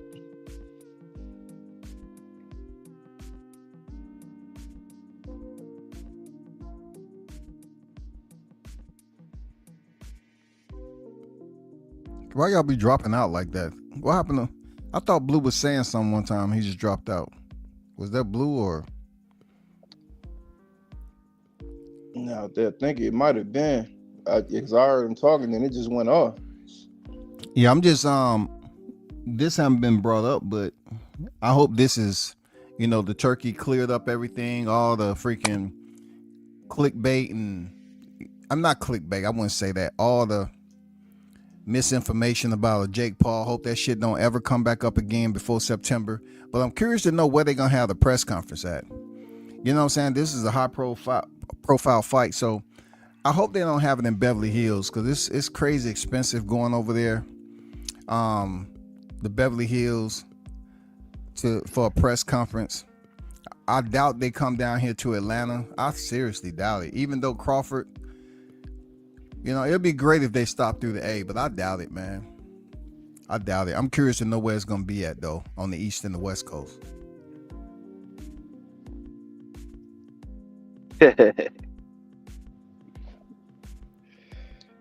Oh boy. I definitely think they should, they should piggyback off of Floyd and Canelo when they did their press tour. Definitely think they should piggyback off that. They got it, at least show the East Coast some love. You feel what I'm saying? Like where? Where would you suggest they have the press on the East? Really ain't nowhere else that would make sense outside of New York, man. Because it'll make sense if they decide to do it. You need the media. You need the big media markets, man. Especially, man, when you because you want that Rahad season logo. You want that to be imprinted in the brain. You know what I mean? I think that's what that's what drives the ambition behind this, man. You feel what I'm saying? Yeah. I don't know. It just seems like if a big fight, it's always got to be in the same place. Switch it up. You know what I'm saying? They can make it happen. All they got to do is communicate what they want. How this, that, and the other. They can make it. I mean, just think about it. When the Olympics come to these places, they drop everything and do all these damn renovations and decorations and shit and make it look good for the Super Bowl, the Olympics, all that. So for a press conference, that's easy work. Hey, that's easy work. You think dealing with Turk, thinking maybe they can go to Mexico. No. Come on, man. Come on. Well, we don't want no snipers out there. Crawford probably won't even make it out that motherfucker fighting Canelo, bro. Yeah. It said we let Hopkins go. We ain't gonna let this N-word go. Yeah, for real. It'd be like some Nancy Kerrigan, Tanya Harding shit. Motherfucking somebody come with a bat and hit Crawford in the knee or something, man. No, we ain't trying to do that. But I guess it's gonna go probably on the West Coast. It's gonna be, Beverly Hills or wherever they select to have it. I mean, Turk is different, so we don't know. Turk might do something different. Never know, man. It might be in LA. I think it might be in LA. Where the press conference might be for Crawford and Canelo. You see how everybody anoints him and give him belts and awards and stuff. Maybe he might do some different shit, man. Never know. Who? Turkey, yeah. Turk. Excuse me. Hey, Turk be giving out watches too. If he fuck with you. Yeah, I bet he does, man. I'm trying to find somebody. I'm trying to speak to somebody that's been over there and see how the room and board looks and what the meals, the spread look like. Man, the meals is nothing but lobster, grade A steak, grade A lobster, grade A king crab. Yeah, You know what I I'm want to be a saying? part of that feast. And a bunch of women dancing, Yeah, that's what I was about to a say, bunch man. of women That's probably dancing a and feast. serving you too. A Yeah, I bunch of want women to. dancing and serenading you and then feeding you too. Right? You know what I'm saying? I want to see what the layout is like. You know what I'm saying? Do they come feed you grapes in your room and massage your feet? I don't know, man. Shit. I'm trying to find out. Yeah, because that Rahab season, what they just did in the UK with Joshua and what's the name, man? That was pretty big too, man. Yeah, for sure. Yeah, yeah. I'm trying to see if I can start a family over again or something like that. Oh, God damn. For real. I'm trying to start over, Hey, dog. that's the difference between men and women, man. We could basically populate the damn planet. Right? Hell, shit, Robert De Niro still Hey, doing see, this can shit. I get Why a not? baby that's already in the Why family, the not? royal family, dog? Yeah, why not? Oh, Shit. man. That's that shit, bro. And that's why what you call it upset. Cause he didn't get invited to all that. Who you talking about? Tank. I don't think Tank really want to do that, man. You know, that nigga be playing on his phone and shit a lot. So And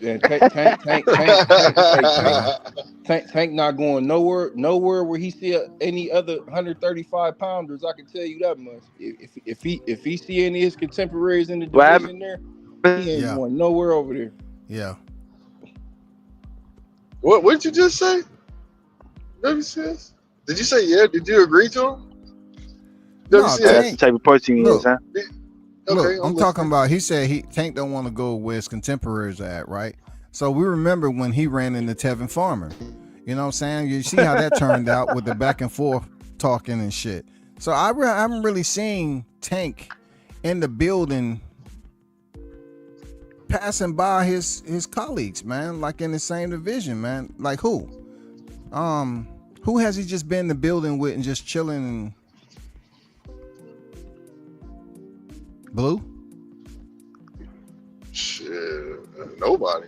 No, I'm just saying. You asked me did I agree with him. That's the only thing I can think about. Like him, his contemporaries. Like, when have you seen Tank just wanna be in the same building and socialize? The most I've seen him socialize is Ryan Garcia. After he beat his ass, Ryan Garcia was like a little groupie and just chilling. You know. Yeah, you really don't see him like now. This is well, I mean, I guess you can see that one time where he went out with Devin Haney. Not went out, but he pretty much went to the same club that Devin Haney was at. You know what I'm saying? Or they just showed up at the same time. He does his thing, but like you said, it ain't around. Though, bro. Yeah, but it's not like he intended on going over there. So I understand the point that's being made.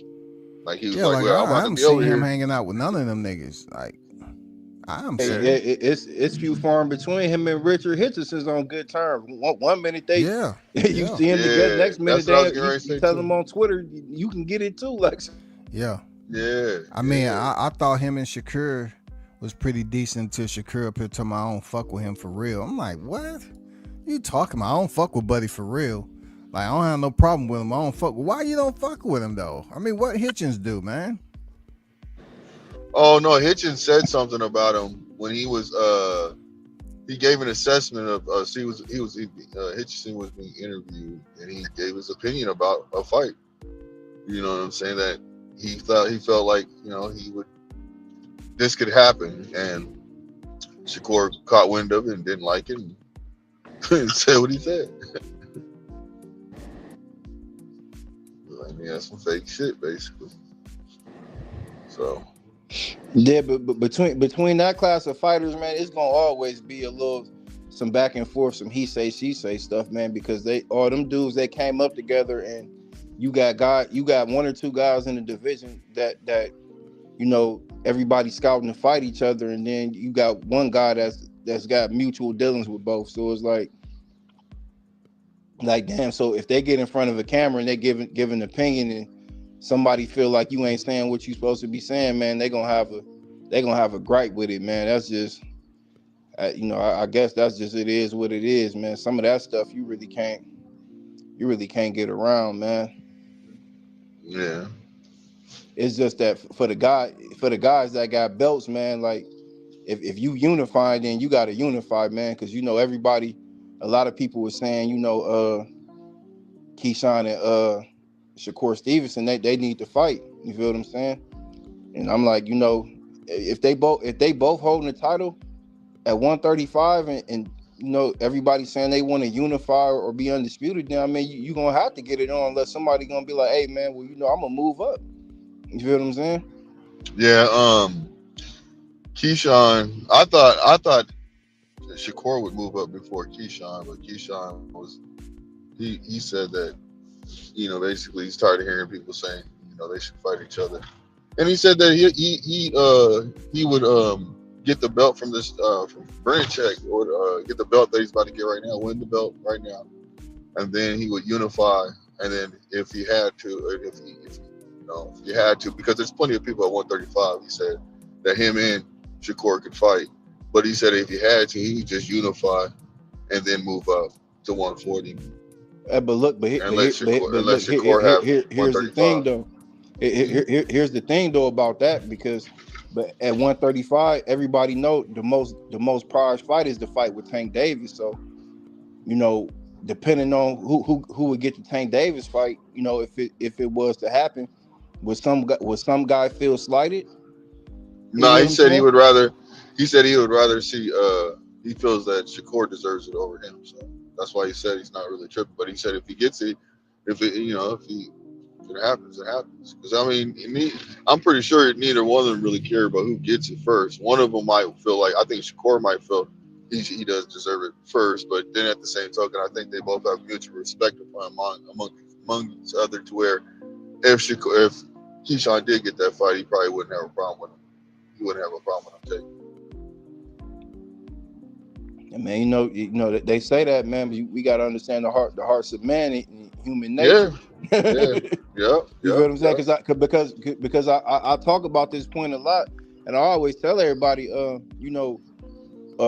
even when Shakur and Jamel Herring fought Bomac, he wasn't trying to hear none of that stuff. Like Jamel Herring, he was the guy that was being, more polite and being classy about it, not, looking at Shakur like a young pup and, kind of giving him a pass on some of the antics that he was doing. Bomac, he wasn't trying to hear none of that. Like Bomac was going there and wanted to beat Shakur. You feel what I'm saying? So, hey, look, Shakur told him. Think of it like this. Shakur told him, like, look, he said, man, because I guess Jamel Herring, he walked, he was trying to shake his hand and shit. He's like, look, man, he said, we cool, but nah, say that shit till after the fight. Yeah, we fighting right now, bro. Look, say that shit till after the fight. I remember, Bomac, he was telling Shakur, like, your conditioning gonna be an issue and everything, and that's why I rock with Bomac, because when it's wartime, he a general. You feel what I'm saying? Yeah. We gonna put your mind. He gonna get your mind right. No questions about that. Ain't no friendly shit until we get this business handled. You know what I'm saying? Yeah. And I felt them too, because you got to think of it. You know what I'm saying? You don't want Jamal Herring going in there thinking like that. So, for sure. And it's not like Shakur. A lot of people might take it like this. Shakur is talking shit to him. No, Shakur wasn't the game mode, nigga. It's on. We fighting, bro. Just like if that fight happens between him and Keyshawn, that fight does manifest, right? I'm trying to tell you, they both gonna have their game face on. They both gonna be ready. And then after the fight, they're gonna show love to each other. And next thing you know, we seen being sent aside in between two guys that said they'd never fight each other, man. So it's like, man. And just like I said before, Shakur, he don't mind stirring the pot. You feel like that, because he did it in that situation. Shit, he stirred the pot with Schofield too. Think about it. He stirred the pot like a motherfucker. He pulled up while they were talking to while they're on Cigar Talk to Najee. They pulled up to this shit real quick. He's like, "Hey man, why you lying on me? That's not how the sparring went." Yo, so he had the nigga stuttering. Yeah, Shakur, you're the best. You're the best. The Schofields, man. The Schofields, man. They just want to be part of the round robin, man. They don't want to be left out, man. Oh yeah. You feel what I'm saying? But Well, you know the comments I just think he gonna Senior. get a hell of a boxing lesson in about Yeah, 2 weeks. yeah, yeah. He gonna get a hell of a boxing lesson. Well, because you got to think of it like this: Senior has been really like, I don't care. We're just going for like he's basically making statements where it's like, nigga, you're just cashing out. You don't have confidence in yourself anyways because you don't sound like it because you're giving up all the excuses. Even if we lose, it was good for the experience and all that. I don't want to hear that. If you was my favorite fighter, I'd be like, what the fuck is you saying? Like, man, fuck Shakur. You know what I'm saying? I mean, he already kind of established like the disrespect. You feel what I'm saying? Because you know that they was talking bad about Tank Davis. You know, basically, you know, all the people that you know they had a chance to be in their camps and spar with. They was saying like, you know, he was basically saying like Floyd is already, you know, on the level of a world-class fighter. He just ain't got the opportunity yet. But like I said, my thing was, I'm like, hey, look, man, you done did and hit all these YouTube channels, man. Now when it's time for you to, you know, travel and go to the press conference, you don't make it. I don't like that, man. I didn't like that either, bro. I don't like that at all, brother. I didn't like you feel that what I'm either, saying? Because you gotta be there, you gotta show face. You feel what I'm saying? It's time for y'all to face I off. was eager for that, boy. I was ready to see how they gonna talk that talk, boy. Yeah, I was too. I'm like, okay, like we ain't got to worry about everybody talking on the Zoom call. Like we gonna be face to face, so everybody can keep that same energy. You know what I'm saying? They ain't show up. I'm like, I don't like that, man. Hey, look, I was trying to see that premature stare down. Yeah, for sure. Like I said, because Schofield Senior, he didn't already talked enough. You know, people from Shakur side, they don't. You know, Wally Moses, he don't say too much, man. So no, he don't. So you know, Schofield Senior, he gonna do all the promo. Cause you know, Junior, he don't say too much himself. He just go along with what his pops say. So he gonna do all the promo. Whatever you gotta get that right, bro. He does whatever his dad says. Whatever his dad says. Make sure you get that right. Whatever his dad says, get it right, bro. Don't sweep that shit under the rug. You got to expose that. Whatever his dad says. If his dad tells him to stand on the fucking stair for 2 hours on one leg, he gonna do that, bro. You know what I'm saying? That's what I believe. No, for sure. That's what I'm saying, man. I hope they make it to February 22nd, man. I'm still kind of skeptical, man. Yeah, they just coming with some real funny excuses. Real funny excuses. Yeah, I'm also interested in that Hamza Shiraz fight against Carlos Adames too. That's another good fight on that card. That's gonna be a good fight too. Where you got winning? Man, if I gotta go off last performances, man, I gotta go with Hamza, man. Last performance. Yeah. The Raz, man. Man, I would go for him too. You know, he made a comment when he sparred Bud. He gave him all the props. Then he was doing an interview. He's like, "Hey, he's all right. Like, nigga, if you don't get off that, he's all right." Shit. Him and Bud sparred before? Hold on. No. That's a Don. I'm thinking you're talking about. You thinking of you? Yeah. Yeah, you know what I'm thinking. With Carlos Sedar. Yeah. You know that's still on YouTube. Yeah. That's what I thought. That's what I thought you said. He's like, you won't get no props. You get in this ring and get some work. Yeah. That sparring still on YouTube. That they pulled the diamonds out the ring. Yeah. You ain't getting no picture. Get in this ring. And like, oh, Crawford good. He's good.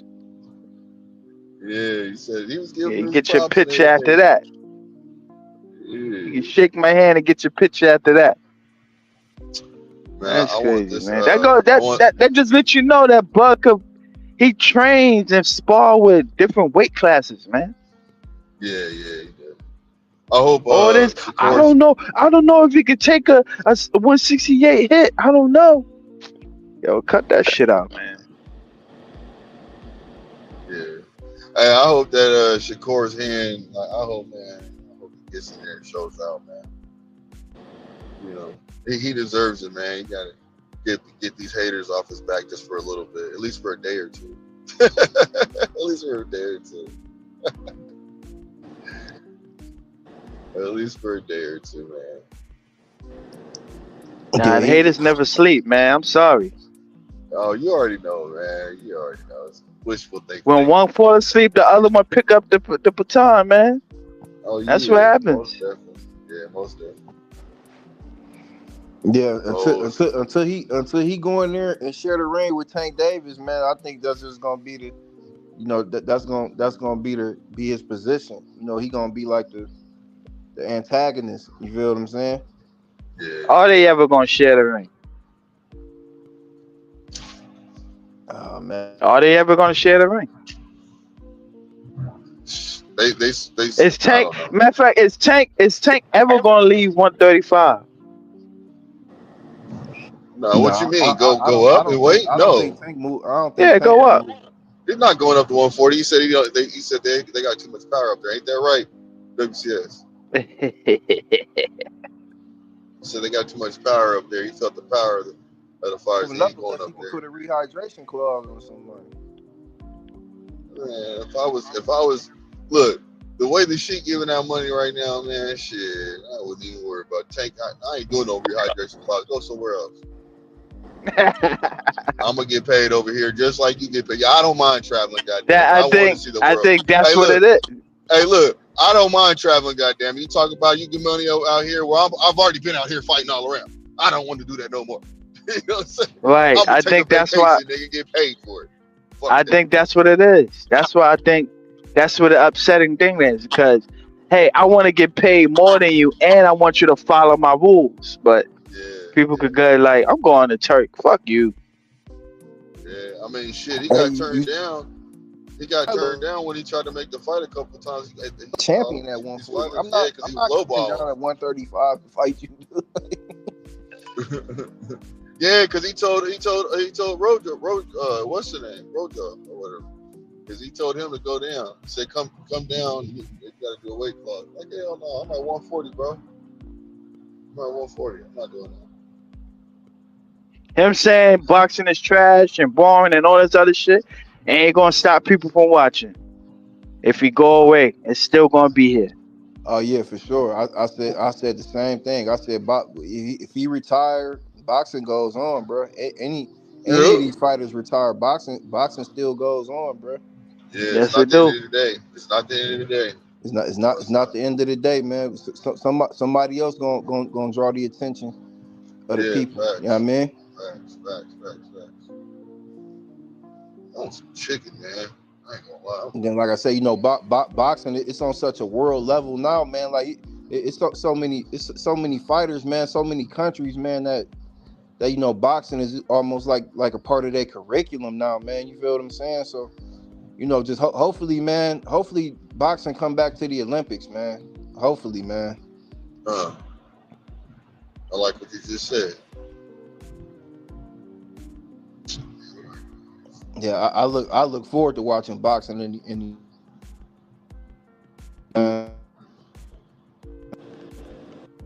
Hey man, you know what I'm kind of They sad could about? move out. They could move out the Australian breakdancing, and they could bring back the boxing. yeah, they put breakdancing in the Olympics now, man. I said, man, what? Oh my god.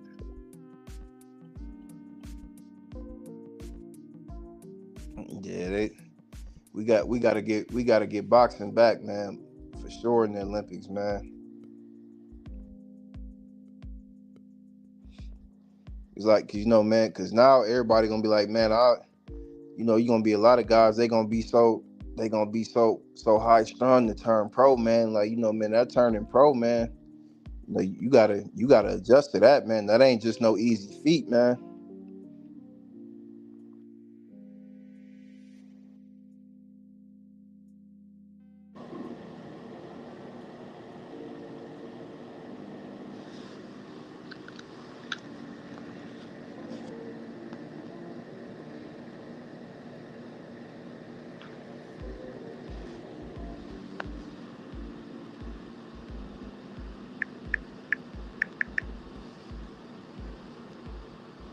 Yes, sir. So any of y'all have uh Bud stopping them or just going to the cards?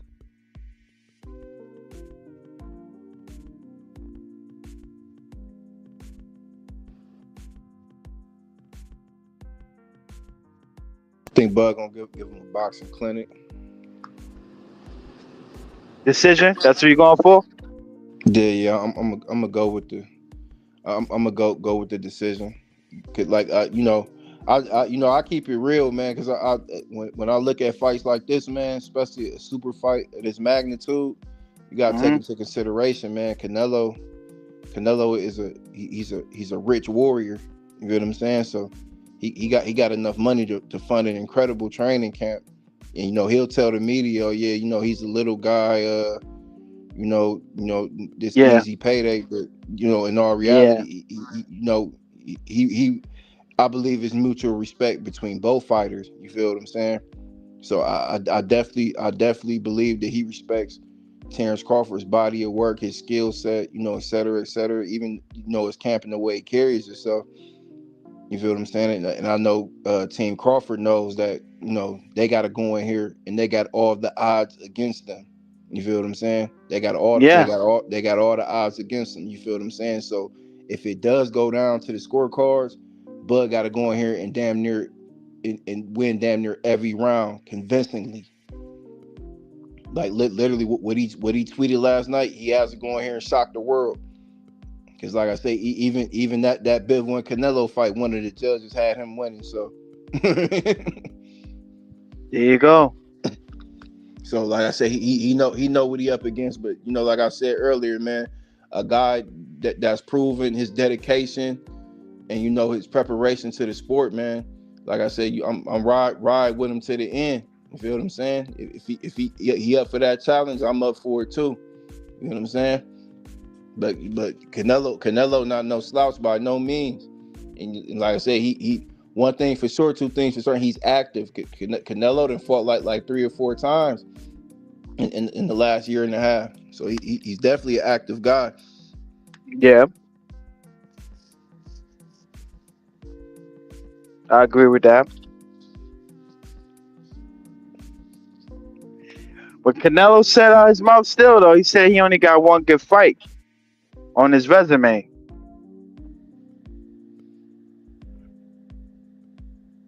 I don't know But what drove him to say that. well, like a good fight Canelo probably means a fight that's on that high magnitude level. Canelo been on that stage since he lost to Floyd. You feel what I'm saying? Like, but he never got them opportunities to be on that big stage. It's just that he's always, he's just a world renowned pound for pound fighter. You feel what I'm saying? But like I said, the Spence fight, that opened up new eyes to him, and then the performance. You feel what I'm saying? Because a lot of guys don't understand like your performance means a whole lot in boxing, and that's why I'm telling people like in regards to this Canelo fight, like Canelo's a great fighter, but like Canelo ain't stopped nobody in a long time, man. You feel what I'm saying? So if y'all just think he's just Yeah, gonna go in there, one punch, knock Bud out, and do all that, man, like you sadly mistaken, man. You sadly mistaken. And like I said, Canelo ain't knocked nobody out in a long but time. he's performing. But he's But performing. Right? but He not knocking people, but he's performing. he's performing, and he's going in there, and he's putting that pressure on guys. You feel what I'm saying? And that pressure Yeah. alone is something mentally you gonna have to be That able to the overcome. judges, yeah, they look at that. Because like I said, Canelo, he's great at taking his opponent's jab away from him. He's great at That's it. what I love. That's hmm what I love because both fighters take something away from me. Always take something away from their opponent. So we're gonna see a nice master chess match and see who's gonna win this one. Chess match in the ring. Chess match in the ring, yo. Yeah, for sure. Because I say you can get a version of Canelo where He just going in there, basically chasing you around the ring, punching on your guard, got you in the ropes trying to wrap up with him, or you can get a Canelo like when he fought Danny Jacobs, when he came back down, and fought him. You feel what I'm saying? Like you might get him in the middle of the ring, you might see a lot of head movement. You feel what I'm saying? Him moving his upper body. You might get that Canelo. You never know. You feel what I'm saying? Got a point. Or you might get the Canelo that's just, you feel what I'm saying? He trying to throw counters to the body. You never know, man.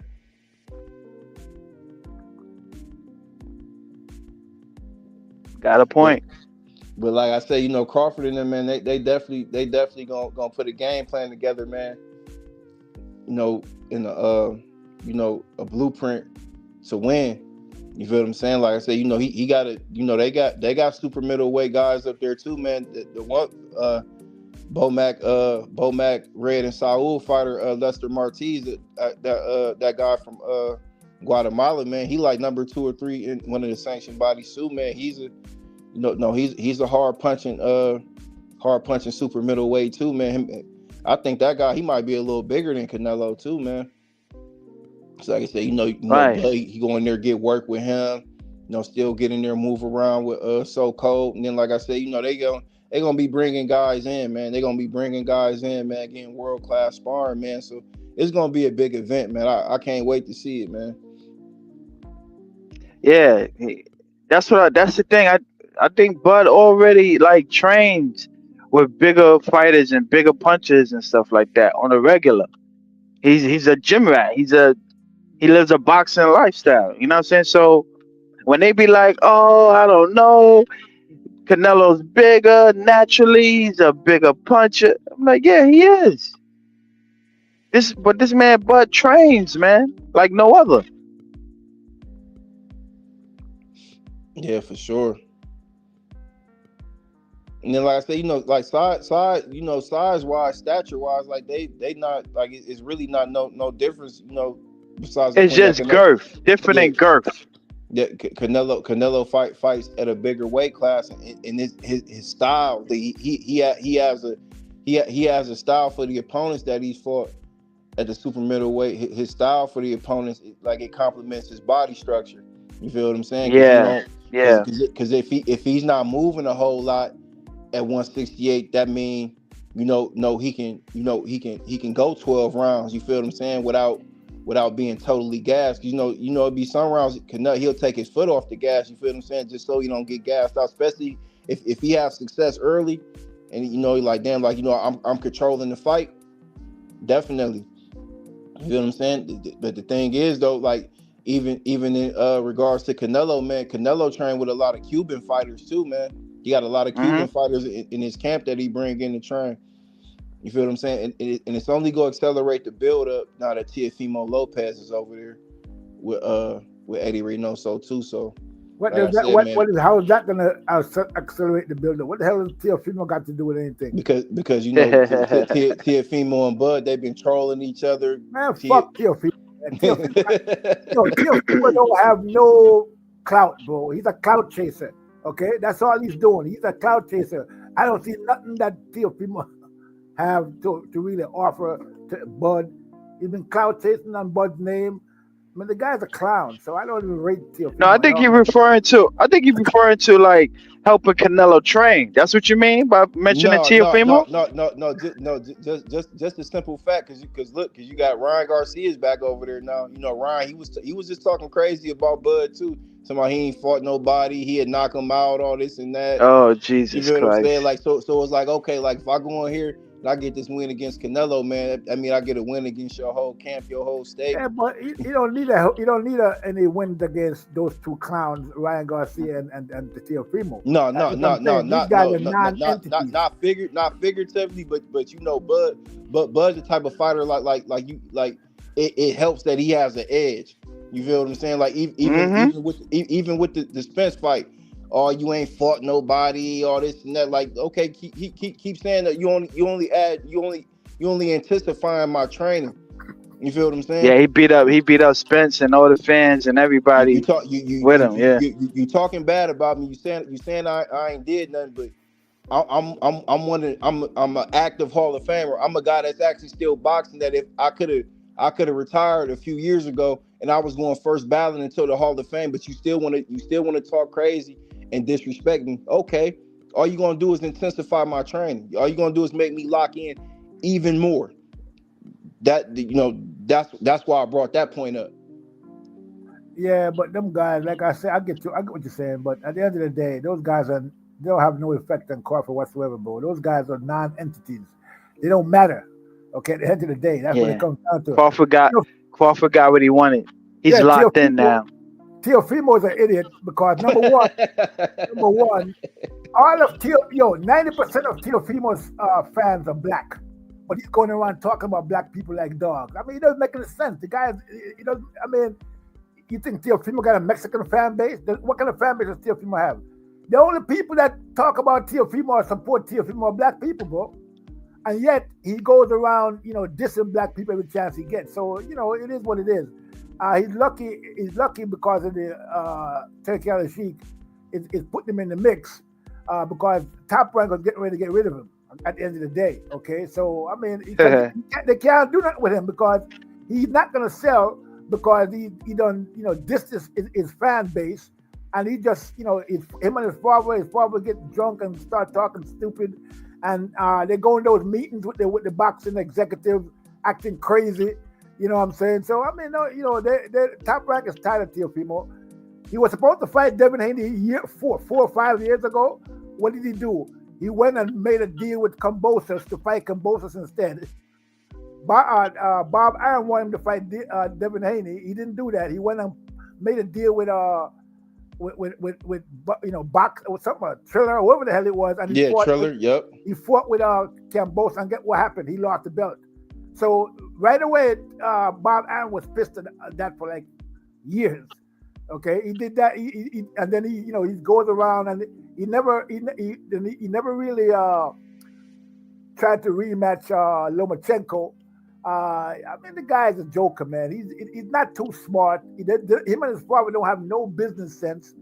He started out great, but then he let all that shit go to his head, and now look where he's at. Okay, I mean, he's basically not everybody can be a boxer and a damn businessman too. Like, just stay in your lane, and that's what they should have did. What they need to do is get themselves a spokesperson and tell Teofimo to shut his mouth. Don't say nothing to no one. Let your spokesperson do the talking for you, because every time you open your mouth, you sound stupid. Okay, that's basically what it comes down. Every time this guy opens his mouth, something stupid come out of it. So, I mean, and his father is not much better. So, at the end of the day, all they're doing is alienate everybody around them in the boxing community. And, basically, his star has fallen. And so he's where he is right now, trying to clout chase off Reynoso's camp. Crawford. You know what I'm saying? You got all he clout chase off Ennis, he clout chase off Crawford, he clout chase off everybody. And now he's over there in the pedo camp with the rest of the pedos. I mean, so next thing going to drop with him is that he's taking pedos. He's going to hit, guaranteed it's going to happen. He's going to it's going to be revealed that he's taking pedos because he's going to, monkey see, monkey do. Pun intended. Yeah, there you go. And see that was another thing when I was saying earlier, man. Once T.O. moved up to 140 and realized that he wasn't able to just knock dudes out like that, man. Like I think his reality changed, man, in the ring. So now, man, once you move past that progression, it's like, okay, like now I got to go back in here and go back to the drawing board and really work on setting up them shots and boxing. And just not relying on your athleticism. You feel what I'm saying? That's when I think now it got kind of difficult for him. And he feeling like, damn, man. Because like I said, man, even like at 135, man, you got dudes that's way more accomplished than Tank Davis, but they ain't been able to make the money that he been making. So it's kind of like a you got to salvage your reality then, because it's like, okay, like, man, it's like so what is we really doing here, man? Like, I'm fighting for the belts. unified, undisputed. I got the Ring magazine belt, whatever the case may be, but I'm not getting paid. Like it's a guy in the division that's making way more money than me. You know what I'm saying? And he only got one belt. He's doing that. He's not making the money because he don't want to fight those guys, bro. That's all it is. It's not because he can't make the money. It's because he don't want to fight the people that it takes to make the real money. So he's going around talking about he don't want to fight no black fighters. He don't want to fight no. He called them one interview said he's tired of fighting the mandingos. Okay, so he's going around talking like that, and he's telling them to keep their fighters, keep their black fighters. So he don't want to face the real fighters in his division. Look, That's crazy. I mean, so how are you gonna make the money if you're not willing to take the chances that those guys are taking and make the fights? He just want to get fights, easy fights where he knows he's gonna win, like the way Canelo is doing. Why you think he's Right. why you know in the Canelo camp? This is what he's hoping for. But if he's gonna deal with Turkey al-Sheikh, he's gonna have to get off. He's gonna have to do his shit or get off the pot. Okay, because Turkey is not gonna let him slide with no easy fights. He's gonna have to fight. So, but he's gonna get paid, which is what he wants. He claims he wants to get paid. So we're gonna see if Teofimo really wants to get paid. Yeah, that's a fact. Yeah, that's a fact. Z. They try to give him they try to give him almost $3 million to fight Subriel Matias. He didn't take it. Nah, he didn't take it, and that's Subriel Matias coming off a loss. That's the thing. So well, now, actually, I think he was coming off a win because he had a fight between the loss and the fight with Teofimo. Okay. He fought again. He fought again after he fought Pyro.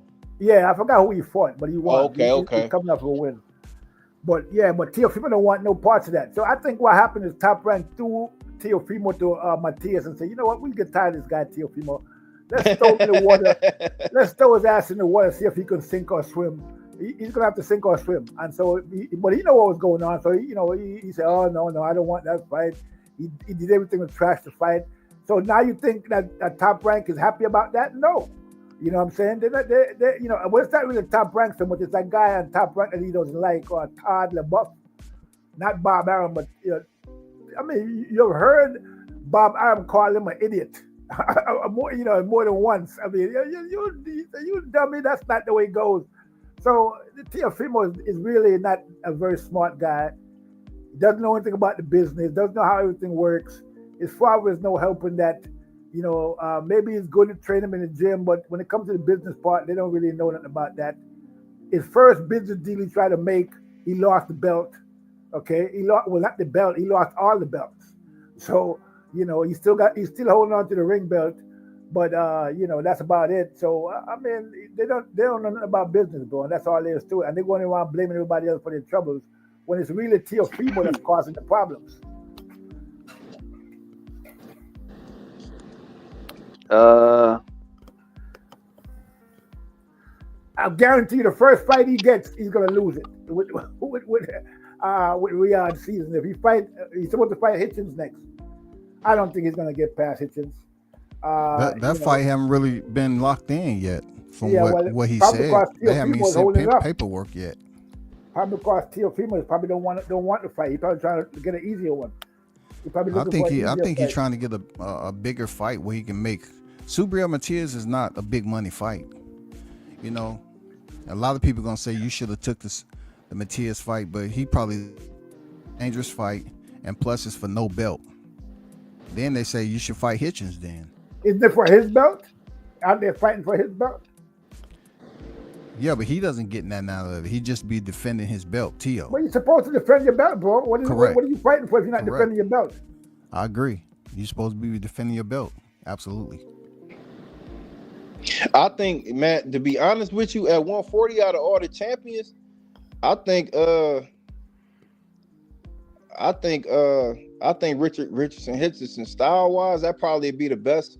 That probably be the best fight for him because Hitchison, he's not, he ain't a guy that got a lot of pop. You just got to worry about him outboxing you, and staying out of range. I think the way Teofimo like to fight when he comfortable, I think he'd be able to take a little more risk to try and get a knockout or hurt Richardson Hitchison. I wouldn't, style wise, I think him and Player will be a very bad matchup for him. Him and That who? that dude, Alberto Playo, man, like he could really Oh, box, man. You know, I'm a big Gary Antoine Russell. Gary Antoine Russell fan. That's a That dangerous fight for him, bro. The height and reach, man. Yeah, and that dude, he's skilled, man. Like he really got skill and hand speed, man. He a dangerous fight at 140 for sure, man. that's what I'm saying. The first real fight that Teofimo gets at 140, he's gonna lose it. Okay, simple as that. I mean, Power, you're right. Power is a good fighter. I think he'll beat Teofimo. I mean, even though Hitchens is still a little bit green, he could probably still beat Teofimo. So, I mean, I don't really see, Teofimo is still trying to live off the Lomachenko win. He's thinking that's supposed to give him a pass. I definitely like to see him and Rayo fight. I like to see Eddie Reynoso versus Robert Garcia. That's the fight I like to see too. I like to see that fight. I ain't gonna lie. Teofimo versus Rayo. I love to see that fight too. Yeah, Teofimo's days are numbered. I think Hitchison can beat Teo. Especially since Hitchenson's style, he got the type of style that can negate what you want to do in the ring. You feel what I'm saying? In the way he fought Paro, he did a good job, man. Like I had some doubt just a little bit, but he showed me some grit and everything like that, man. So he can stick to be honest with you, I'm with him. He silently took over the second half of that fight, man. But before you know it, he was controlling the whole fight. Yep. You feel what I'm saying? Yeah, that's what I'm saying. They was going back and forth at first, and then like probably after like the fifth round, like he had Paro figured out. He was able to do what he wanted to in there. He did a good job. Yeah, for sure. From what they saying, Teo may try to move up to 147. Either way it goes, man, his days might be numbered until he has a good, solid breakout fight, man. I just Teo he gonna have to go back to boxing. I think that was smart by his father to send him over there. Hello? Eddie Reynoso. Hey fellas, I'm gonna listen in. Y'all have a good night though, eh? All right, salute. All right, later, bro. Salute. All right, you too. Yeah, I think that was smart of Teofimo Senior to take a step back and let him go over there with Eddie Reynoso so he can start getting some different looks, man. Because he gonna have to start boxing, man. If you can't go in there, you ain't gonna be able to go in there and just knock everybody out no more. He don't got that same pop at 135 he had. So now you got to go back to the drawing board and learn and get back to going in here and breaking these guys down. And if you get a knockout, really work for it. Yeah, but at 147, this nigga might be in the first round. He might be after the second round. He might be going back to his father and saying, "Look, do I still got it?" Being at 147. I wanted to see that fight with him and Norman Jr. I definitely wanted to see that fight. I thought he was gonna use his WBO status and move up and fight him. That's some smoke right there. I don't think he wants those problems, bro. And I still want to see that Norman and Ennis fight too. I definitely see that too. I do see that. That's gonna be a fight. That's gonna be a fight, bro. Hey, hold on. Speaking. Who Greg Hackett and Brian Norman Sr. Y'all think? Yeah, they fight next Saturday. Yeah. What y'all think? I got Senior. I got Senior too. I got Senior. Yeah, I got Senior too. I got Senior, man. Mm-hmm. I think it's gonna be. I don't know. They'll be entertaining. For some reason, I want to watch it. I want to see. So they both talking that talk. You know what I'm saying? Yeah, I'm definitely gonna watch it. Yeah, they already done built the fight up, and it only gonna help. Springboard the fight with Boots and Norman Jr. Not just that. BOK Prime, they get more publicity. Anything helps them. Oh yeah. They is fighting on BOK Prime, man. Mm-hmm. Yeah. I'm gonna watch that too, cause Keyshawn he fight on Keyshawn fights the He fight He's on getting ready to fight. Valentine's Day. Yeah, I was gonna say he's getting ready. He's coming up too. Yeah, he fight next. Yeah, they fight on Friday. Yeah. That top rank card on Friday. I'm anxious to see how Jared Anderson how he looked in his comeback fight, man. Hey, I'm That anxious to see. Me too, that fight bro. with Me Cody, man. too. That was a brutal fight.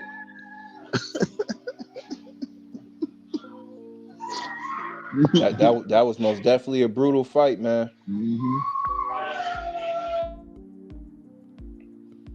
So we gonna see if he see if he had a good camp. See if he still got that Didn't he love for say the he wanted to sport. quit boxing? I guess until he got that turkey money, he changed his mind.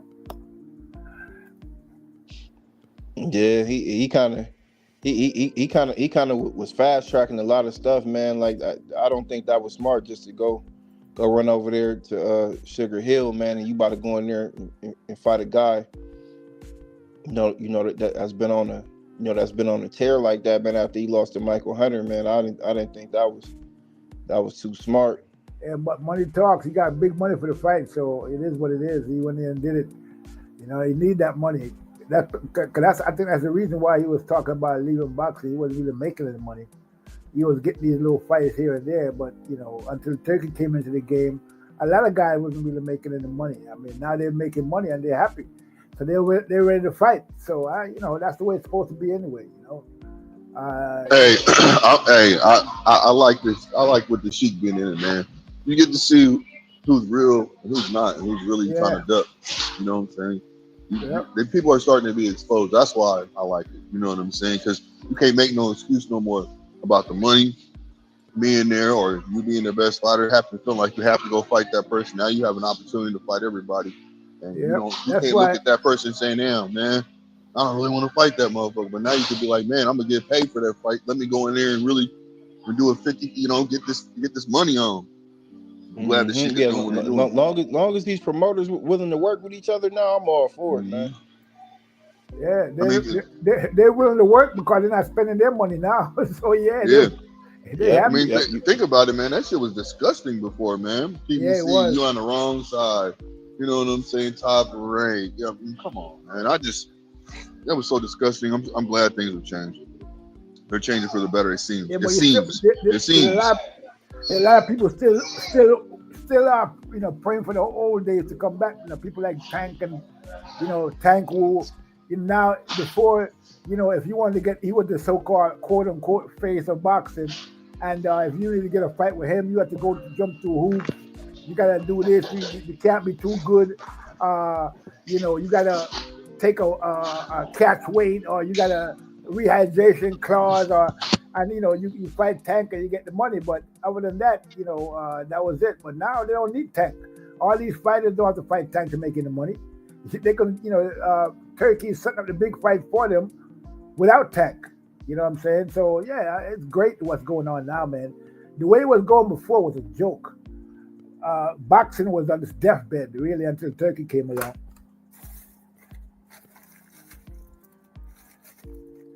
Man, you're right, boss. You're right. You are absolutely right, man. I'm agreeing with you. I am. I like what's going on now, man. Greatly appreciate it. I'm happy to be a boxing fan. You know what I mean? Yeah, exactly, bro. It's great to watch all these get out. I mean, oh man, these fights are something else.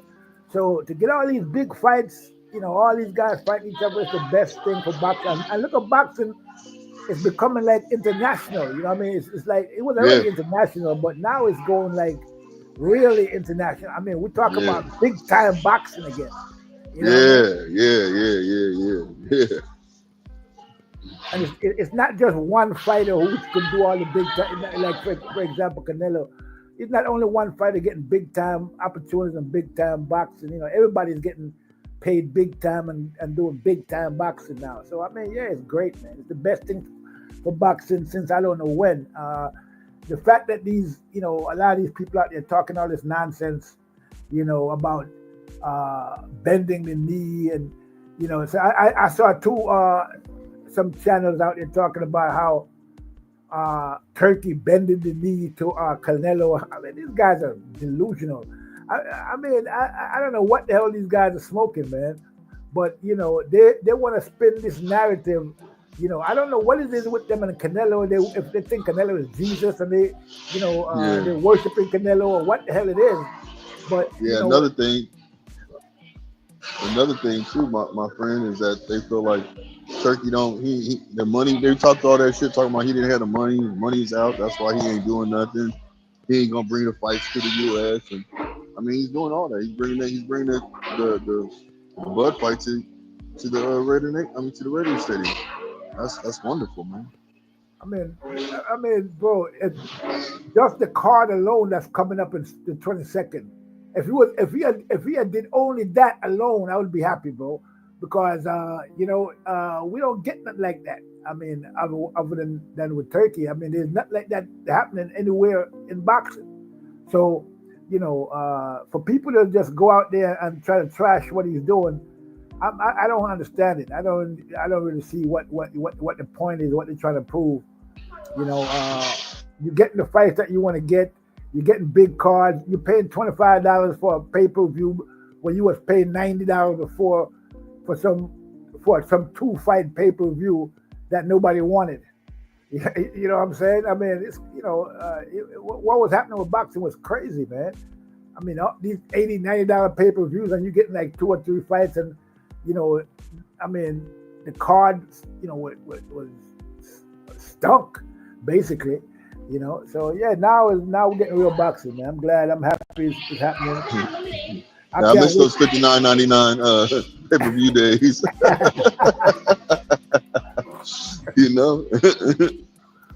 They want 89, 79. It's like, goddamn, fuck it, just do 100 then. You know what I'm saying? I'm wondering what anybody have any idea what the undercard is gonna be like for the September card? Anybody have any inside info? No, I don't know. I'm not even gonna try to. No, I don't even know. But that's gonna be a huge fight. So I can just imagine the undercard is gonna be crazy.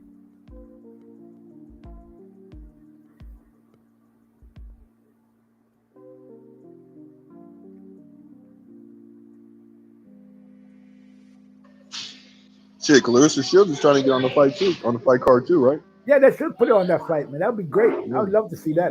That'd be nice. The 22nd? No, on the September. September. Oh. But say, I think Clarissa. What is she trying to get on the fight? I don't know. Hannah Gabriel. If she fight Hannah Gabriel, yeah, she needs an opponent, man. Yeah, that can give her a competition. Yeah, she got an opponent. She got Keith Thurman. Even though he's been away, he Clarissa fought the heavyweight, man. I don't want Keith Thurman to go in there and get touched up, man. Clarissa looks sharp at heavyweight, dog, for real. I want to see that fight, bro. I'd love to see that fight. Let me ask you. Oh, go ahead. My bad. Her and Jake Paul. Jake Paul and Clarissa, or Keith Thurman and Clarissa. I want to see those fights. That'll be a good. Maybe Jake Paul might be too big, but definitely Keith Thurman. That's a great fight for Keith Thurman right now. You don't got to have a better fight than that. Hey, when she laid down Hunter, was that girl's name? What was her name? Hunter or something like that? No, I think her last name. Perkins or something like that. Yeah, Perkins. Okay. When she folded her the 10th round, I was like, whoa. I was like, that is nice. She felt like her whole body just lost all its life, and then she caught herself. It's like she just woke up all of a sudden when her hands touched the ground.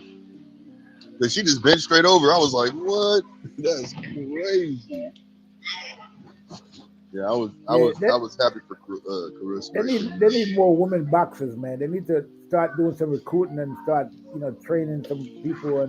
But there's no money, I guess. There's not much money in there.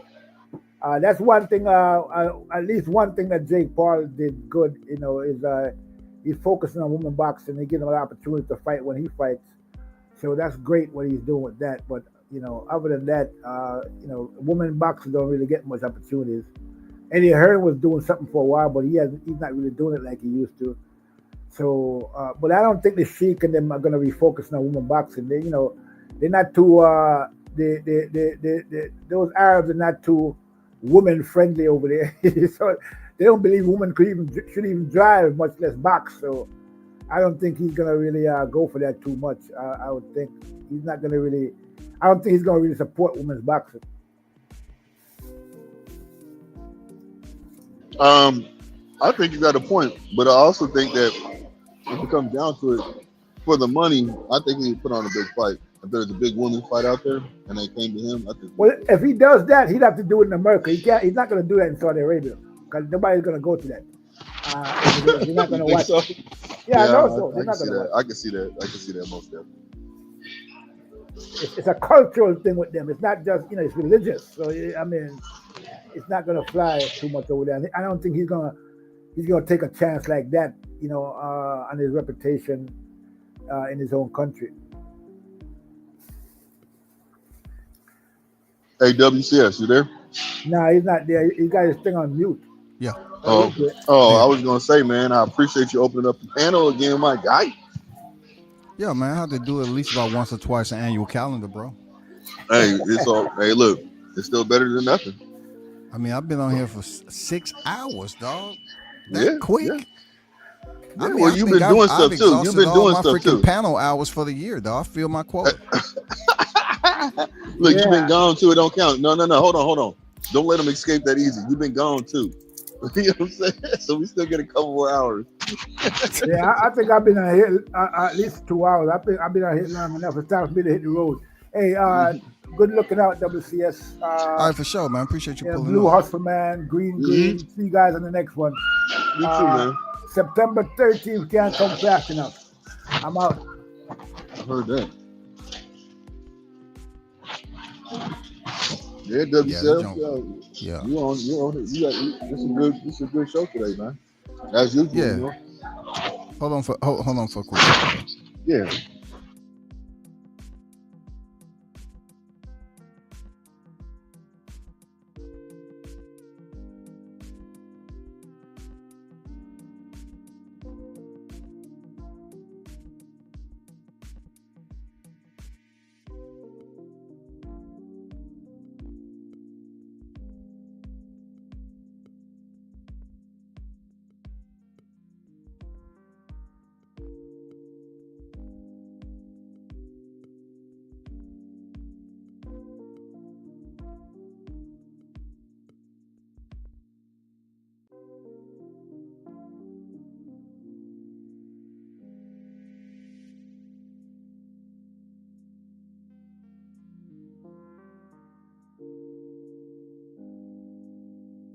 Yo. Hello? Book. Yeah, I'm here. Yeah, I'm about to bounce, man, and return another day.